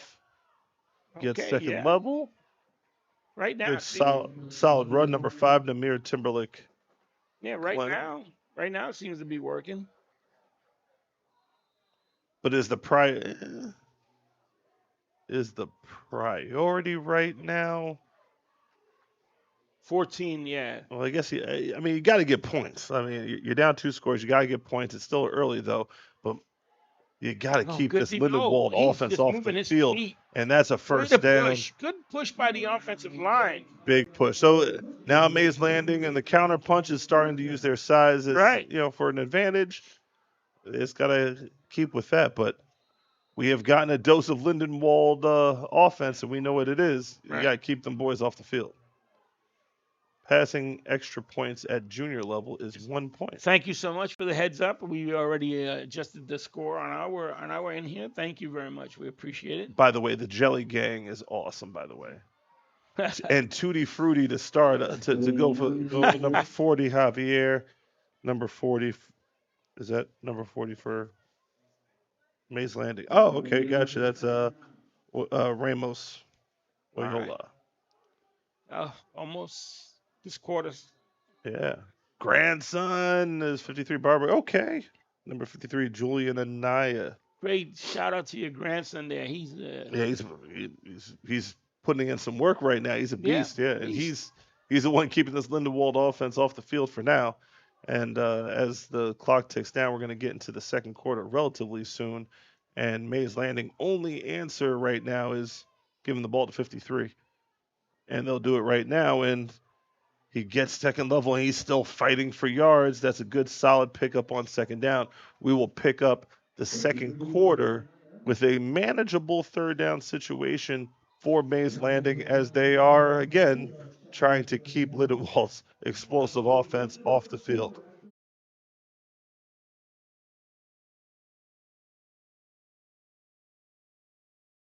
One of the best reasons to visit Williamstown is to experience Bleachers 322 Tavern.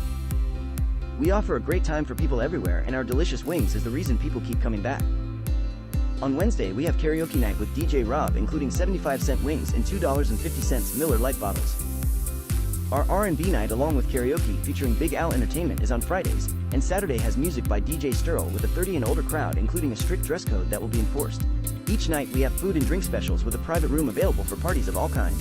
If you'd like to ask us some questions or make a reservation, call us at 609-481-2043.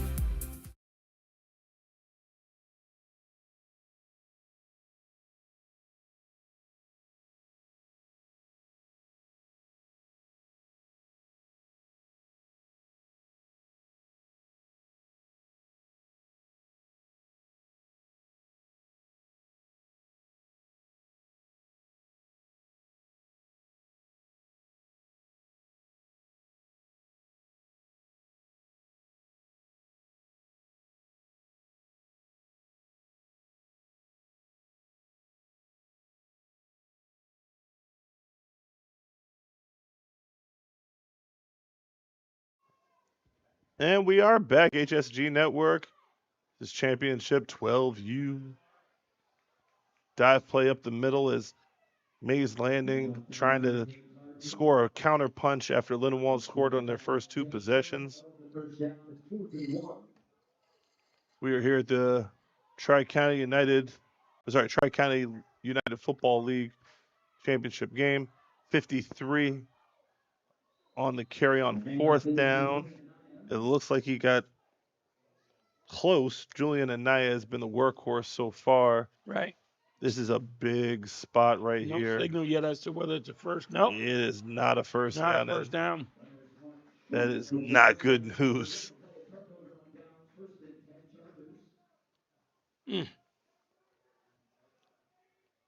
So you had a promising drive that ends up 1 yard short of extending. Here you have it, right? Mays Landing, might have figured it out at the moment. They came up short on that one right there, but that tempo offense for them it's working. So they may need to get back to that. And the good thing is, once they run this young man a couple of times, and if your quarterback can throw, you run a little quick play action over that. Hopefully you get the defensive back sleeping and come out with some points there. Well, when you're playing against teams that have very quick scoring, explosive offenses, you have to keep that offense on the sideline somehow, some way. Oh, and speaking of which, great penetration there. It was number 18, Nicholas Hood. Yeah, good job. Great job. He rifled through there. Now, here's the thing. In the first two drives, which have both resulted in touchdowns. So if you're just tuning in and you see that Lindenwold is up pretty substantially for this amount of time, it's not like every play has gone for positive yardage. Correct. It's either gone for negative yardage or it's gone to the house or pretty close there too. And quarterback rolls out, and this looks like it might be a big play one way or another. And yes, it is. Another catch. That's number 11 again? No, it's number two this time. Gavin Marshall with the big catch. Oh, man, that's a great throw. Ball on that for Gavin Marshall. Gavin Marshall, man, he's showing up, man. Yeah, well done. GK, she's shouting him out. Good job. Gavin definitely put on for TT right there. Yep. There you go. What number is that? Number 2. Good job. That was a great catch on his part. Turn upfield to start running. So, good job. So Isaiah Covington, the quarterback for Lindenwold, has been throwing some dots right now. He does have some pretty stud receivers to throw to if he gets the time. So how does Mays Landing find an answer for this? Oh, look at this. Crushing run downhill. Still going. It seems like no one wants to really put a helmet on this guy. Some pads to bring him down, As big as he is, you definitely want to get 2 or 3 guys on him to be able to make him go down. But once he gets second level, then he's got a full head of steam. It's something else there. The only way that Mays Landing has been able to be successful so far is with penetration from the defensive line. But they haven't been able to do it for 3 consecutive plays. Correct. They need to get in here and disrupt him. Stop him in his tracks. Quickly in the backfield to not give him a chance to get going. Some motion here. Motion's back. Oh, good pass up the middle. Yeah. Tyreek Hopkins Jr. with the catch. Another dot absolutely thrown by Isaiah Covington. Mm-hmm. I mean, the receivers aren't catching the ball, but that ball is there. Again, even with the deep pass Right. down the seam to Caden Warren. And here we have a little more Every tempo. ball he's thrown has been on point. Mm-hmm. A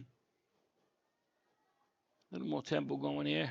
Covington back to throw. Oh. He's hit as he throws. Oh, wow. And it's still almost connected with its receiver. Receiver almost had a shot at that, just a little bit out of reach. I mean, Well, Covington did get hit but while he was throwing, so Right. it definitely disrupted. And I think that if he had a little bit more time to throw the ball, we're still watching that play go. Yeah. And possibly for a touchdown. But again, it just seems as though Mays Landing defense, sack, Mm-hmm. 5-yard loss, 5-yard loss. Then they give up a 25-yard big play. Yeah, game, then they give up a 30-yard big play right afterwards. Yeah, it's tough. 5-yard loss, touchdown, sack, even a fumble, Mm-hmm. 30-yard game. All right. See what Lindenwold comes up with now.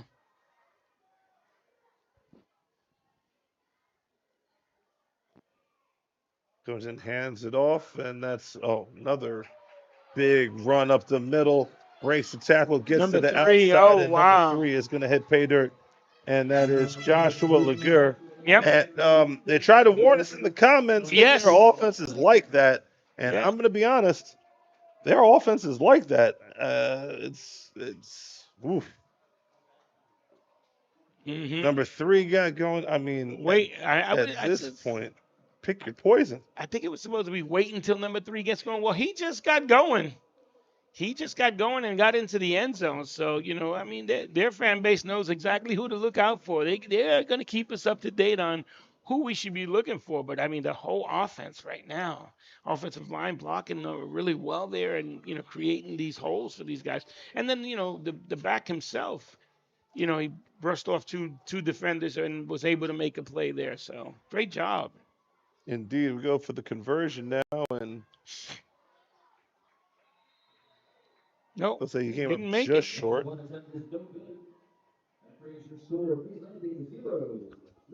Oof.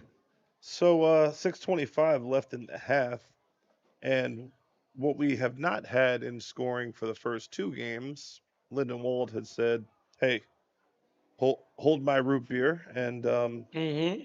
watch this." Yep. As Warren, Hopkins Jr., Lagur, and even Marshall have pretty much, Jaden Perry has that right. That quarterback, he knows what he's doing. Yes, he is does. distributing the ball with absolute efficiency. And it's funny because we didn't even really mention his name to start off with, Right. because we were in awe over the athletic abilities of Warren after the catch, and Hopkins Jr. when he gets it, or whether it be on the ground or through the air. Mhm. My goodness. Big shout out to Isaiah Covington, because that man is putting the ball where it needs to be. Yep.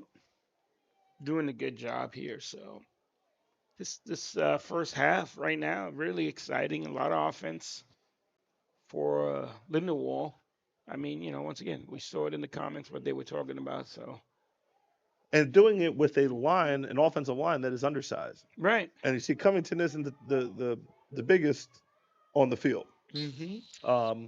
In terms of not having ages, especially with growth spurts at different ages. Yeah. I say a kid is small versus big or whatever like that, because you never know in terms of you took a knee on that. Right. Probably worked out for the best.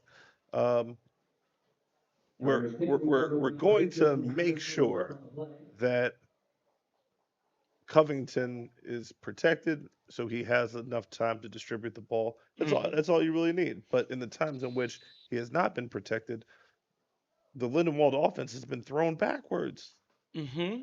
but just not for enough times and consecutive times to get Correct. off the field. To get off the field. Yeah, they haven't had a 3-and-out yet in their Or first couple. or even a drive that has stalled. Right. Yet I they mean, have they not scored. punted. I believe they scored on every possession so far.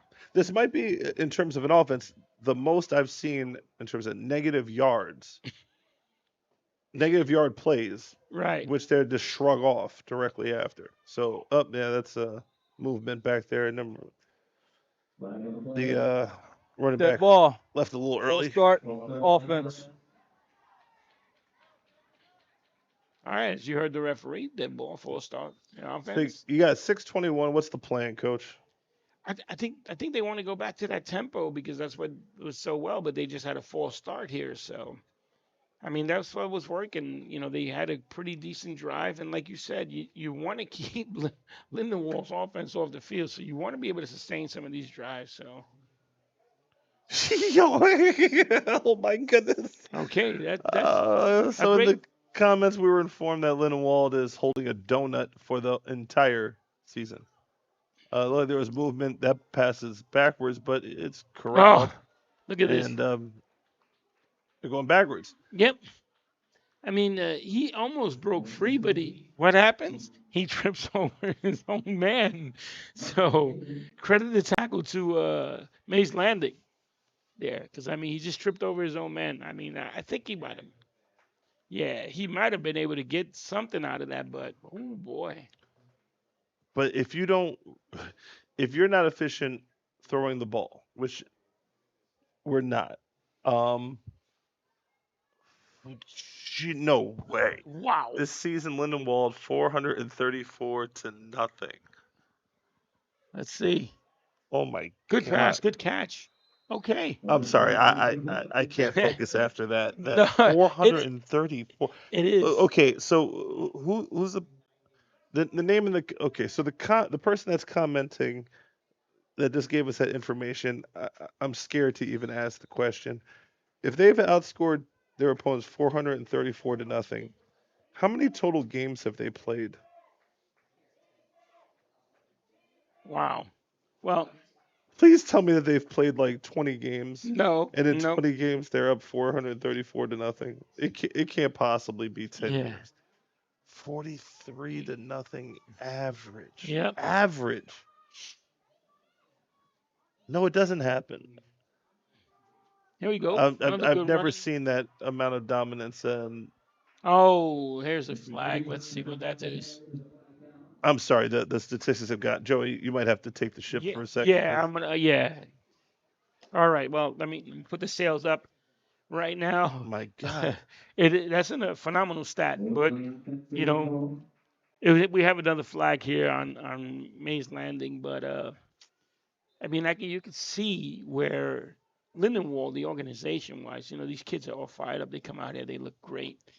And their staff obviously is a phenomenal staff. If the stats is correct,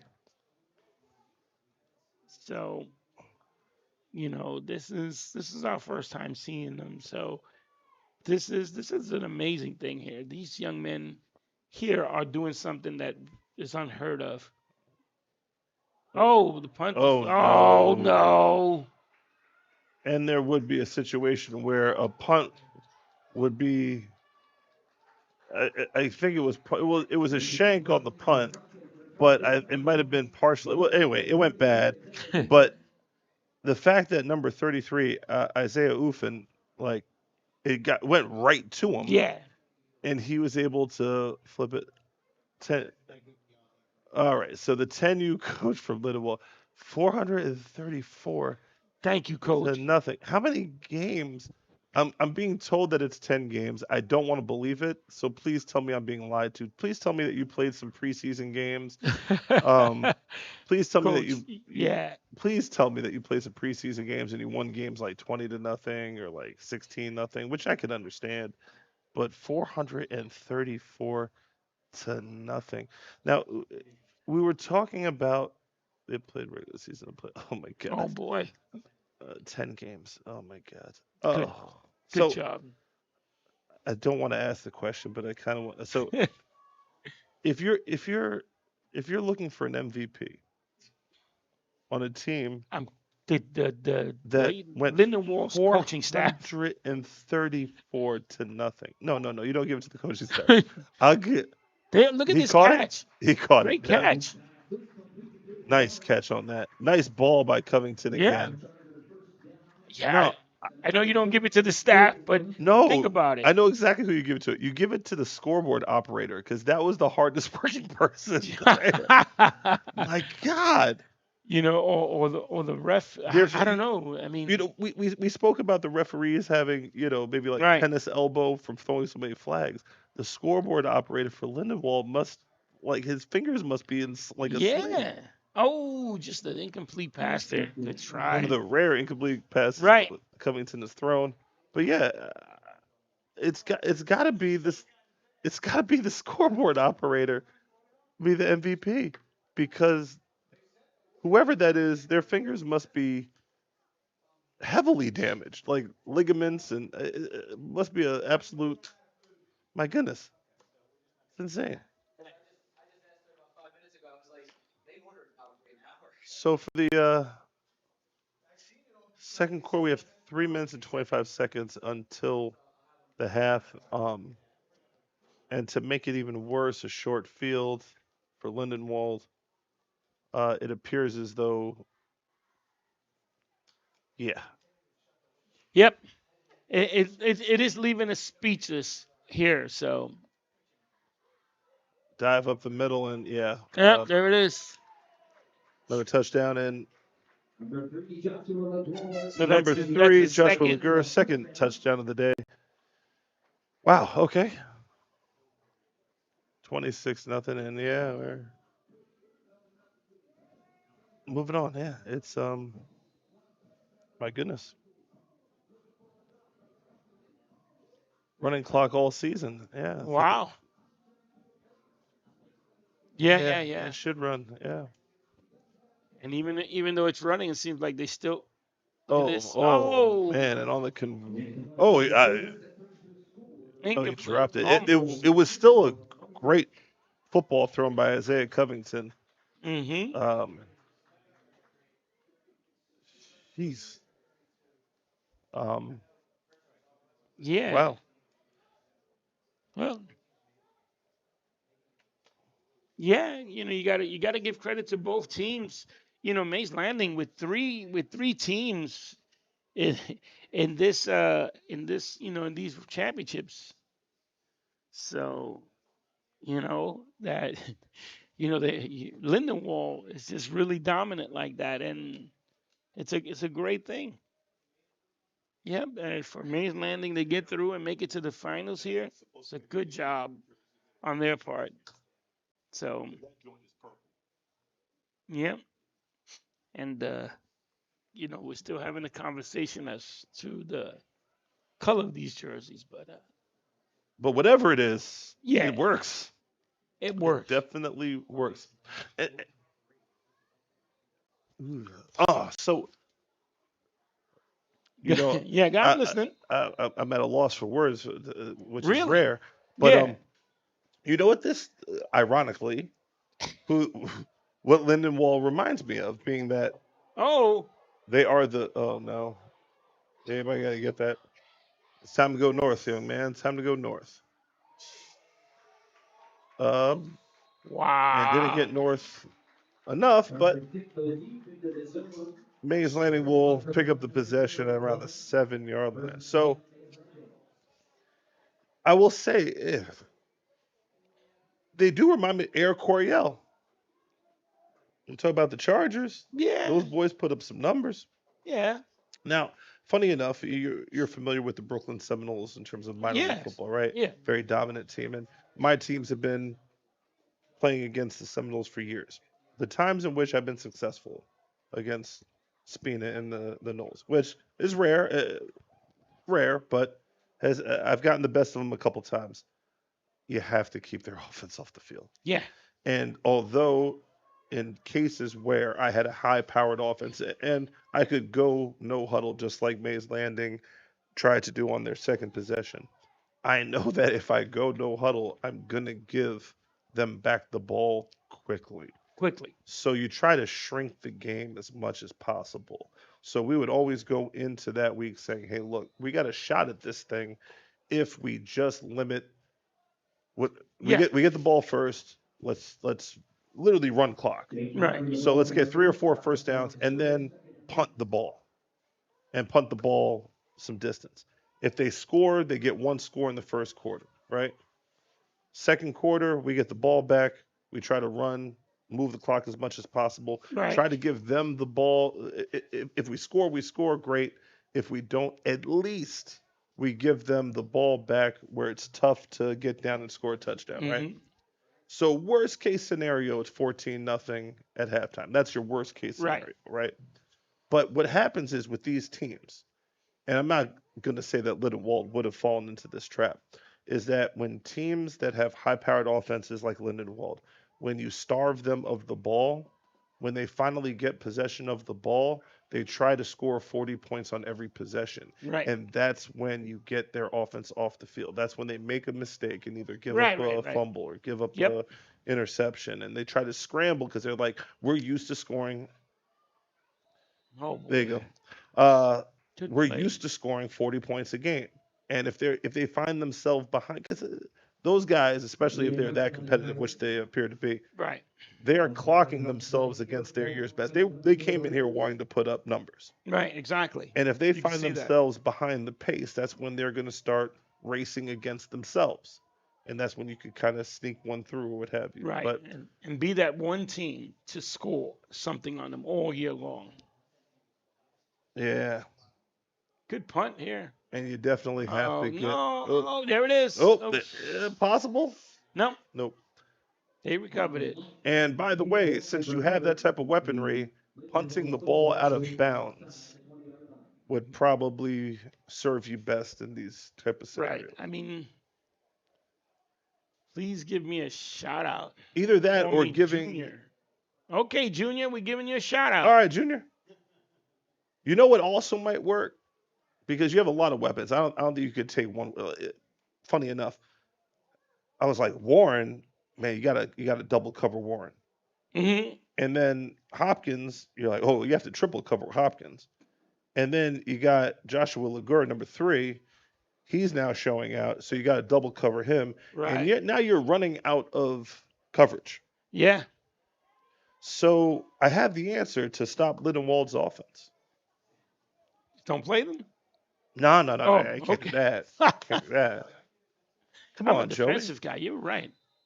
Oh, And it's funny because timeout. we sort of have them with us today with our MVPs. Mm-hmm. What do the MVPs get today? A medal, and what else? An invitation to the All-Star game. Beautiful. So what you do is you give Covington a plane ticket to Las Vegas or wherever it is that Yeah. he wants to go on vacation, probably Disney, and you schedule him for vacation on this day. Yeah.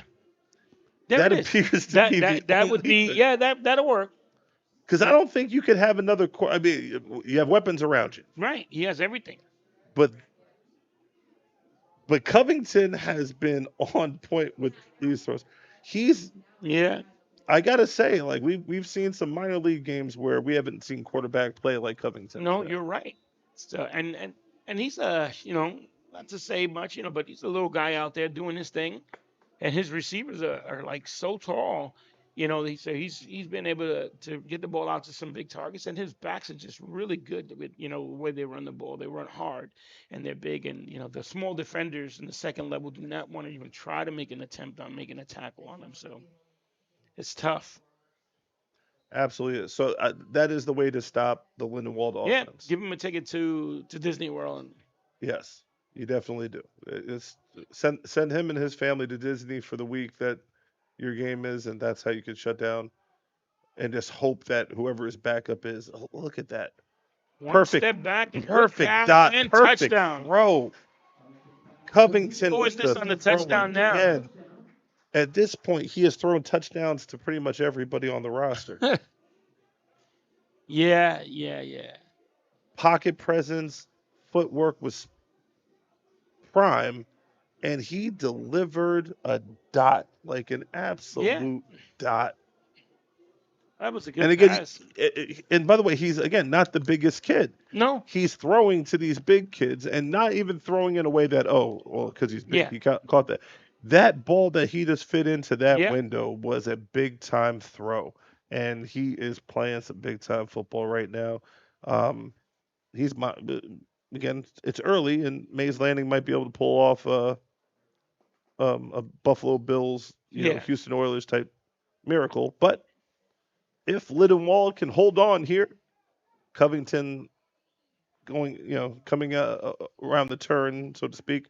My golf game needs some help, but coming around the turn is the candidate for MVP for me because of the distribution between the weapons. Right. What do you think?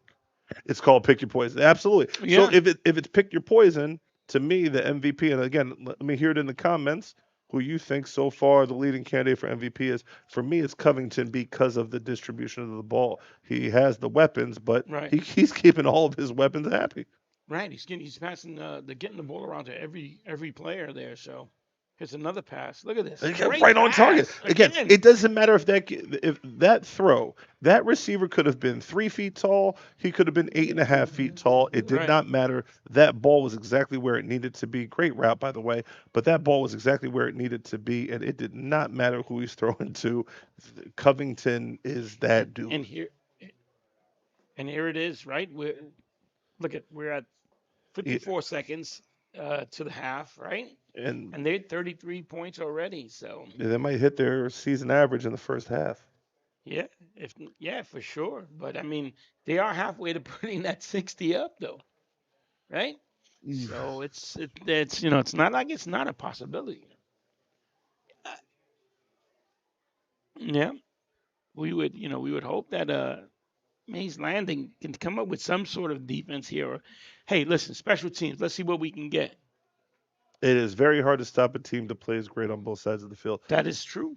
But if you know, here's the other thing, right? Not taking anything away from the Lindenwold defense at all. However, if the offense that you're playing against knows that whatever it is that they do, as soon as they don't score, or as soon as their drive it comes up short, the other team is scoring. That's tough. That is really Yeah, tough. that is tough. Yeah. So the Lindenwold offense, and keep in mind, I'm a defensive guy, Mhm. right? That's my background. For mine, yep. But it's like the Lindenwold offense almost even compensates for some defense. It actually provides some defense because literally you're in panic mode, like, oh my God, if we don't score and get an onside kick and get it back, these guys are going to score anyway. So Yep. what does it matter? So now you're at 52 seconds. Do you try to do something here other than run the ball? And this is where. Oh, look at this. Now this is where.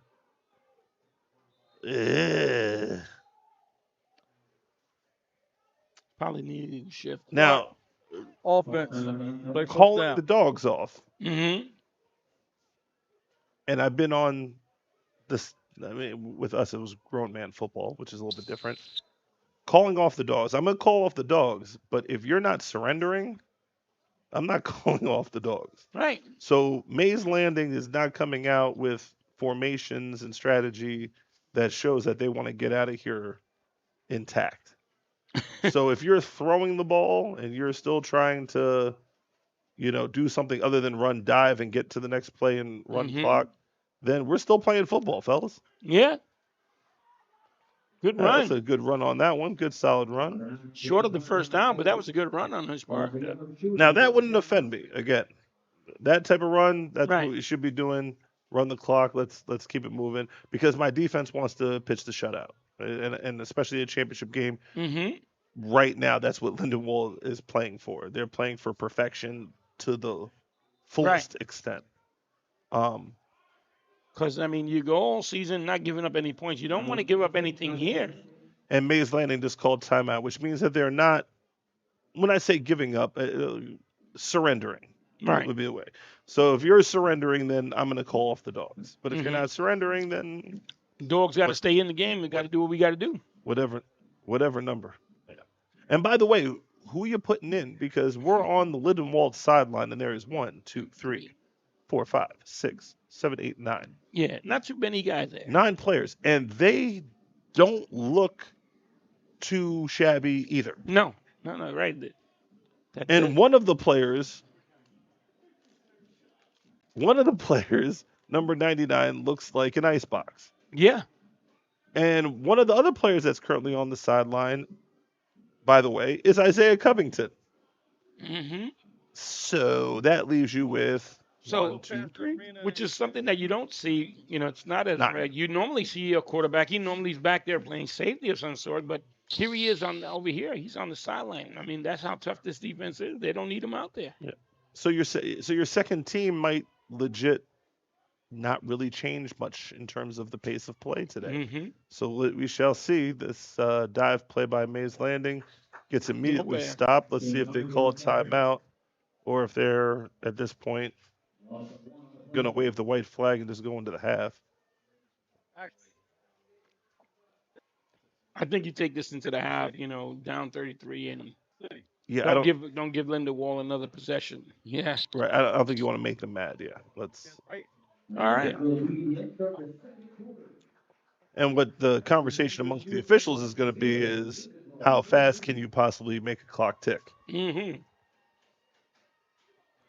And wow, for the HSG network, we'll see you for the second half. We'll be back.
And we are back. And this thing is Lindenwold has a firm grip on this game right now. And we get to the second half. 12U championship of the Tri-County United Football League championship games.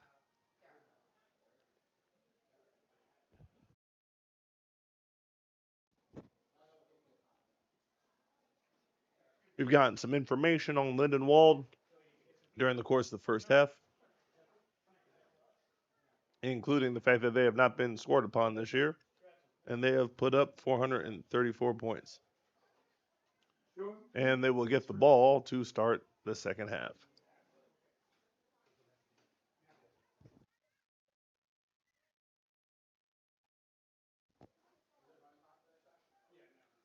Mays Landing is in red on the right side with white helmets. Lindenwold on the left side. And here comes the kickoff. And it touches a Lindenwold player before going out of bounds at around the 22-yard line, which is where the Lindenwold offense will take their first possession of the second half. Yeah. Thank you.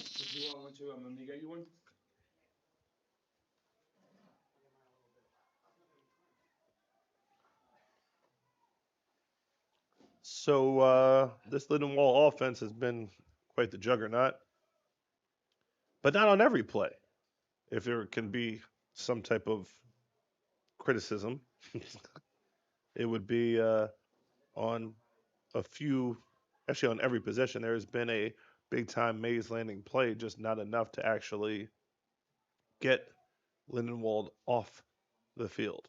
And the only thing at this particular time that could slow down this Lindenwold offense, and just like that, Mays Landing with a sack of Covington, number 53, getting in the backfield.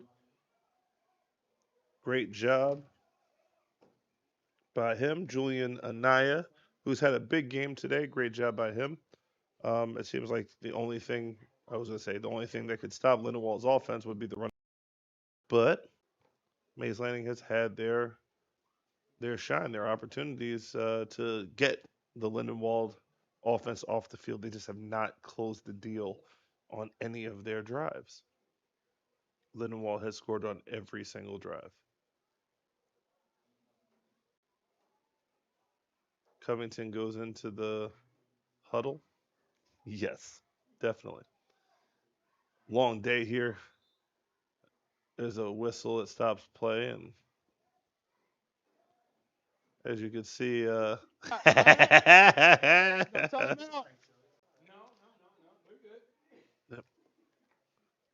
My headset's on. Howard's trying to get me here. I'm eating a slice of pizza here, thanks to the people here who graciously blessed us with a slice. Joey Pagan's plate was about as active as the Lindenwold offense. I moved just as sufficient. I was moving there smoothly. Ooh, you wouldn't see me. I thank the people at Sterling High School here in Summerdale, New Jersey. And beautiful facility here. Great day of football. From the 8Us, 10Us, 12Us, and then next up we got the 14Us to finish out the day. Great day of football. Beautiful weather. Although, again, not having rain means a little bit different to the people in the Northeast. Lately, the weather has been absolutely perfect for us to play some football today. During the week, let's get some rain to change the color of that grass, which we have the next team coming up off in the distance you see with the neon yellow uniforms, which kind of blend into the yellow grass. Next up would be Sterling versus Pittsgrove. So the yellow team in the distance, that's Pittsgrove.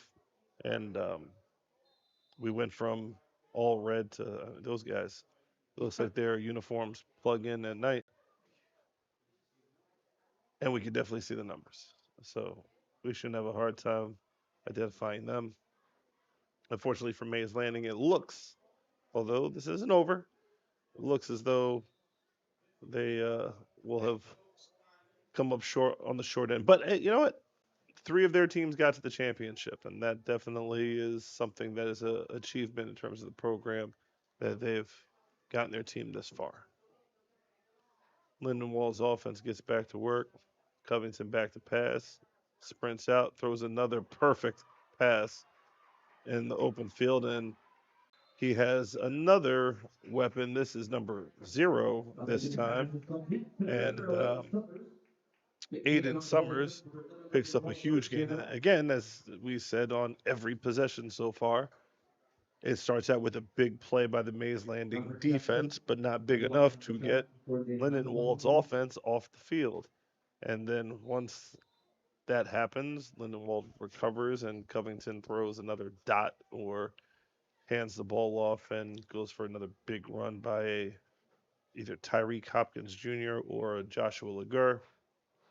And after it's all said and done, they end up going to pay dirt. So now here's the thing, and the clock is running. Right. They put up 33 points in the first half. They're 33 points shy of 500 points on the season. Just Correct. to put that out there. It's a run. And that run is stopped by Mays Landing. Again, Right. good defense. But what comes next? What do you think? I would maybe see some play action here again. And I mean, each time Lindenwold gets down to 4th down, you think, okay, this is their Mays Landing is going to stop them and get that offense off the field. And sure enough, here you come with a deep pass downfield, you connect, and that after he catches the ball, the yak after the catch, he had about another 15 yards after that. So, which is great. But this young man at quarterback here is just something else. He's orchestrating a great offense, and you could see why their offense is so powerful. Just having him at the controls there and having so many weapons for him at this level is amazing. With a run game on top of that too. So Very dynamic. He's back to pass. And hey, stop me if you've heard it before. Right. 53 in the backfield, big sack. Lindenwold offense. Again, I guess we're running out of good things to say about Lindenwold. And we definitely don't need to pile on because we know how great Lindenwold is. And by the way, number 53, Julian Anaya is having a hell of a game for Mays Landing. Right. What does it also say for this Lindenwold offense that they can go through adversity literally on every single drive and still come out and still persevere and just bounce right back Yeah. and make a big play? Yeah, no, it says a lot. I mean, once again, well-coached team. That their staff is obviously, well trained. That they do the work. They get to the clinics. They got to do, everything they need to. They do it, and to get these kids prepared, and they do. They have them. Oh, okay. All sides on the Just when you were defense. saying. And yep, there it is. Mays Landing, just trying to do what they can, but trying to jump the snap count there, read it and possibly get a big play again. But we saw that they had a tackle for loss, they got a sack, and then Lindenwold turns it around and comes back and hit first down again and continues the drive. And right now it's a good thing. The clock is running, and like you said earlier, the only thing that can stop Lindenwold from getting that 500 points or at least 60 is the clock right now.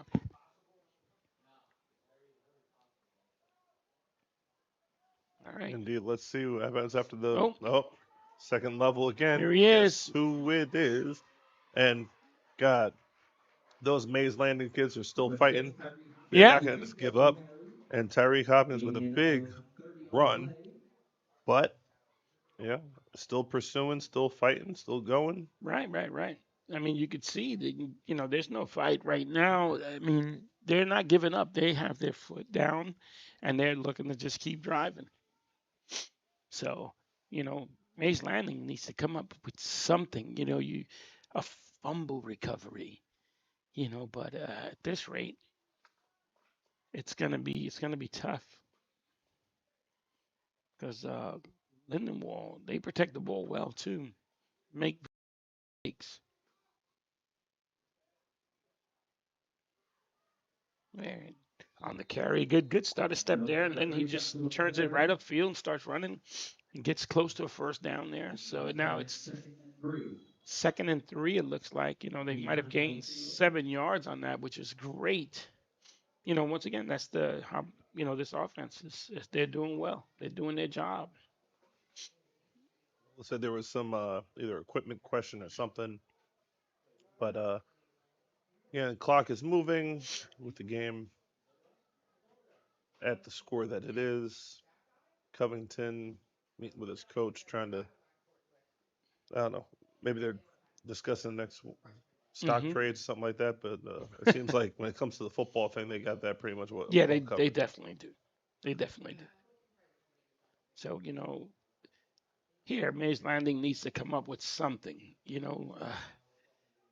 It would be great to see them score, but it's interesting to see Lindenwold possibly, get that milestone of 500. It's like, I guess it was a penalty delay game, maybe, or something. I'm not sure. Indeed. All right, here we go. You gotta believe for Lindenwold the season-long donut has got to mean something. Right. Covington around to the edge. Also, he's going to try to run this thing. He gets to the edge and he got pushed that mountain. Oh, there is a flag. Although the official closest to it just did not want to That ball. Lindenwold Personal the foul. yards. Defense. They called the personal foul. They were fouled on that. I guess it was late hit there, obviously, but stops the clock nevertheless, and 15 yards added to that. Big run there, and now and the first down. And the first down. Lindenwold now is first and gold here. Looks like no, they're at 11. They still can get a first down, 11 or 12-yard line there. So you got to believe that whichever weapon that Covington chooses to utilize right now, he has. It's not going to stop at the 1-yard line. No. If it's near the 2, it's Right. going to be in the end zone. Correct. So I doubt that we're going to be seeing. He may be going to one of his bigger receivers out here to the right, number 11. I think it is. Well, he's got ISO on the opposite side with number 2, and yep, that's where it's going. Yep. And my goodness. great catch. Boy. Great concentration. Yep. That was number 2, Gavin Marshall. Yeah, as soon as you saw how far the corner was, you knew that's where it was headed. So, Right. And in the comments, love to hear what people think in terms of who the MVP is for this one. I got Covington personally. I say the same thing. He's just been taking control. Another good pass there, where the defender I don't think deflected it, but good pass. Only his receiver was able to come down with it, which was great on the tip. Good concentration by the receiver. Maybe we'll get a replay on that one, but No, we're not replaying. no, we're not replaying that yet. No, we're Nah, well, not. Although that we might get a replay incidentally if we pull up. There we go. And there's a handoff, and there's a replay for you. Yep. Lindenwold in the end zone. Yeah, 2-point conversion. That's as much as a replay as we're going to get. Yep, that's it. And our score, well, we're moving on. Third quarter is about to end pretty quickly, and we'll get to the fourth quarter and get ready for the last game, which is Sterling versus Pittsgrove. And again, we talked about the boss letting me, roam free. It's like we're. I mean, that depending on how fast that clock goes, I could be out of here pretty quick. Yeah. No, you can get down there, and then you can get the insight on the next game for us. The ins and outs and the who is over there in them super bright uniforms. Yes, indeed. I need to know if is it a standard outlet or a charging station that you plug those things into. You need a European cord or something.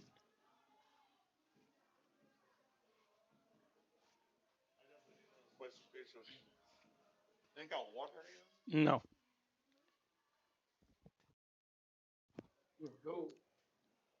All right. So Lindenwold about to kick off, which they've been doing a lot this year. Yeah, you can tell. They definitely went Oh, offside. offsides on that. Now you would think, was it to 434? 474. 474 points scored. They got into the end zone a lot. You would think that their kickoff team would be mistake free by now. They got plenty of. Yeah, you would think, right? There's something that they experience. do often. I mean, it's easy. Just back to everyone up and have them run with for your kicker, rather than on the line there. Well, at this point, do we need a running start? Yeah, good kick. The ball is short, and number 5, good run. It's out to about the 45-yard line. Not bad. Yeah, good job. And with that will come the most certainly the end of the third quarter, and we'll Yeah. start the fourth quarter on the opposite 45. Handing in. So, what's your goal for this particular drive if you're Mays Landing? Mays Landing, the goal is to maintain possession for the next 10 minutes and not give Linwood the ball back. I mean, you do what you can, or some moral victories, a couple of first downs, and then maybe one big play. You get in the end zone, be that first team to do something that no one has done, all year long against Lindenwold. So, I mean, that would be it. Just let's. So we're going to step away, and we'll come right back with the fourth quarter action from this one.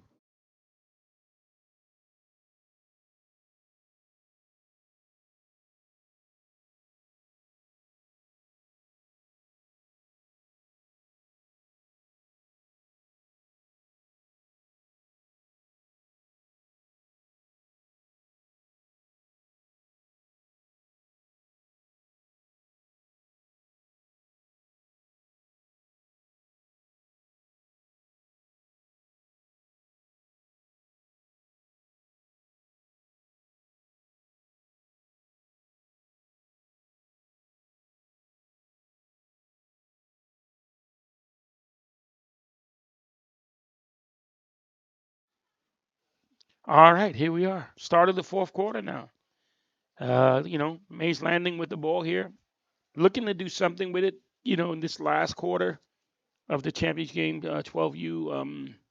Once again, we've heard all about Lindenwold and all their achievements, and everything. Great program, great organization here. Once again, Mays Landing, the what you would want here is at least to do something with the ball.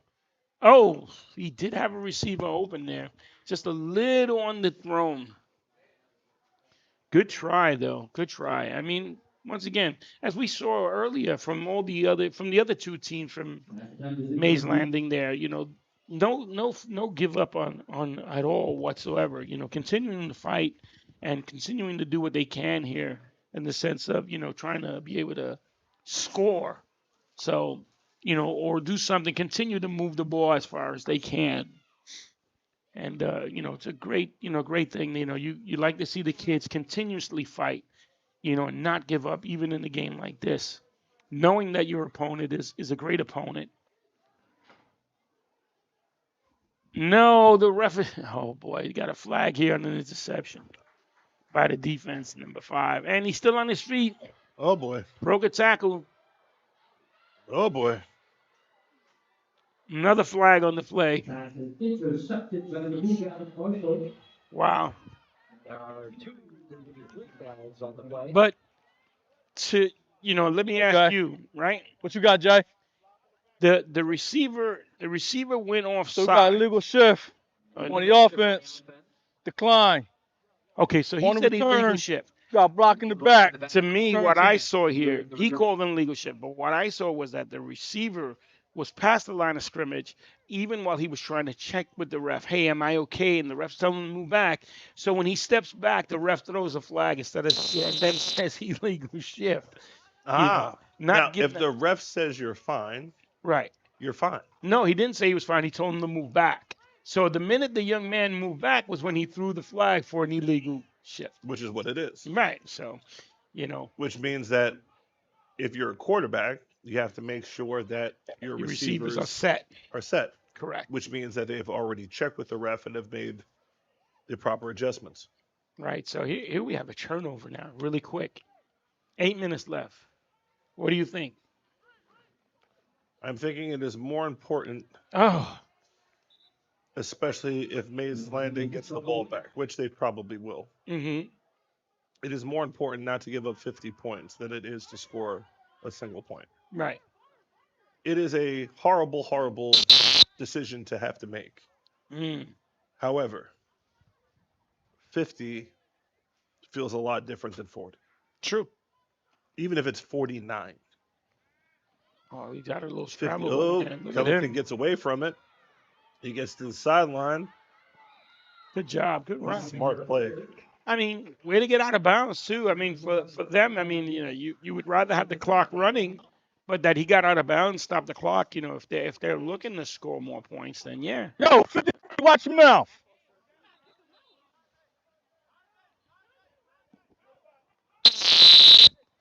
Them kids are still competing out there. Yeah, no. Once again, like I said, Mays Landing, they are not going out without a fight. They're continuing the fight. They're gonna go all the way to the zeros. You know, when that last whistle blows, that's when they'll stop. We got timeout. Timeout on the field, Chargers. Timeout. All right, we'll stay here. Oh, man. This is something. So, and they're using timeouts. So as I was saying, the most that Lindenwold can do is 8 points, putting them at 48. We're breaking down. Hold on. I was like, If you're Mays Landing, you don't want a 50. You don't want a 5 up there. Huh? You don't. Dude, just stay back there and get your $68 and leave us alone up here. Okay. See, the referees are working. Timeout's over. Coach is off. There it is. You would like to score points. You would like to score points, but nobody else has. Right. And again, in the comments, especially if that coach is still in there, Let's go. Hustle, I'm wondering what the highest point total in a game Lindenwold has scored. Because you know their average is 43 a game. But what is the most they've scored in a game?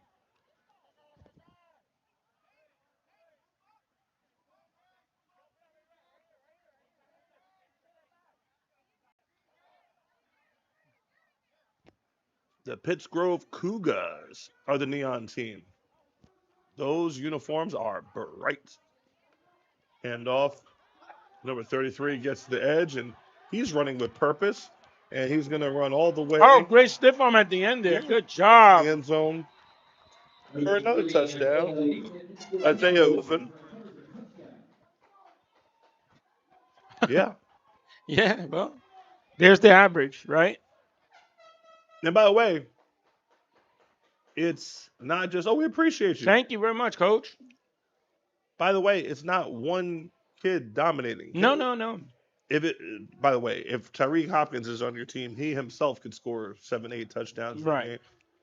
The fact that this coaching staff distributes the ball and lets Covington distribute the ball the way Correct. he does is the most impressive thing. 'Cause, I mean, I've seen, even in youth football, scores that have been very one-sided. Mm-hmm. I can honestly say I have never seen a score this one-sided that has the variety of players scoring that Right. has had. Right. You know, so many guys have touched the ball here. And here it is. Number 3 threw a pass to number 0, it looks like, for the conversion. And there you go.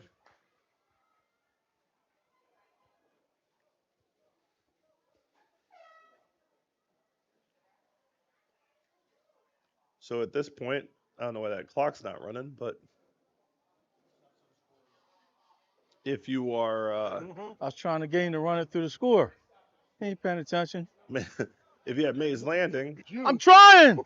get this Oh, my possession, clock operator ain't helping me out. run the. Yeah, the clock operator is not helping anybody out. That's for certain. That's the truest thing that official has said all day long. But once Mays Landing gets the possession here, man, just hold on to the ball. Oh, Don't try to throw the ball. oh, Ant. Here it comes. I mean, you get the ball back, right? You have to at least get the first down to be able to maybe run this clock out and get out of here. But I still think Unless you owe the clock operator money or something, because that's the only way they're holding you hostage. I'm still thinking, Mays Landing is looking to score here if they can. I think it's time to wave the right flag. Oh, that's a good return. He gets up the sideline. He has a block. And they're trying to get maybe the first score against this Lindenwold team. Well, it's like I said, they're not quitting right now. They want to prove a point. They came to play. They want to have some fun. They still got 6 minutes. They still got 6 minutes, and they want their 6 minutes. They're going to try. Okay. They are going to try. Do you attempt to throw the ball here? No. I give the ball back to number 53 and let him run up the middle again, and hopefully he can score. I definitely agree with that. Julian and I definitely it's time for number 53 to get the ball. We'll see what they do. It looks like he's in the gun, so it won't go to Anaya, but he's blocking. It is a handoff. good stop. Oh, my. Roll out. Here you go, 9. Stop by Joshua Lagur. Oh, yeah. So that part.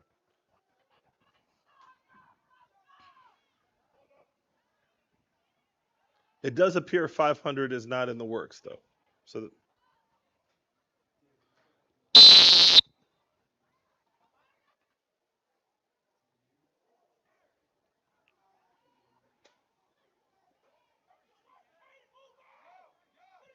but let's see. A little bit of drama here. Let's see if Mays Landing can get on the board, not only for the first time in this game, but the first time Lindenwold would have surrendered points all season long. And it appears as though Lindenwold is not having it. Again, at the conclusion of this one, will be on the field.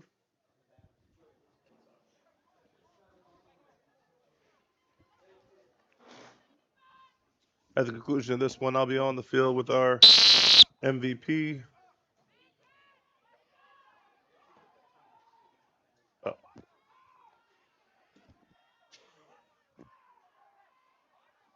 And here we go, 3rd down. Gonna try to get at least a first down. They're gonna throw the ball. We have a catch and immediately brought down, and Lindenwold has other plans as they are taking their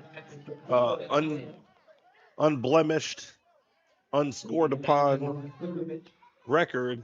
Are you good? Seriously. Okay.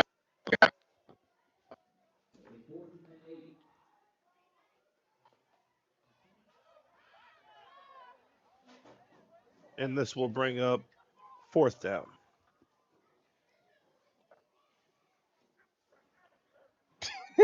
So you would think that this would be Mays Landing's last opportunity to get on the scoreboard. It will be 4th and 8.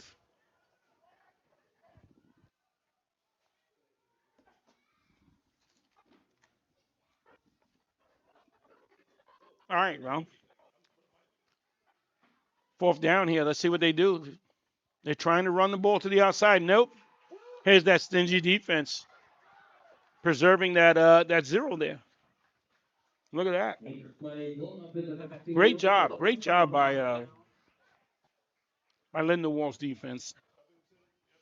We've seen it all night, all afternoon here, where Lindenwold's defense has been stingy. And, as we've learned, through through through the whole game. Through our message board with the coach E over there, telling us, giving us all the information that we needed. Thank you so much for that. We appreciate you on that, and congratulations to Lindenwold on this championship here. So, I mean, great job by the coaching staff getting these kids super prepared. Great job by that young man at the quarterback position and all the weapons that he had. And be able to be able to distribute the ball out so well to all his weapons. Well, here we go. Got another big run here.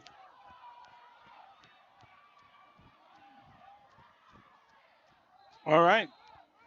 And he stayed in bounds. Good run.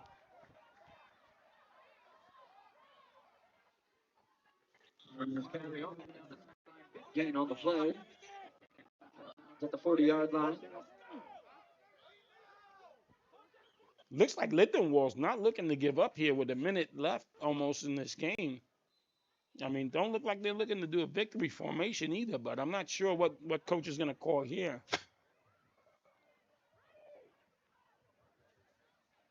All right, let's take a look. Oh, bobble snap. Yeah, well, great play by the defense there.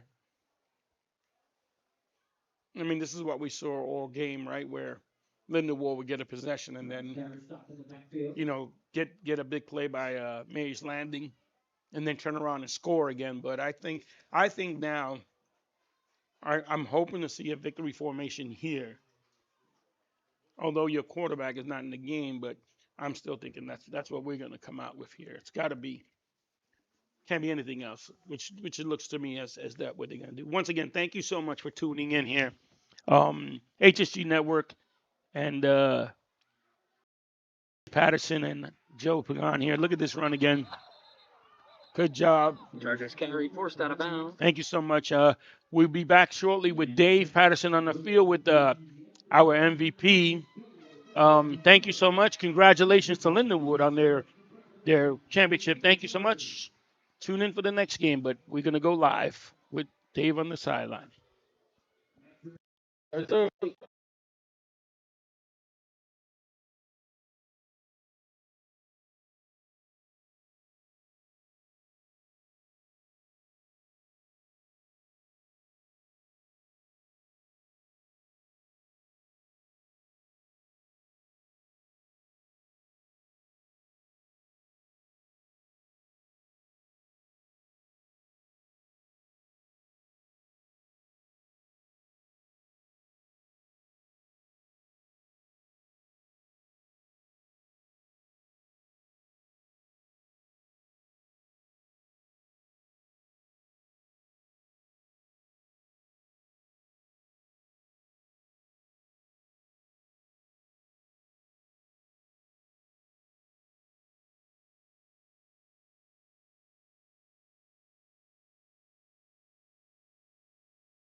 man.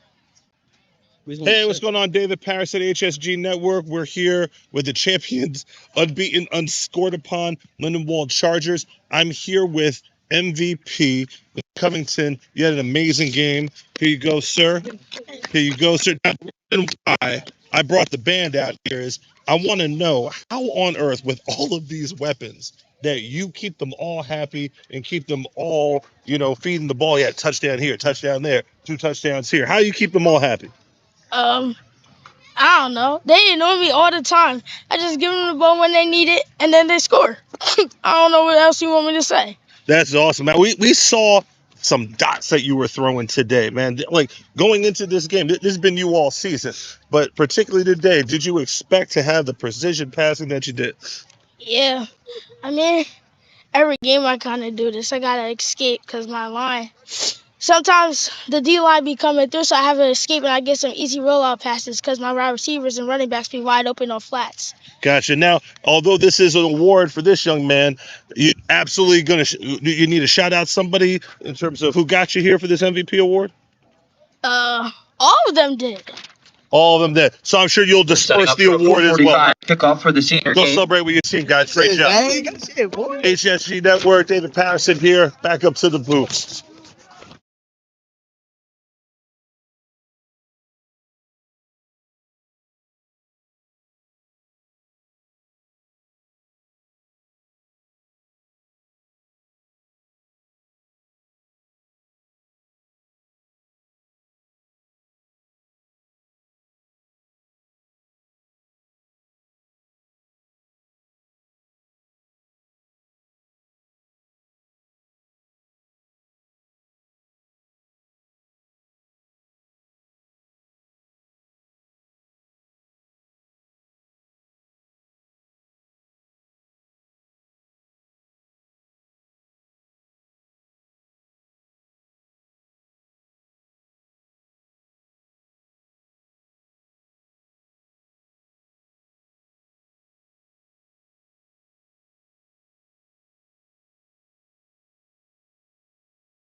I play. Great talks are great. I was talking to the captain. Sure it happens. If I have to become 15-yard penalties, I'll be sending people home and I will not be happy. Okay, gentlemen. Thank you. Football is heads. Stateside is tails. Stateside is ball is heads. You took pride. You got the call, sir. Called.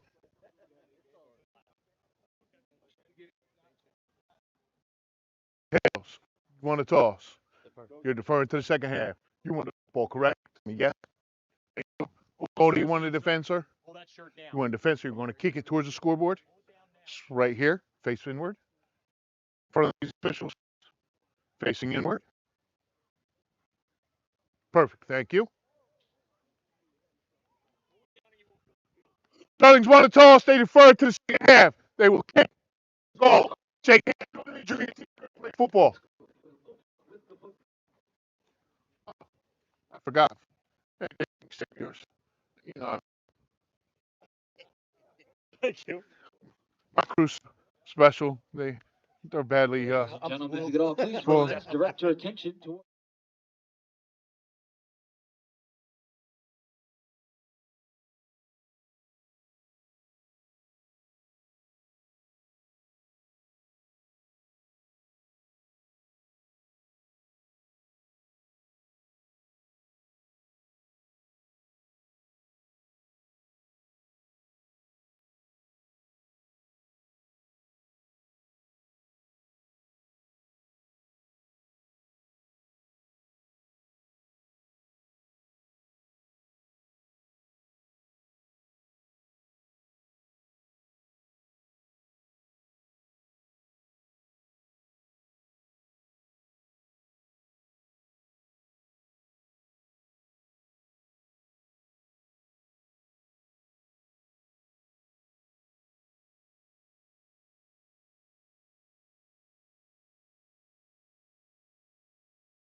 Hey, what's going on? HSG Network here with Joey Pagan. This is David Patterson. We are here for the finale of what has been an awesome day of football for Tri-County United Football League as they have their championships today.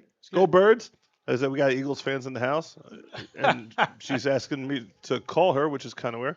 The last of 8 games, which has been pretty dynamic.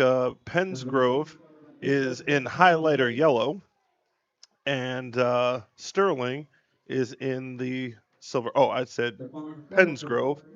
It is Pittsgrove because it's right in front of me. But, Pennsylvania, Pittsburgh, same thing, a little bit different. Same difference. So, but here in the booth with me is Joey Pagan. In our 4th game today, 8th game of this championship weekend. What are your thoughts so far, sir? So far. Great games. Lots of fun. Kids having fun, which is probably the important thing today. I mean, last game, was tough on the other team, but still, nevertheless, these kids out here having fun, enjoying themselves. They should be proud of themselves, and their parents should be proud that they made it this far. And win or lose, you got to be able to have some fun out here and enjoy the day, right? With all the festivities today going on, family members chiming in because because you see your family member on TV here, playing his best out, playing his heart out here and doing what he can. And so, this game here, 14U, I'm expecting a little more, you get to see a little more. These uniforms are really good, actually. I like the color coordinations here. Very nice. Absolutely. The custom silver of the Sterling Knights on the right side, and then the electrifying neon yellow of Pittsgrove on the left, the Pittsgrove Cougars. Although they are fashioned after the Oregon Ducks, which seems to be this a popular decision when it comes to youth football. Everybody wants to look like Oregon, but they do it well. We'll see. So they did well last night. They just got out of their were able to get out of their way and win that game last night too, Oregon. Oh, that's true. That's true. So let's see if their lookalikes can have the same luck. But yeah, Sterling's at their home field. They have home field advantage, so to speak, for the big game. So we shall see. So. Oh, good run. No way. Good no room stacked to run at up all. defense there. And we are in the first drive. And first drives this championship Sunday have been interesting, to say the least. Not a lot in terms of scoring, heavy on turnovers. And it looks like, unless we're going to do something risque here. No, it looks like they're going for it on 4th down here. It doesn't look like they're punting. I'm not sure. Okay. Oh, no. You got somebody back there. He's going to punt. Interesting formation, and may want to look at this a little bit later because that was awfully close to getting blocked. It was. He barely took a step into punting the ball and got a really decent punt off of there. So it was a good job, good coverage by the punt team also. And we saw in the second game where special teams made a huge difference when it came to the return game. So we have 2 rosters for our 14U update. There are no nicknames. There are no cool nicknames on this one, but the night is not young, so to speak. So, question: were you able to find out any 411 out there? Or You're what? looking for my insider Yes, information. you already know. Well, I'll give it to you right after this play. Okay. For Sterling. Motion across. Oh, ball's the ball. on the ground.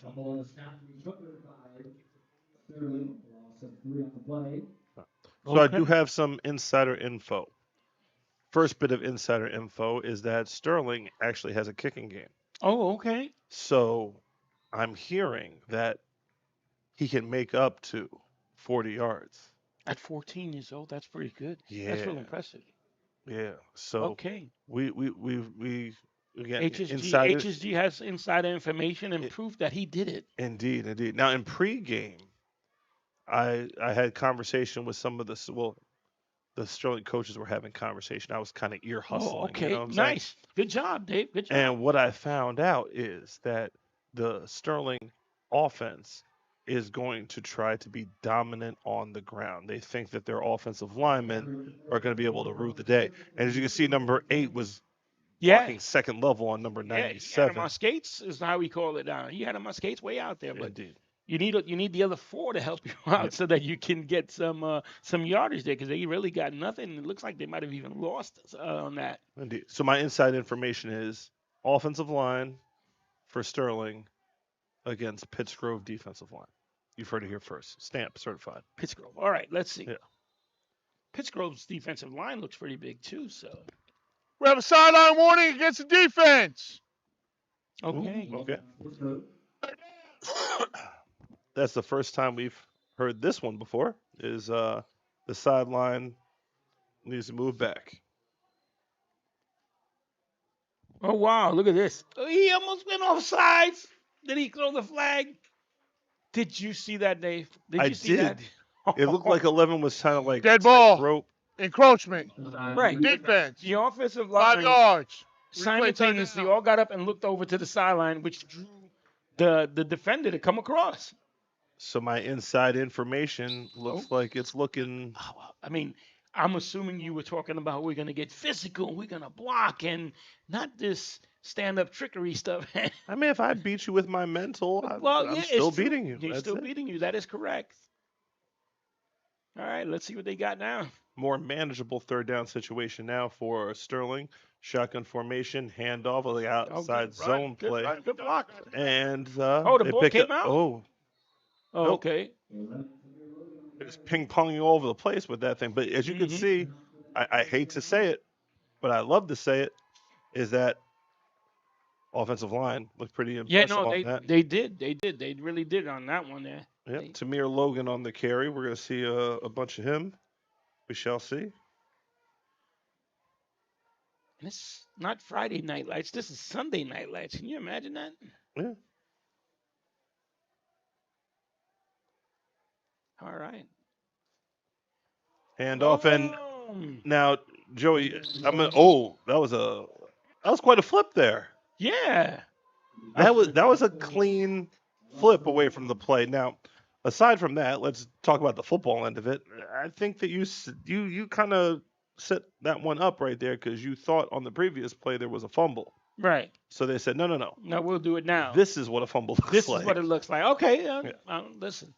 So for those at home that were wondering, that's what a fumble That's looks what like. a fumble looks like. And that is what a perfect flip looks Yeah, like. That and- young man ended and- up back on his 10 points I would have given him in gymnastics. You would have Yeah. got him perfect score out of that. The Russian judge might have, Yep. took up half a point off. The kicker is Jay Curls. All right. Thank you, sir. Much Is appreciated.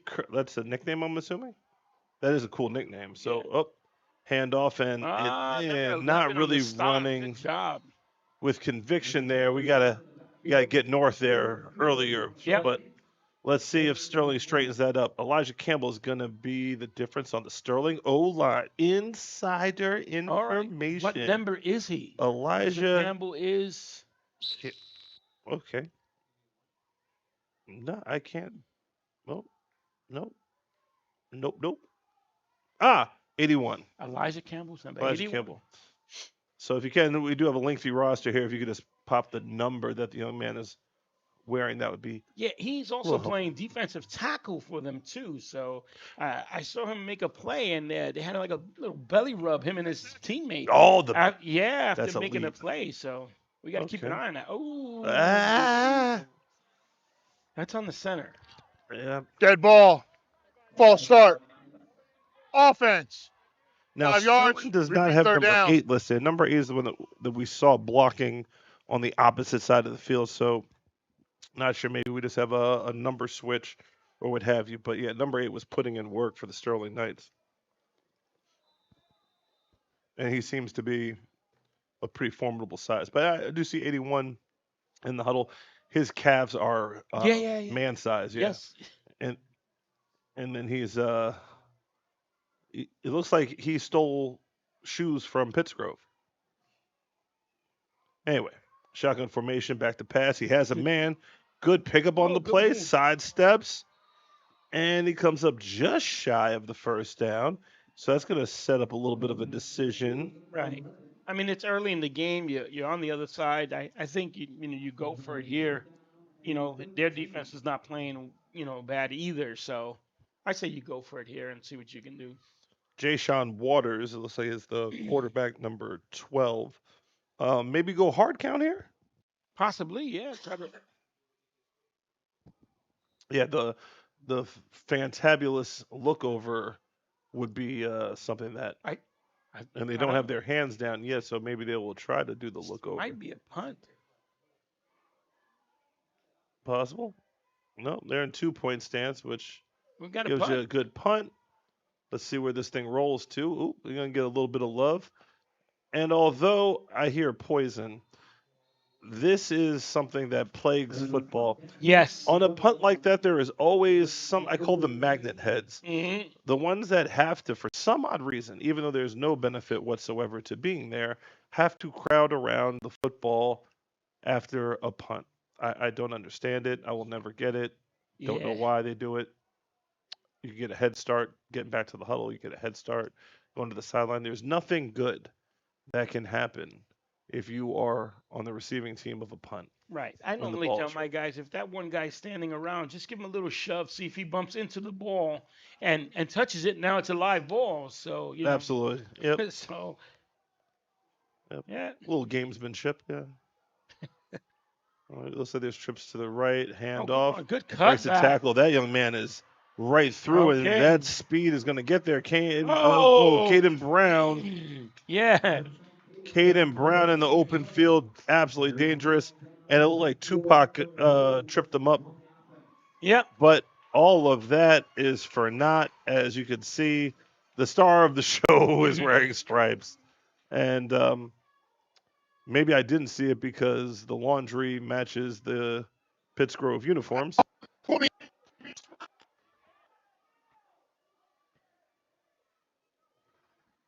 No, you're going to get you now. Offense, 10 yards from the previous spot. Repeat first down. All And right. that's a big penalty. That really hurts. Huge. Yeah. Great run by that kid, and then all of a sudden you're coming back. We got to look out for that kid, Caden Brown. He came out of there like he was shot out of a cannon. And although there was a hold, you can't believe that. Oh, Tamir Logan's going to get MVP. All right. Prediction. Tamir Logan, which side is he on? Oh,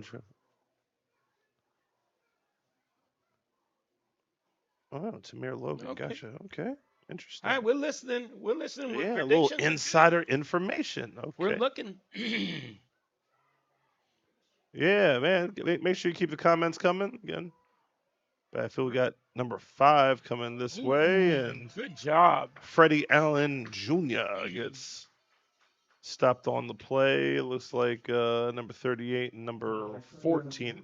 The numbers, I'm going to be honest with you, although very nice jerseys, the Sterling Knights Yeah. jerseys are That very number tough to- 5 it just doesn't look like a 5. Yeah, Ryan Schmidt. And then the gray with it is nice. It reminds you of like a Georgetown look to it. I do like those colors. Just the numbers kind of blended a little bit. I mean, you got blue on the helmet. You gave the kids the option of wearing a blue, but I think an all black would be really nice. Oh, that's so vanilla. Anyhow, well, I'll give him some fashion advice, and we'll be back after this break.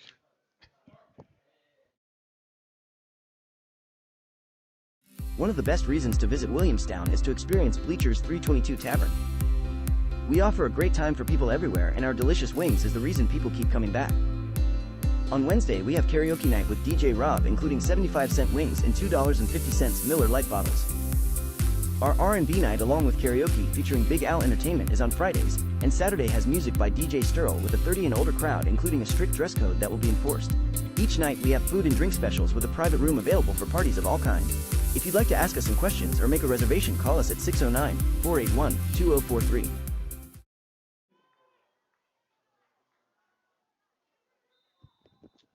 So we are back. Pittsgrove with the timeout, and they're trying to figure out what to do as big holding call took a huge run back.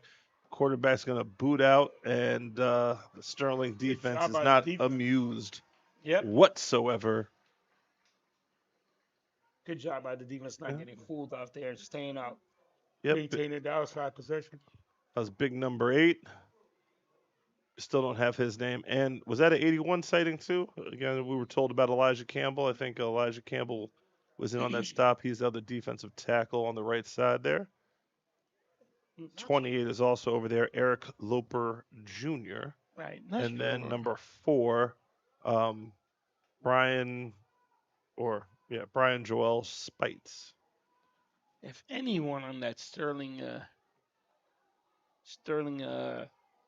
fan base out there, and their fan base out there can tell us who number 8 is. Yeah. That'd be great. I hear this. Yep. There it is. End of the first quarter. So at the end of the first quarter, we are scoreless. Sterling and Pittsgrove will take a break, but here on the HSG Network.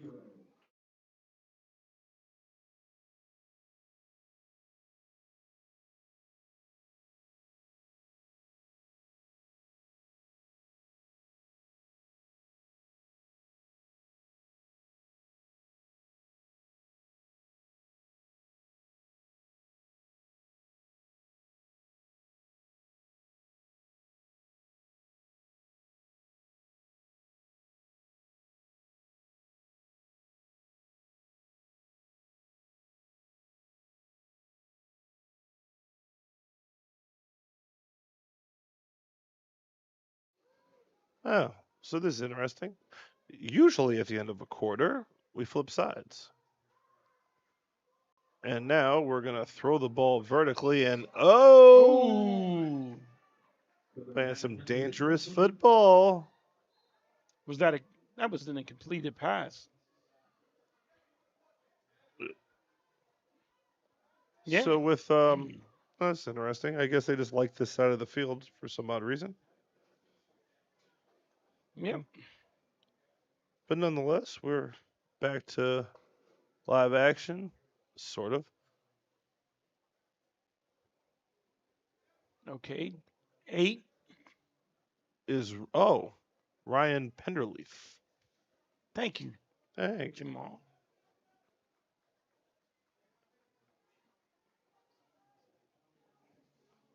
Right. So Ryan Schmidt is still number 5. Ryan Penderleaf is number 8, and appears to be built like a grown man. No.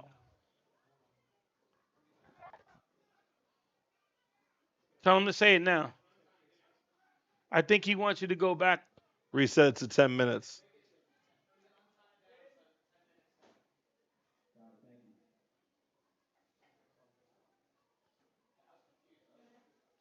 So was it a TV timeout? Yeah. No. It's just. So apparently it wasn't a TV timeout. It was an untimed down there. There was a penalty that I guess we missed, and now we're in the second quarter. They're changing sides there, and Now, down. I'm not going to admit that I missed anything. Okay, no, you're right. We didn't. No, we're not going to go back and look because then we might have missed something. Right. We don't. So wanna what stay- I'm saying is that I didn't miss anything. Right. We Because didn't. if there was a flag, it looks just like the Pittsgrove uniform. So Yeah. All right. that's a mistake. And we have Here we got a here. punt, and it's deflected. Boy, did I call that one. Blocked punt. Yeah. Almost got it. At the end, when they punted the first time, Right. there was a wise, came close to there was a wise bald guy who's been coaching for 19 years, right? That said that formation looked like it could get a punt blocked. Yes. Who was that guy? Yeah, Mr. David Patterson. Oh, gotcha. Yeah. Okay. Definitely is bold. Definitely is bald, but definitely was correct. Definitely was correct. And that sets up Sterling with a golden opportunity to get the initial points of this game. Right. As they are going to be situated with first and goal on the 9-yard line. Well, let's see if your offensive line is as dominant as they say they were going to be. So. Are you doubting my inside No. information? No. There it is, right Double behind check there, 81. third guy. There it is. Yep. And 20. Now, you might say that he missed a block there.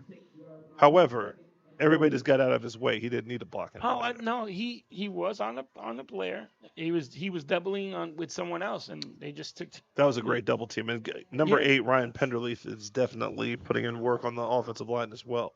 That is a really tough double team right there. And now we will get second and goal, and it's spotted just outside of the 5-yard line.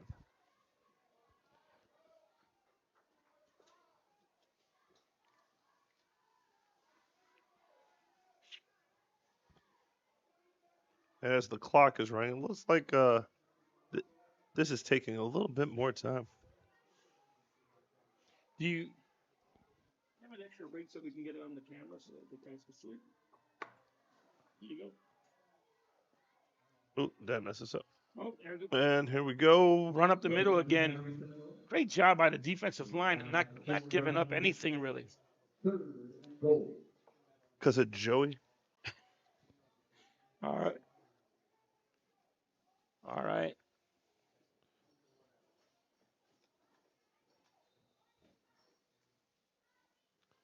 Again, for the HSG Network, this is David Patterson here with Joey Pagan. All There right. we are.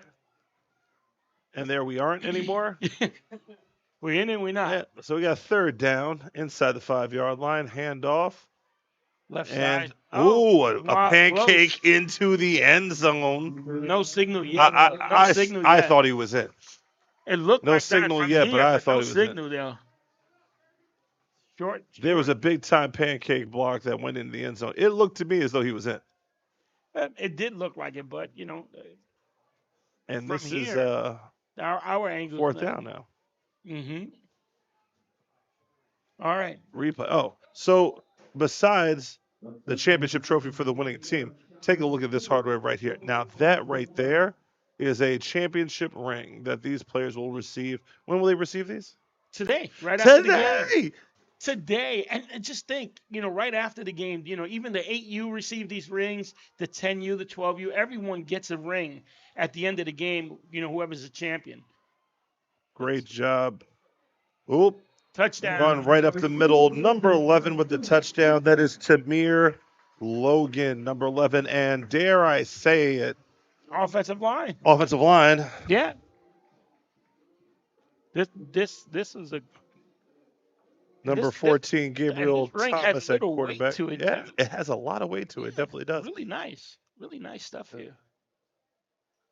I gotta say that it is definitely a quality piece, and Very- get to take very it nice. home, Yeah. get to take it to school on Monday, and Mm-hmm. yeah, it's a It's championship ring, man. the front of it, it's it's TCUF. Oh, Oh, look at this. Here we go. we have a extra point alert, kicking alert here.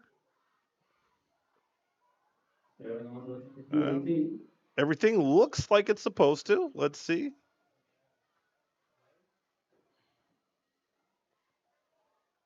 Illegal substitution. Yep. Participation, yeah, 12 in the huddle. 5 yards. Wow. And the holder was counting. I guess he missed somebody. Yep. And one comes off because this is not Canada and you cannot play with 12. Correct. However, our insider information said that this kicker is money from distance. So the extra 5 yards will be given right Oh back. wow, look at that. Yeah, that ball launched off that kid's foot. Dead ball. Participation, 12 minutes. I don't know if it was because of the whistle that they allowed the other guy to get through, but so now you just got the 5 yards back, so should make it a lot easier. It looks like he got the golden boot. That ball launched off his foot. Yeah. So if nothing else, he definitely looks the part. Mm-hmm. No block either. No, yeah, he had a block. And there And it the is. kick is up. The kick is good. And at this level here, it's a 2-point when you kick the extra point. Oh, very Interesting. impressive. Well, Yeah. yeah. Nice. And if you could see how important that is, right? making that extra point there in that manner, it's 2 points rather than one. So now you're up. You're forcing the other team, if they don't have a kicker, to have to go for some sort of 2-point conversion, right? So it's You want to teach these kids to well, special teams. actually, if they don't have a kicker, everything run or pass is 1 point. So that it You want to really teach these puts kids special teams. So you do. getting a kicker and learning how to kick the ball and block the kick Right. properly is very important. And by the way, special teams will win you games. And I think, again, just quoting somebody who had some intelligence on this thing, that they were looking at running the risk of getting a punt blocked, and they turned around and got a punt blocked. Yep. The punter was standing way too close, and once again, he managed. So do they make that adjustment now? Again, they're only down 1 score. Pittsgrove's now got to make some adjustments. So Right. this is where you earn that coach's shirt right now. Yep. You move your punter back just a little more next time, and you're good. You're good to go.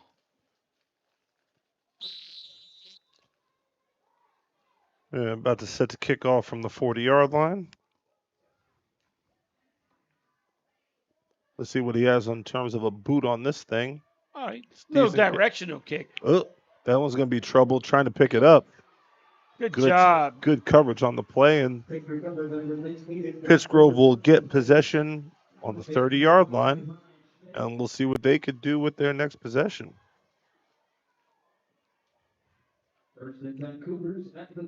So what's the expectation for the Pittsgrove Cougars on this drive here, Coach? I'm thinking we gotta be able to establish your run game regardless. Still early. We're in second quarter, 7 minutes left. You're down by 1 possession right now, so you still got time to work your playbook and figure out. I don't know if you want to try and come up with some trick play here, but you want to establish your run game first. So I would assume that that's what they would try to do here. Keep in mind that Caden Brown broke a big run. Yeah. That was called back for a hold. And here he is again. Let's see if he can get back to work. Right. Good pickup of about 5-6 yards on the play. So there you have, like I said, you want to establish that first, and then possibly come up with a play action of some sort. So, but getting the run game started is going to be important for Pittsgrove here. Really nice uniforms, though. I do believe. I can't stop looking at this. That's the highlighter look. Nice run. Dive downhill, good job. number 5, and that Freddie Allen Number Jr. 8. Number 8 for Sterling on the tackle there for a loss. Yeah, Ryan Penderleaf is all over the place. Mm-hmm. As that ball was handed off to Freddie Allen Jr. He's both on offense and defense, number 8. So, he's doing his thing right now. And with the same side as we were talking about, 81. So 81 and 8 are on our side, which is the defensive right side. Oh, Okay. a little Now switcheroo. they flipped them. See that? Okay, I guess they heard me talking on that. So 8 and 81 are a little force, and on that play they were on the same side. But it looks like Coach mixes it up. That's a interesting way to do it. And now it might be a function of personnel because they're in spread Oh, now. wow, look at that. Ooh. Wow. That play Number blows 6 up on the tackle really here. quickly. Number 6 is Cameron Picot. Good job by Cameron. It looks as though those adjustments is just too much for Pittsgrove to Right. deal with, and they call a timeout to try to talk this thing over. So, and with that timeout, let's take a break. HSG Network. Fulfilling your dream is our passion. We have the staff, equipment, resources, and facilities to cater your next event. Our personal service throughout the process is unmatched. Spectacular food preparation and presentation, knowledgeable, hospitable servers, flexibility. We will modify our menu to suit your needs. We can cater off-site to your premise or venue. Cater your event at a unique venue in the tri-state area or present to you our exclusive facility. Innovative catering concepts will make your event one to remember. We are your complete caterer. And we are back. HSG Network. David Patterson here with Joey Pagan. Man, And Mr. Howard Gaber on the controls there. Thank you so much, Howard, for a tremendous day today. All right, let's see what this defense brings up for Sterling here. Oh, almost blocked it again. boy. Gets a lot of love on the roll. Yeah. And they Not- spoke you. They made no adjustments. He's still close to the line of scrimmage. And Sterling almost got that one again. He got it off. He was lucky to get that one off and be able to get a decent roll out of it.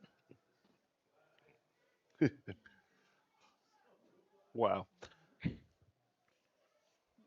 So at this point, Sterling takes over on offense. 5 minutes. This is where I would love to see a long, sustained drive. Get it down. Even if you don't score, kill the clock. Right. Don't give Pittsgrove another attempt. But I mean, right now, we see right now, we know they have a kicker. So you have to give it just so far, right, to be able to, look at this downfield blocking here by these two guys here. So what you're Coming saying into the is, picture, number 8, and who else? Woo! Number 8. I'm sorry. They were in the game that last play? Yeah, they took 97 all the way So down the field on a double team. They took him to the Ben Franklin Bridge. Yes, they did. Wow. He was almost on the Tacony Bridge, actually. Yeah. See, the funny that's the defensive tackle. Yeah. They took the defensive tackle all the way to Camden. Way. That's amazing. Mm-hmm. So what you're saying is offensive line. Gotcha. That's the eastern side. Oh, so you took him to Seaside Heights. There you go. On the boardwalk. Good block. Oh. So here it is. Look at this. Good block again. You are right, Dave. The offensive line Tamir Logan on the carry. Your guard here, he slipped, he missed, he slipped and went second level and jumped right on the linebacker right away in the middle of the field. 58, I think it is his number. Or 28 here. Now, Patrick Simpson, I'm not going to doubt your wisdom, sir. Tamir Logan appears to be that guy.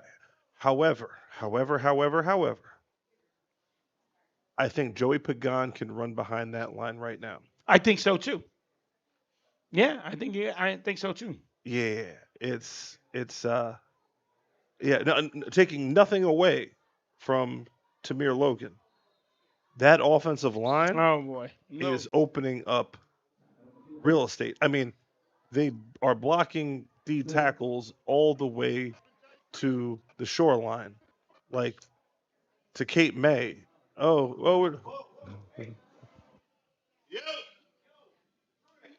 Can you tell them to put the sign down?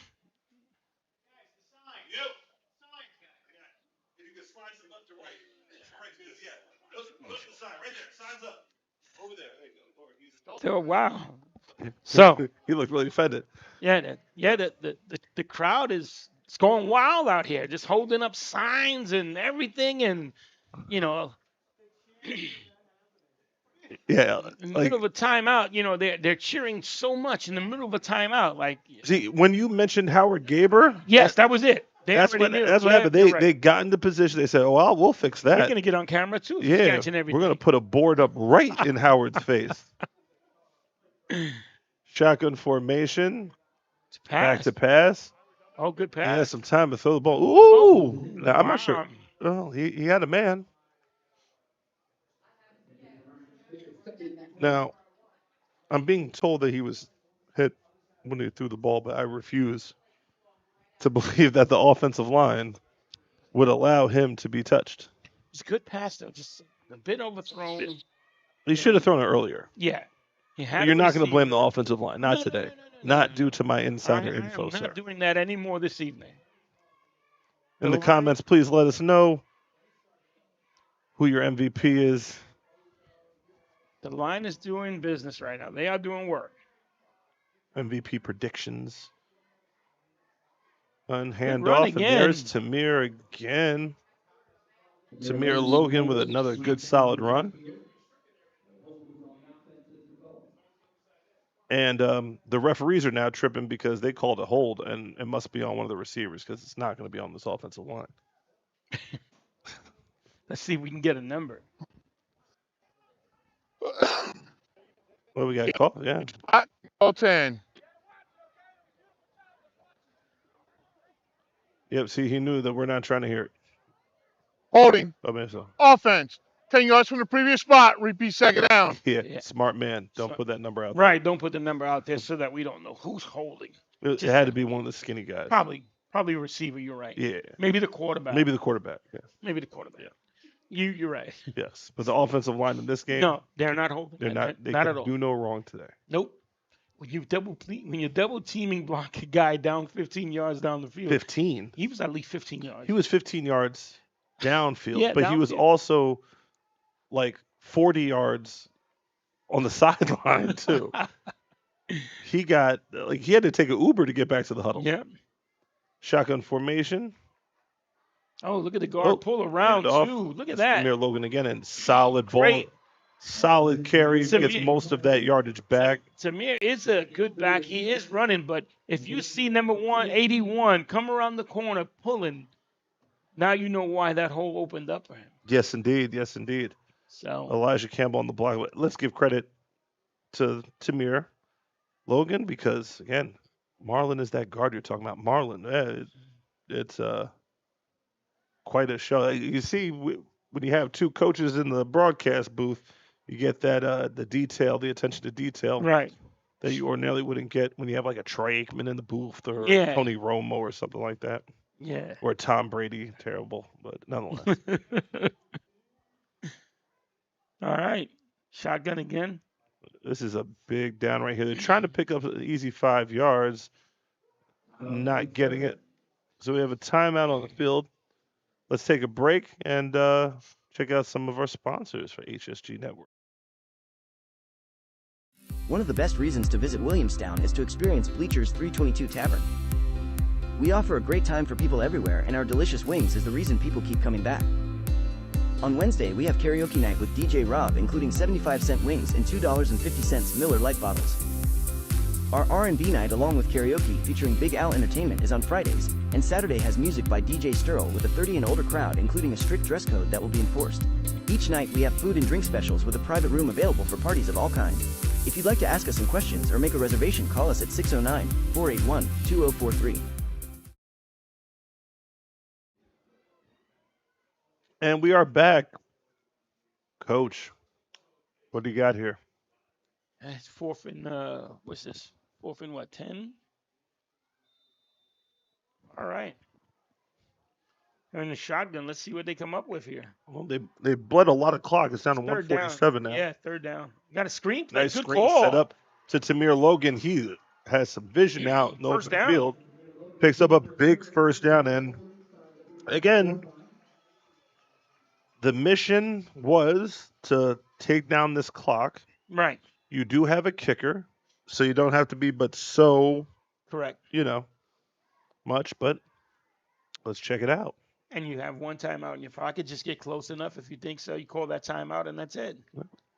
Oh, Good hard run by wow. Tamir Logan, and we're going to have to get set up pretty quickly as there's now 1:19 and running, and coach is telling them to hurry up. Yeah. Now you end up with 2nd and 10 here. You got two coaches doing some aerobic activity to call the play. That's pretty cute. Quarterback, this is the takes one a thing you couldn't sack. take here. Number 6 on this sack right there. Yep. That's Isaiah Phillips with the sack. And now Sterling is forced to take their timeout. And as you can see, the Sterling coaches are none too happy with that decision.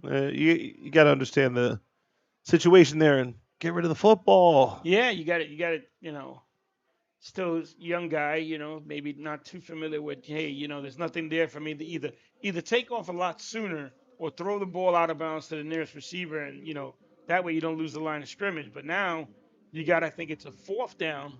I think 3rd down still? Yep, 3rd down. 3rd. All right, well, there you have it. 3rd and 13. And, it's not easy to make, but, you just blew your timeout. Even if you got the ball halfway down, at least where your field goal kicker feels comfortable, you don't have a timeout to get him out there. So it may have to be a play that you go to on the sideline. Now, since it's 3rd down, you don't have a chance to spike the ball. Right. So here, you can run the ball. Right. It's not out of the question. You just would have to run it to the sideline and make sure you get out of bounds. So you see the trips to the far side of the field. We're going to throw the ball here. He puts the ball down and takes another sack, which we sack. couldn't do here. You can't do that. Yeah. And it's funny because, this is a 14U game, so I know you're going to say, hey, Coach Patterson, you're being a little much, you're being a little rough on the kid. We have seen high school, we've seen college quarterbacks take sacks bad times. You've seen right up the street in East Rutherford, the quarterbacks there taking sacks. Oh. So it appears as though on every level this type of thing happens. And now Sterling's going to try to get a play off with 8 seconds left and running. So they're going to kill the clock all the way till 1. And give it to Tamir. And Tamir Logan with the final run of the half. It's a good job. And that will be the last play of the half. So, again, we said that Sterling didn't need to get points. It would have been nice.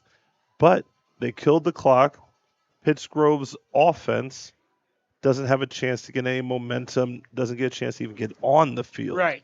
And right now, that offense ain't clicking, and it's cold coming into a championship halftime. Right. And, So, and that's where we stand, 8-0. We're going to take a break. We'll see you with the second half. HSG Network.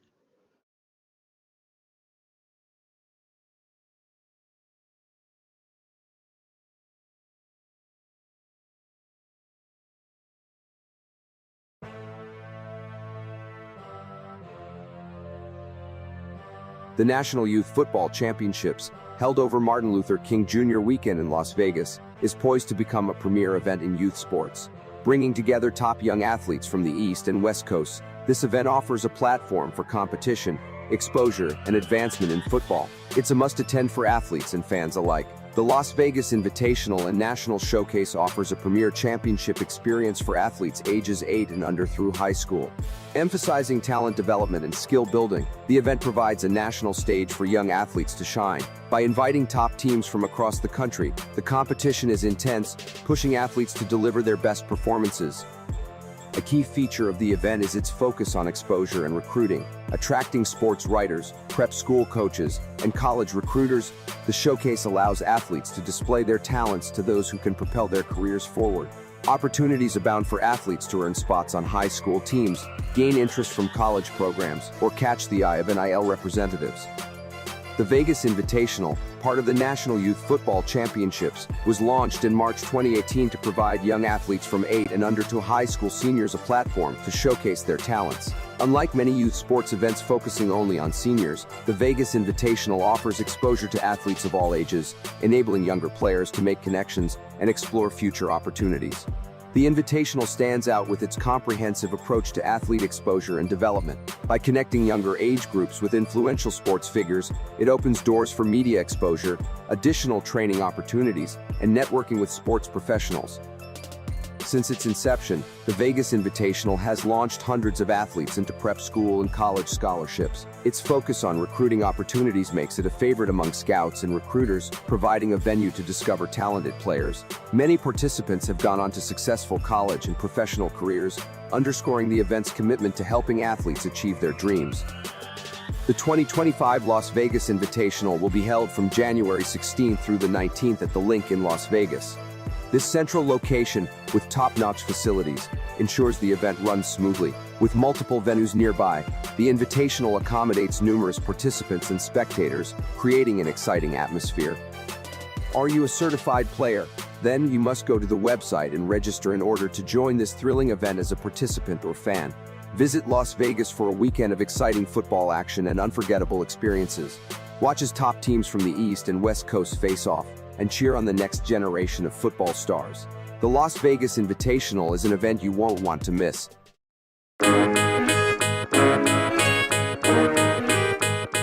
All right, we are back. I'm John Saplinski with HSG Network, bringing you TCUFL football. Senior game, Voorhees, New Jersey. You just watched, if you are back home, the senior game, nail biter in 2 overtimes.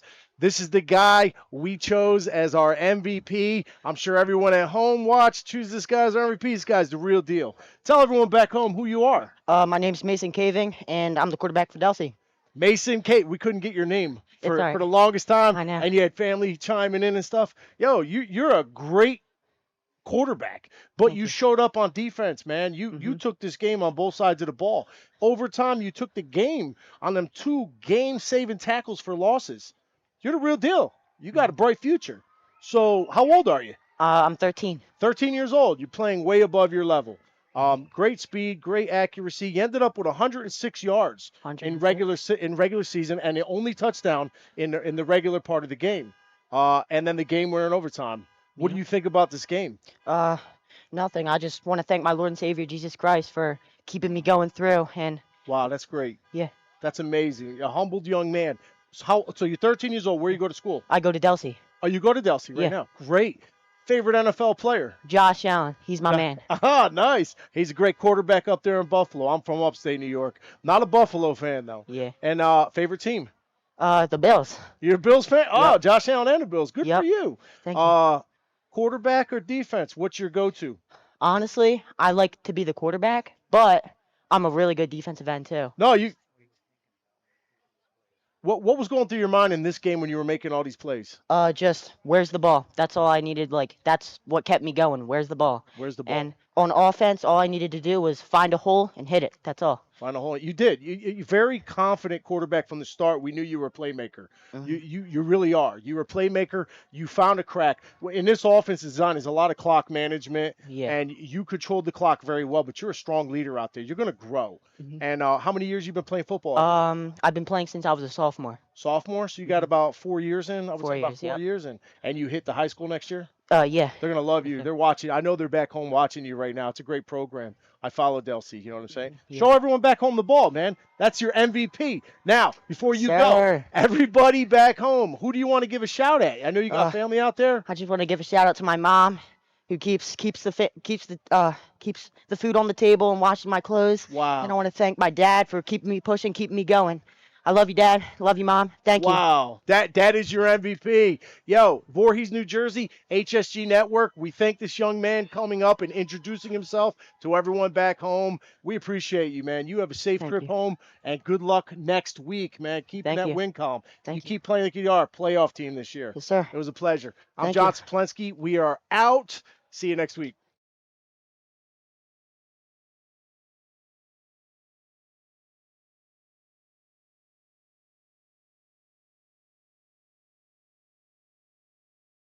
All right, this is John Saplinski back with HSG Network. I'm with our 10U MVP. This guy, he had a great game. A lot of players on Pennsville had a great game, but watching the game and watching the trenches and looking to the go-to guy in the trenches, this is our first lineman MVP of the season so far in 4 weeks. How's that make you feel? Great. Tell everyone back home who you are. I'm Blackston Childs, and I'm from Pennsville, and I'm 10 years old. 10 years old. Where you go to school? I go to Penn Beach Elementary in Pennsville. Great, great. You had a great game. I noticed you're the go-to guy to run behind. And being a lineman coach and a former lineman, you're pretty special on the line, man. On offense, you were taking guys 12 yards down the field. Definitely. I watched you. I mean, everybody else is watching the ball carrier. I mean, where'd you learn how to block like that? Just my dad back there. Oh, Dad? Hey, Dad. Dad taught you to stay low and drive, huh? Dad, come on, Dad, get on camera. Everybody wants to see who Dad is. But yeah, as a coach, and I watched you today, it warmed my heart because that's what I want. If I was the coach, that's what I want. And I noticed where you were, the big runs are right behind you. But we go to defense, they can't run to the left side of the ball. So, what do you like better, offense or defense? Ooh, personally, I like offense because I get the pancakes, I get You the did. touchdowns. Yeah. Yeah. And then you got in the backfield. Now, how does that work for you to be a star offensive lineman, a star? Where do you get in the backfield? How does that happen? On defense, I just try to get low so they can't get into me and Right. hand fight them to get into the backfield. Well, I mean, how did you get an opportunity to run the ball today? Because you got Oh, extra yeah. points today. I saw the smile. Okay, that was me. I was you. I wanted to know how to get in the backfield. So, what does it take for you, the coach, to let you run that ball?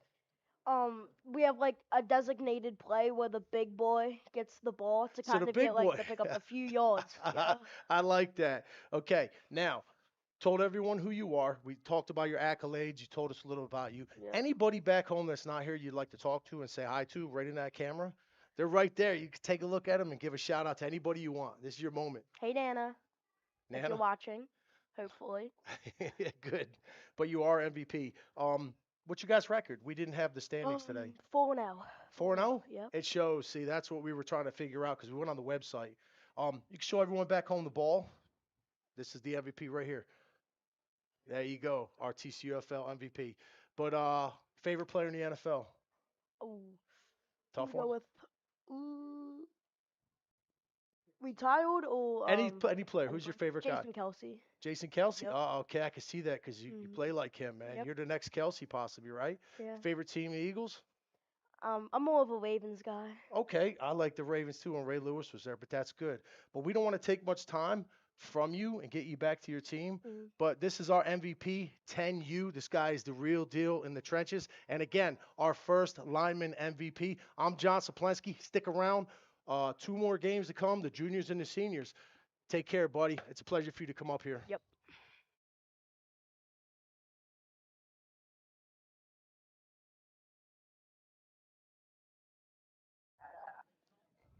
All right, welcome back. I'm John Saplensky with HSG Network. We just got done our junior matchup.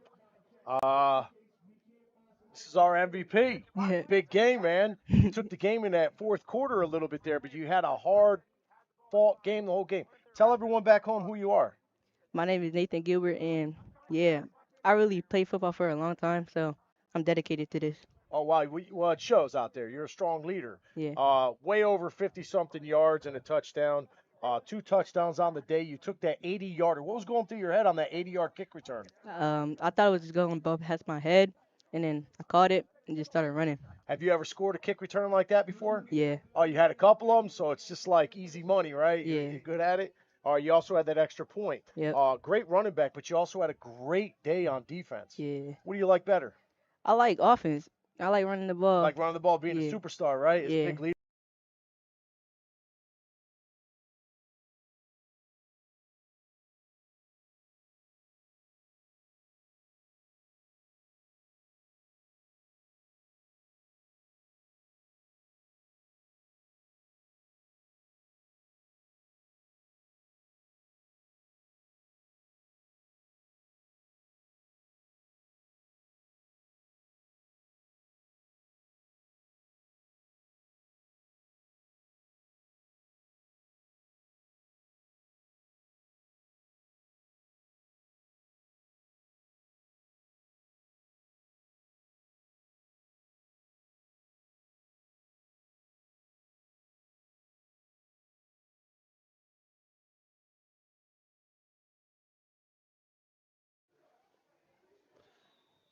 And we are back.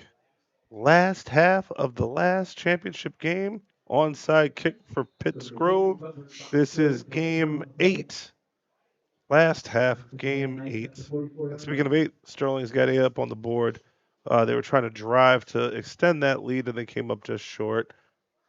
But they have the possession of the ball now, and they can pick up, hopefully, where they left off in the first half. What are we looking like, Coach? I mean, once again, Sterling with the offensive line has been great. I mean, he took 2 sacks in that last one. I think those were coverage sacks. Yes, Right. It because wasn't on the offensive the line. rule of the day Right. for this Right. particular game is Exactly. we're not blaming the offensive line. So let's see what they come up with here. To the left. Hands the ball off. All right. Jameer Logan with the carry, and He picks up about 2-3 yards. That's a Now, tough 2-3 they yards. moved the ball faster when they moved away from the traditional dive football, but I did like the screen that they set up. Right. It does look like most of their offense goes through Tamir Logan. We haven't seen anybody else really possess or carry the ball besides him, which puts him as one of the leading candidates for our player of the game, our MVP candidate in this championship game. But again, even Superman had friends, Yep. and in this case, his friends, the offensive line. The offensive line. There it is. Let's see what they come up with here. Same formation again. And definitely number 81. Ooh, good little pass set here. Good protection, clean pocket, and he ends up Got a couple tucking of in, yards on that. gets a few yards. He did have time to throw the ball, and I know I'm biased, No. but he did have time to throw the ball. Once again, all the receivers were covered downfield, so smart decision. Just tuck it and run. Don't make a bad pass or anything like that. Indeed. So Ja'Shawn Waters, instead of putting up in possible harm's way, lives to see another down, and that brings us to 3rd and 5, and maybe possible,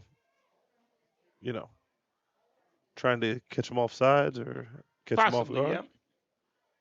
See, I don't know if we'll get a hard count here or something like a freeze play, but we'll see.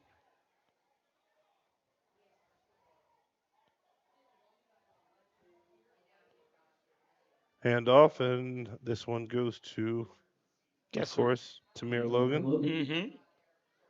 And Tamir Logan picks up about half of what he needed, but he is just shy of the first down. It's a similar formation. The only thing this time he was on the left side of the quarterback. Last time he was on the right side. So trying to hopefully, get something for him. Maybe to run behind the stronger part of that offensive line. Definitely does make sense.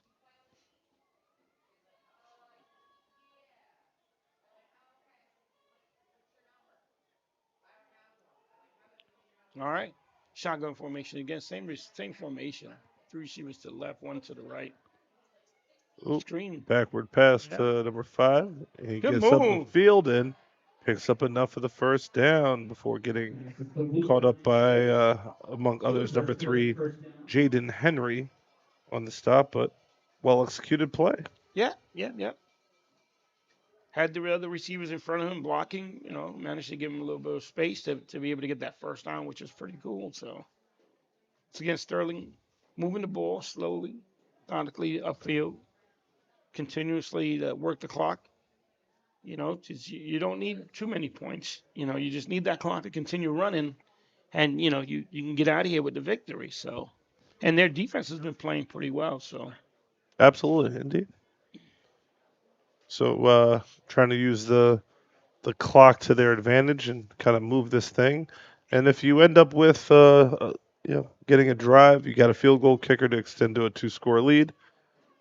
We see what they will do from here, but fresh set of downs for Sterling to operate, and here comes Ja'Shawn Waters out here at quarterback. Fakes the handoff, good looking pass vertical. downfield.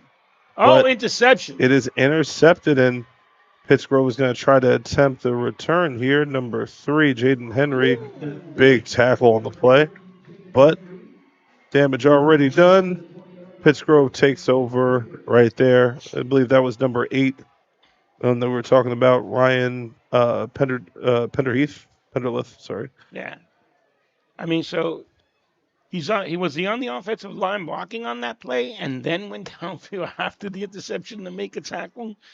It says a lot, and he's getting ready to go back on defense right here. So Indeed, but Jaden Henry, heck of a play. Yeah, he looked up and saw that ball coming, made a break on the ball, high pointed the ball, and got a couple yards on the return. So Pittsgrove is set up now and trying to make a game of this thing with 6:14 left in the third quarter. Going to be a quarterback keep, but he's still on gets his tossed around, breaks out of it. He's going to try to get to the edge where he's eventually pulled down. Quarterback for Pittsgrove is number 16, Kaheem Simpson. It's a good job. I mean, And yeah, he got downfield, picked up a first down, and They're starting to move the ball. We haven't been very familiar with the Pittsgrove offense because they have been off the field for so long. Yeah. Well, now to be getting a little rhythm. I mean, he was really bottled up by the defense there, man. I don't know, a little Houdini magic there. He just popped out of there and then turned it up in the Jets and went down the sideline. The last time Pittsgrove possessed the ball was 6 minutes left in the second quarter. So, dive play up the middle. That was number 6, it looked like. Isaiah Phillips might be. This Sterling defense is not bad. You know, I mean, just that one play. I mean, that you would if somebody would have wrapped them up back there, they would have had him. But now we got what is a 2nd and maybe 8 here. Yes, indeed. 2nd and 8 for the Cougars, and as they come out, they're in shotgun with 2 backs. Handoff. Nothing Good doing job. there. Freddie Allen Jr. on the catch. And 28. Usually 8 and 81, but let's see the number 3 it on the play. Mm-hmm. Ryan Penderleaf. Oh no, number 3. I get number 3. So, Big Poppy says, "Why throw the ball? You're moving the ball on the ground." I can't debate that one. No, you can't. But I mean, it is right. I mean, you have to do what you have to do, right? You're trying to get on the board, and you just can't be. You know what you know. You know what you know. You just can't be one-dimensional, is what I want to say, right? You just can't say we're gonna run, we're gonna run, we're gonna run. If you are productive, but you're not getting any first downs. So. Indeed. Well, we were at a game last night that I'll bring up just that in a second after this play right here. Back to pass. He's looking. He has a man downfield, and it's good deflection. Great deflection. Is that the quarterback right there, Waters? Yep, that was Waters competing for the play. Good job by that man as he rushes the ball back in to be spotted, and that will bring up 4th down. There's a big play right here. So yesterday we were at the New York Bandit game, minor league football game, and they have a quarterback that runs left to right, left to right, left to right for like 10 minutes and then throws the ball. And Yeah. It absolutely drives me insane. Yes, you did say that last night. And it drove me insane all year. And yesterday in the championship game for the New York Bandits, big shout out to the New York Bandits, EFA champions. But here's what gets me.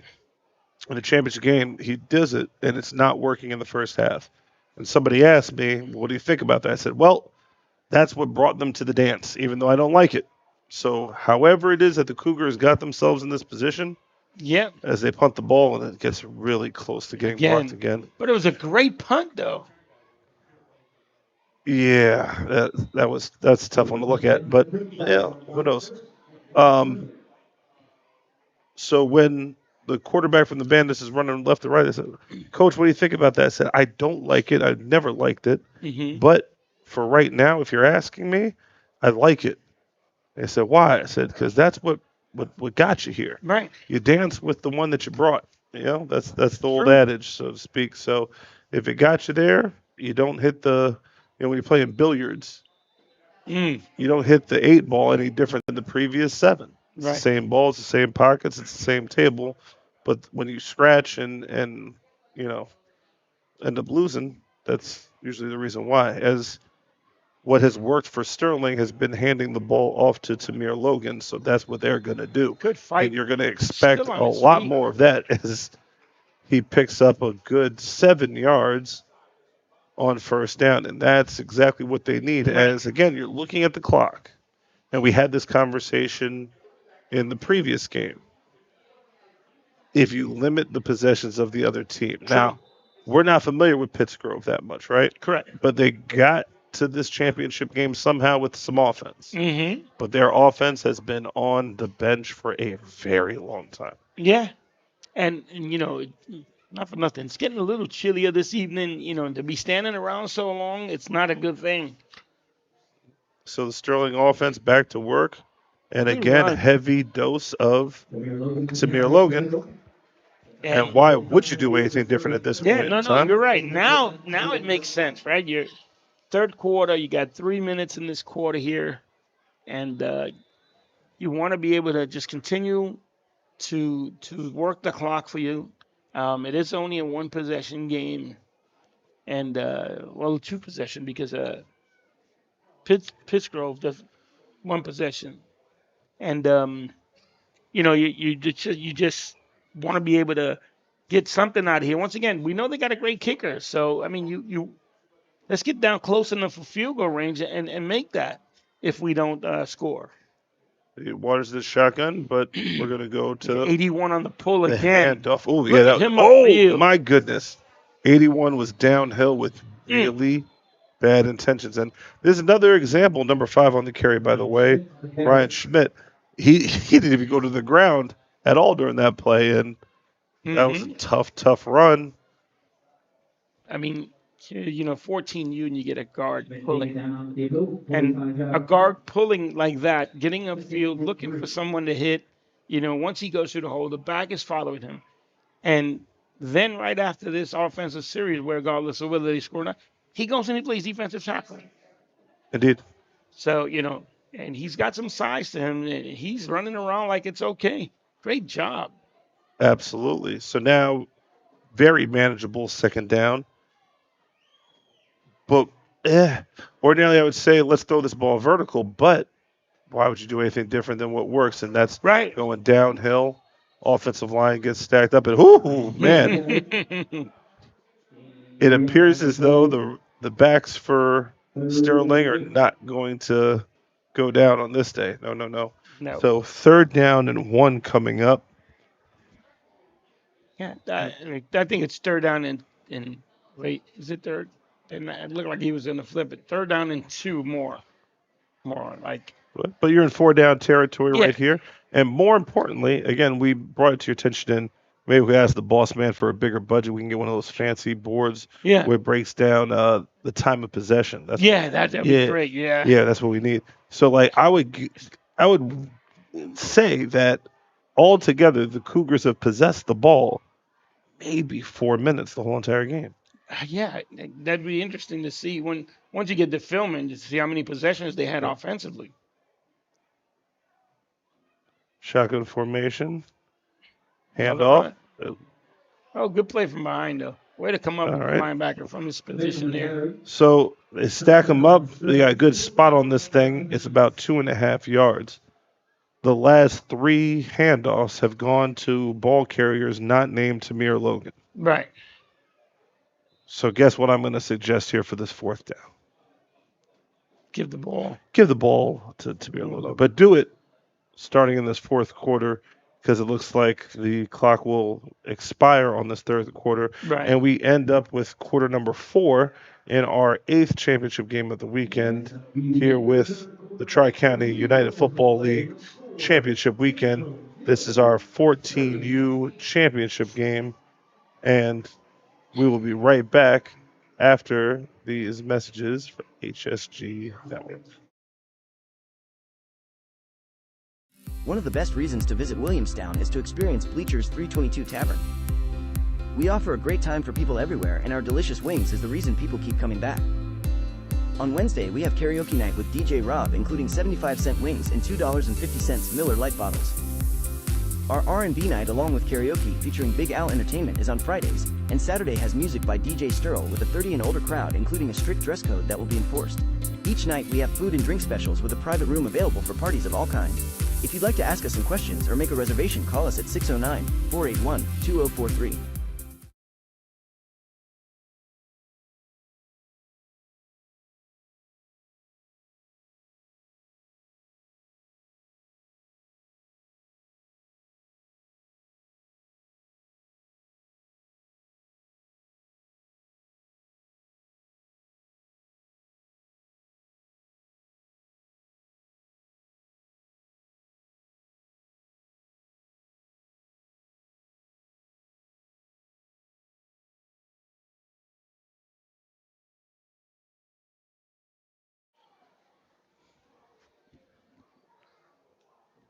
All right.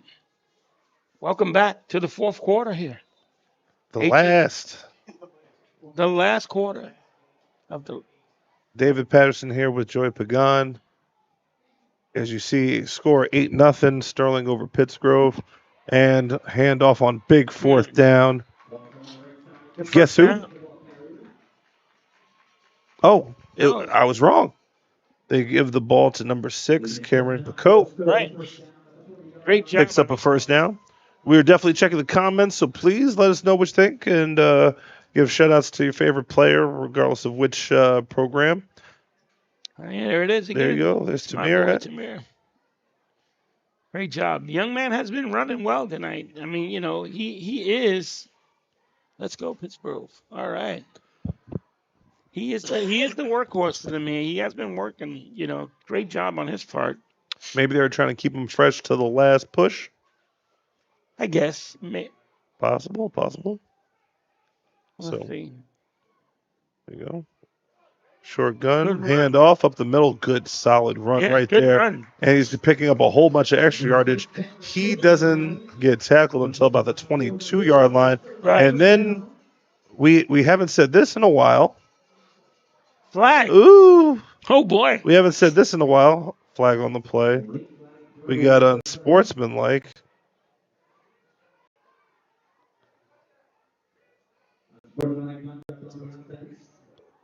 So there it is. unsportsmanlike conduct. It will be after the big run, so it will be first down. But now here's the thing. And as a coach, I absolutely hate personal fouls. Yes. Hate them. Don't get me wrong. However, 15 yards back, we're resetting the sticks. It's first down, and their offense has been moving. Right. So now they have further to go, but they're picking up first downs. Right. Here's another chance. They've been getting it on 3 downs, maybe on the 4th down. That's another 2 or 3 minutes off the clock. They literally might be able to, the way that their offense is going, expire the clock on this drive, which would mean Pittsgrove, and of course the boss man needs that time of possession counter. Yeah. Yep. Is literally going to possess the ball for 2 minutes out of the 20 in the half. Good There's move. another big run in, almost breaks it. Oh. But that is another big time run. It looks like it's number 6, Cameron Picot again. Yep. All important. Got a first down. He might be the closer, so Tamir Logan might be the He's opener. still out there. He is still out there, but he's not in the backfield right now. He's out there blocking. He was at the tight end spot blocking. Now he's at a receiver spot. Whoop. So they catch him on a substitution change. We shall see. It looked as though Pittsgrove had 12 defenders on the field, and that's what the call is going to be. So they'll be moving some extra yardage as well.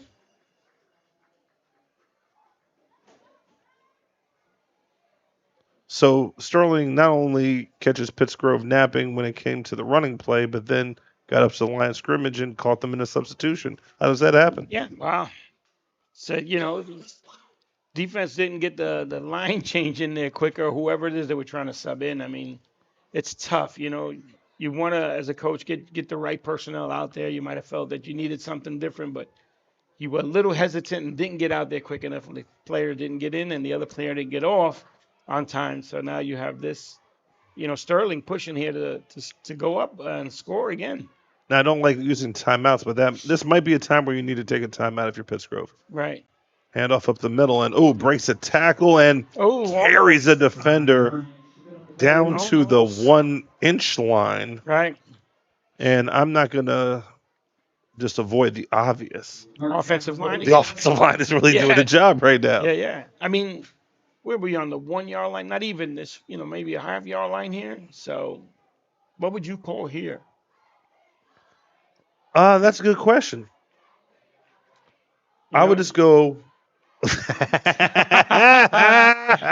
you, Howard. Thank you, Howard Gaber on the piece of fancy technology.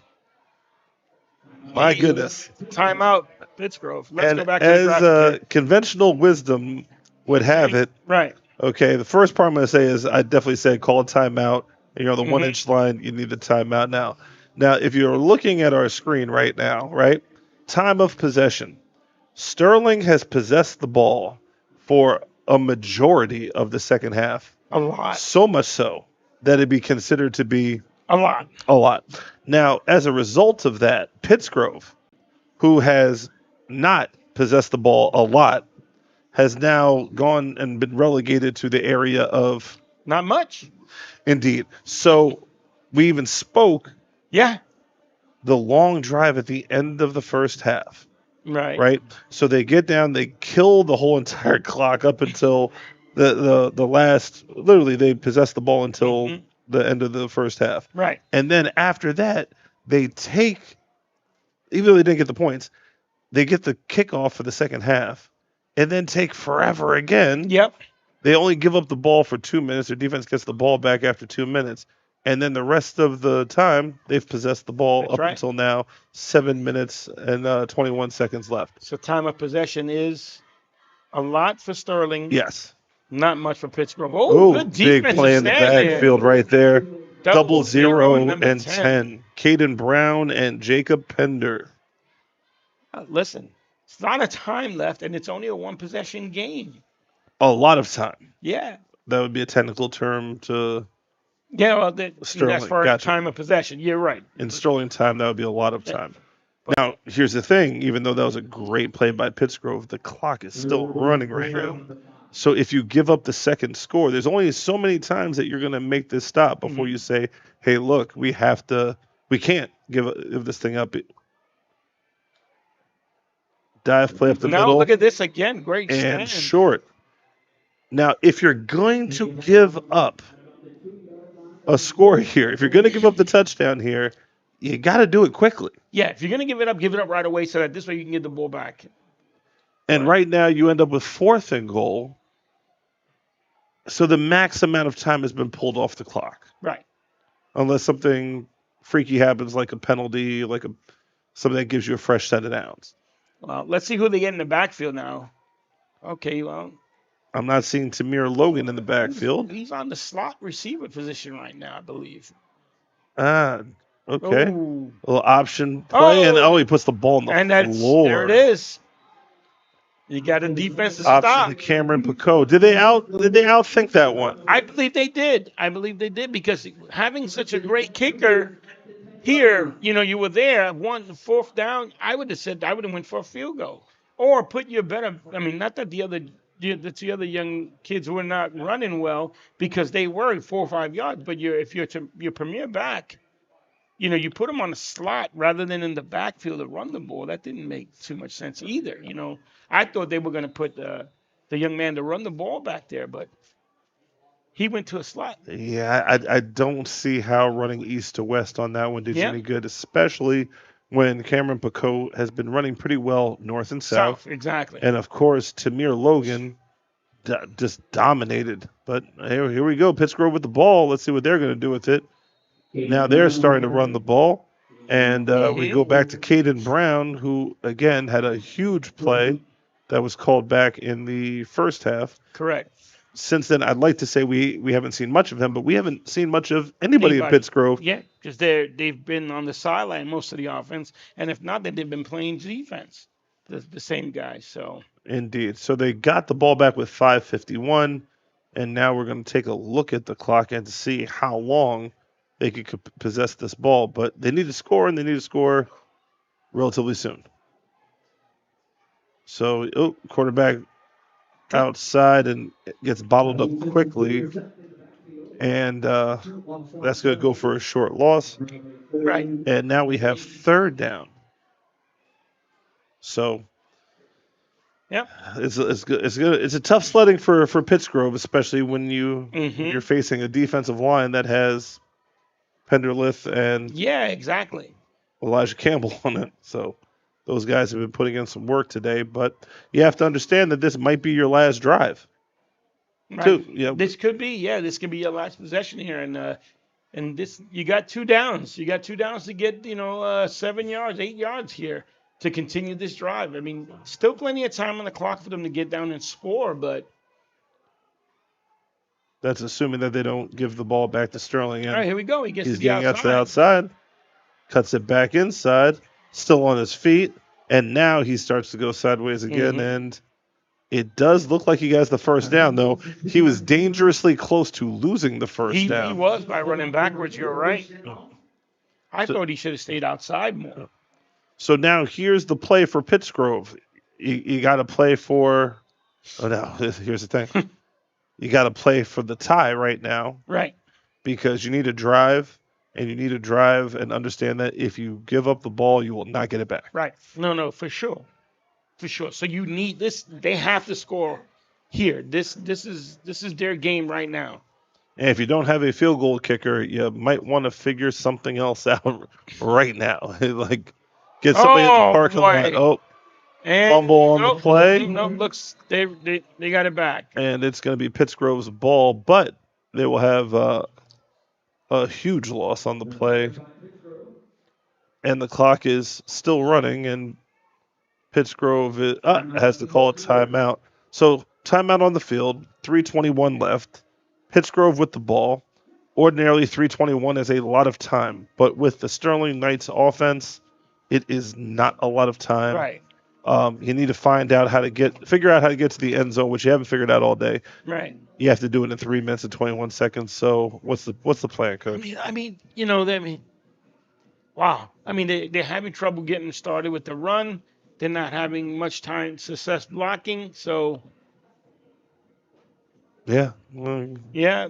We said that earlier. Why wouldn't you have kicked the field goal, Sterling? But we're back here. We're on Pittsgrove right now. They have the ball. It's 4th down, I believe, or 3rd still.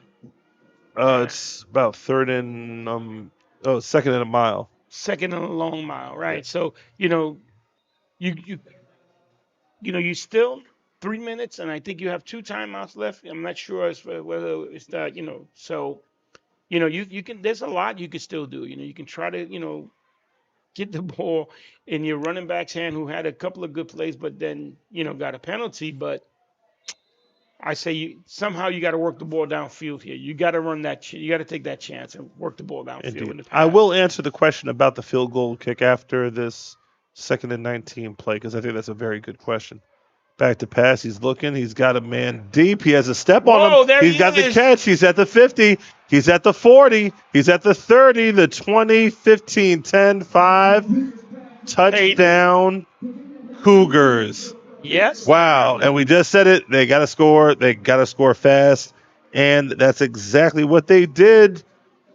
Number 3, Jaden Henry. And again, I guess this is a reason why Sterling kept the ball away from Pittsgrove. Right. That is a quick, sudden change. Now, keep in mind, Pittsgrove, that drive lasted 2 minutes and about 30 or 2 minutes and 40 seconds or so. Mm-hmm. So you have chance for another shot at it, but how are you going to get this to? Do you have a kicker? Can you find a kicker? How on earth are you going to get this done? Yeah, no. Yeah, you maybe check with one of the soccer guys that are around the corner there and have them come over and say, hey, can you kick? Yeah, let's do this right now. Put a jersey on them and see, but. So I don't think there is any other way they can acquire 2 points other than kicking the football. And we have seen their punting issues. We have a kicker. So we've seen their punting issues. The snap. Oh, man, that's going to be. No, boy. That's going to be, yeah. So I think we said something about the line play being the difference, right? Yeah. So it didn't look like they were ready. That was the first thing. Right. The second thing is it didn't look like, this is what I was about to say, the holder, stop me if you heard it before, was too close to the center. Yes. So even if he were to be able to kick that ball, it looked like it would have been blocked anyway because he didn't have enough distance to get the ball lifted in the air. Right, exactly. So, I mean, here we are saying find a kicker, look for a kicker. They had a kicker, but they just could not. They just could not do it. So, it is what it is. I mean, right now. I mean, now, Pittsgrove, what are we looking on? An onside kick here, right?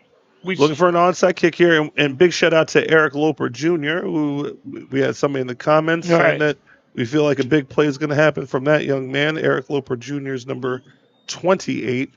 Yeah, he's been one of those dogs up front too. So Mhm. I believe it. So right now, look on that first line to see who's able to Right. corral this ball because an onside kick is Look- coming. It looks like they got their hands teamed out there too. So yeah. Yeah. So as you can see where the referee is standing at the 50-yard line, he's going to hold that first line accountable to that particular line. We're going to take a look at the angle of the ball, and it does look, preliminarily speaking, that Sterling is ready for an onside kick. And there's somebody yelling onside kick as though everybody does not know that. But let me explain to you, by the way, why field goal would not, still, I would say the field goal would not be a good idea. In terms of the likelihood of an explosive play, True. if Sterling kicks that field goal, and God forbid, although I have faith in that offensive line, let's say Pittsgrove got a block Right. and they go the opposite way on an explosive play, True that. Yeah. that had a bigger chance of happening. You wanted them to drive the length of the field. You needed them, especially the fact that their offense had been cold and stale and sitting on the bench. You wanted them to have to drive 90 yards. Yeah. Now they did it, Yes. but again, the likelihood of them hitting that bomb versus a blocked kick that would go back, Yeah, it's true. that's what it is. So speaking of the special teams, here it goes. So Pittsgrove is lined up back. Their players like 4 yards off, Oh, and the kick he missed it altogether. goes 5 yards, and that's where Sterling picks up the ball, which should be a flag at that particular point. So it should be illegal touching, and then Sterling should get possession right at that spot of the 45-yard line. That's the illegal touching signal that you just saw when he touches his shoulders. And 3:06 left, Sterling with the football. What can Pittsgrove do? Pittsgrove has 2 timeouts here. They got to come up big again on defense. They held them in the red zone, within the 1-yard line, and and came up big. So here you work your timeouts if you have to, and you try to force Sterling to punt if that's the case, or if not, to go for it on 4th down and try to get possession, and on one play again come back and score. Now, here's the thing. The same thing applies Correct. when it comes to this field goal range thing, but Pittsgrove has shown they cannot kick a field goal. Right.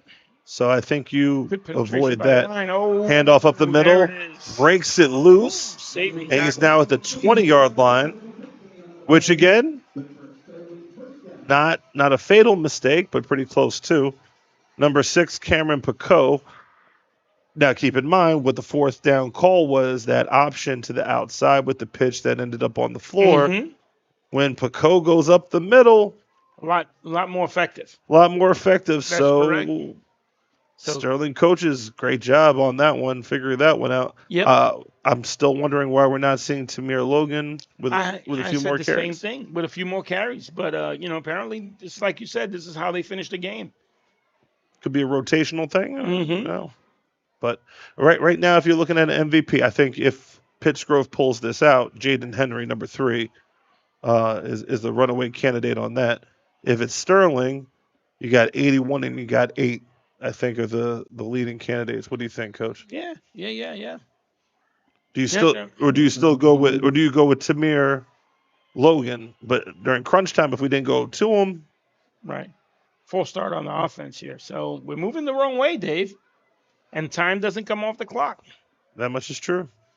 So, do you think as we're nearing the timeout? Oh, actually, looks like we're spinning the clock again. You think Tamir Logan still MVP candidate more so than Elijah Campbell or Brian Penderlith? I mean, it's tough right now still. Let's see what they do here offensively, but I'm thinking number 6 is that Number 6 is definitely the go-to guy right now. Handoff up the middle. All right. And should be a quick timeout calling this, but it's going to be second down and double sticks. Right. The clock is running. They have not called a timeout. Ooh, that clock is moving. Mm-hmm. That clock is still moving. Yep. Oh, man. And What are we doing? Sterling's taking their time getting the play in. As Good they job. should. Yeah. So Pittsgrove is just going to allow the clock to. Wow, okay. Once again, And the play clock has to come in somewhere, no? that's that's coaching right there. That you don't know, you're not aware of the time to say, hey, let me call a timeout here. They're losing a lot of time right now. 55 seconds, 54. Great penetration by the defensive line. Great job, but 46 seconds. Clock is still ticking. And Now they call a timeout. Oof, Yeah. that is a lot of time that they lost. Yeah, they could have called that back with a minute and change left there and came up with this big stop. And second down only, but yeah, so well, they may only have one timeout left, we assume, but third down and double sticks here, basically, I mean, a good run by Sterling here should take that clock down almost to like 20 seconds if possibly, you never know, but it has to be a good run, and it doesn't necessarily have to be a first down, but if Pittsgrove calls their final timeout, then, once again, you got to run the ball and try to, keep the ball in play so that you can run the clock out, because Pittsburgh will need no more timeouts. We'll be out of timeouts. So Tamir Logan still in the slot. Right.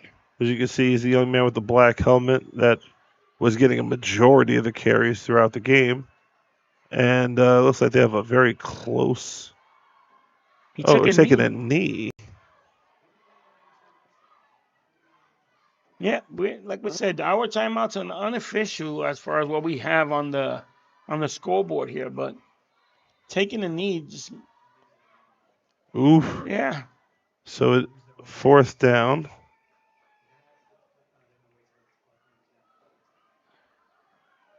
And it looks like the official is holding up a number 1. But that would also mean that they could run a play on fourth down and take a knee on fourth down. With no and we are out of here. And yep, so that's a timeout with 1 second left. So now they can snap it on fourth down. Right, to take the knee and the game be over for the most part. Don't overthink this now. No, don't overthink this now.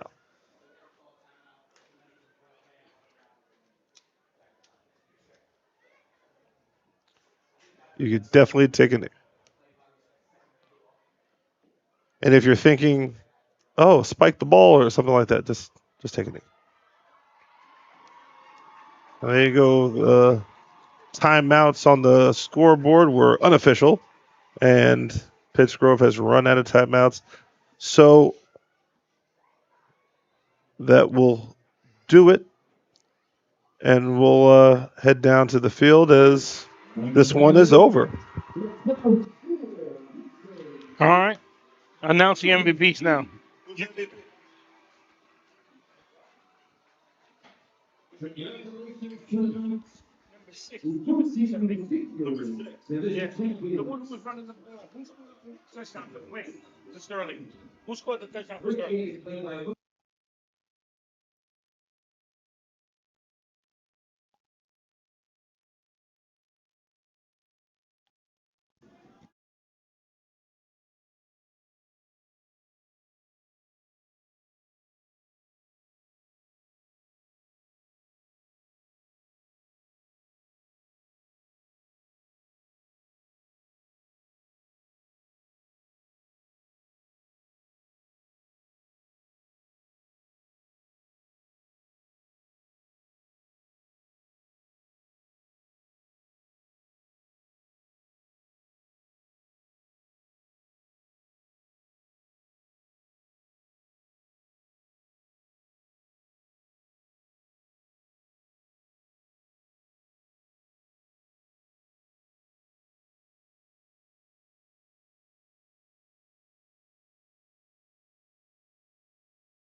Here goes.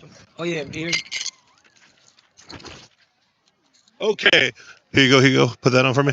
Okay. So David Patterson here, HSG Network, here with the champs of the 14U division, hometown Sterling Knights. Great job to these guys. So I got Tamir and Cameron here. They're our MVP of the game, but they bought some muscle with them. 81-8 beasts up front on the line. Talk to us about how you were able to dominate in this thing. Second half right here. Yeah, it was. Oh. It's on the broadcast. Yeah. Thank you. Go ahead. It was just crazy because because the score is 8-0. So Right. I was ready to run the ball, help my team get the win. Because it looked like when they scored that touchdown, I don't know. It was anybody's game from then. So had to seal the victory with that run right there. Indeed. Now you were first half action right here. So you started off the show, you finished the show. Talk to me about what happened there. Man, I couldn't really done it. It's like a team sport. I couldn't done it out my line. My line and all my running backs. We all played a great game. We all fought to the end of the game. Indeed. So David Patch here, HSG Network. They're going to celebrate with the team. Offensive line, just as I said, Coach. Well done to these guys, man. Go celebrate with your team. Congratulations, champs. Good job.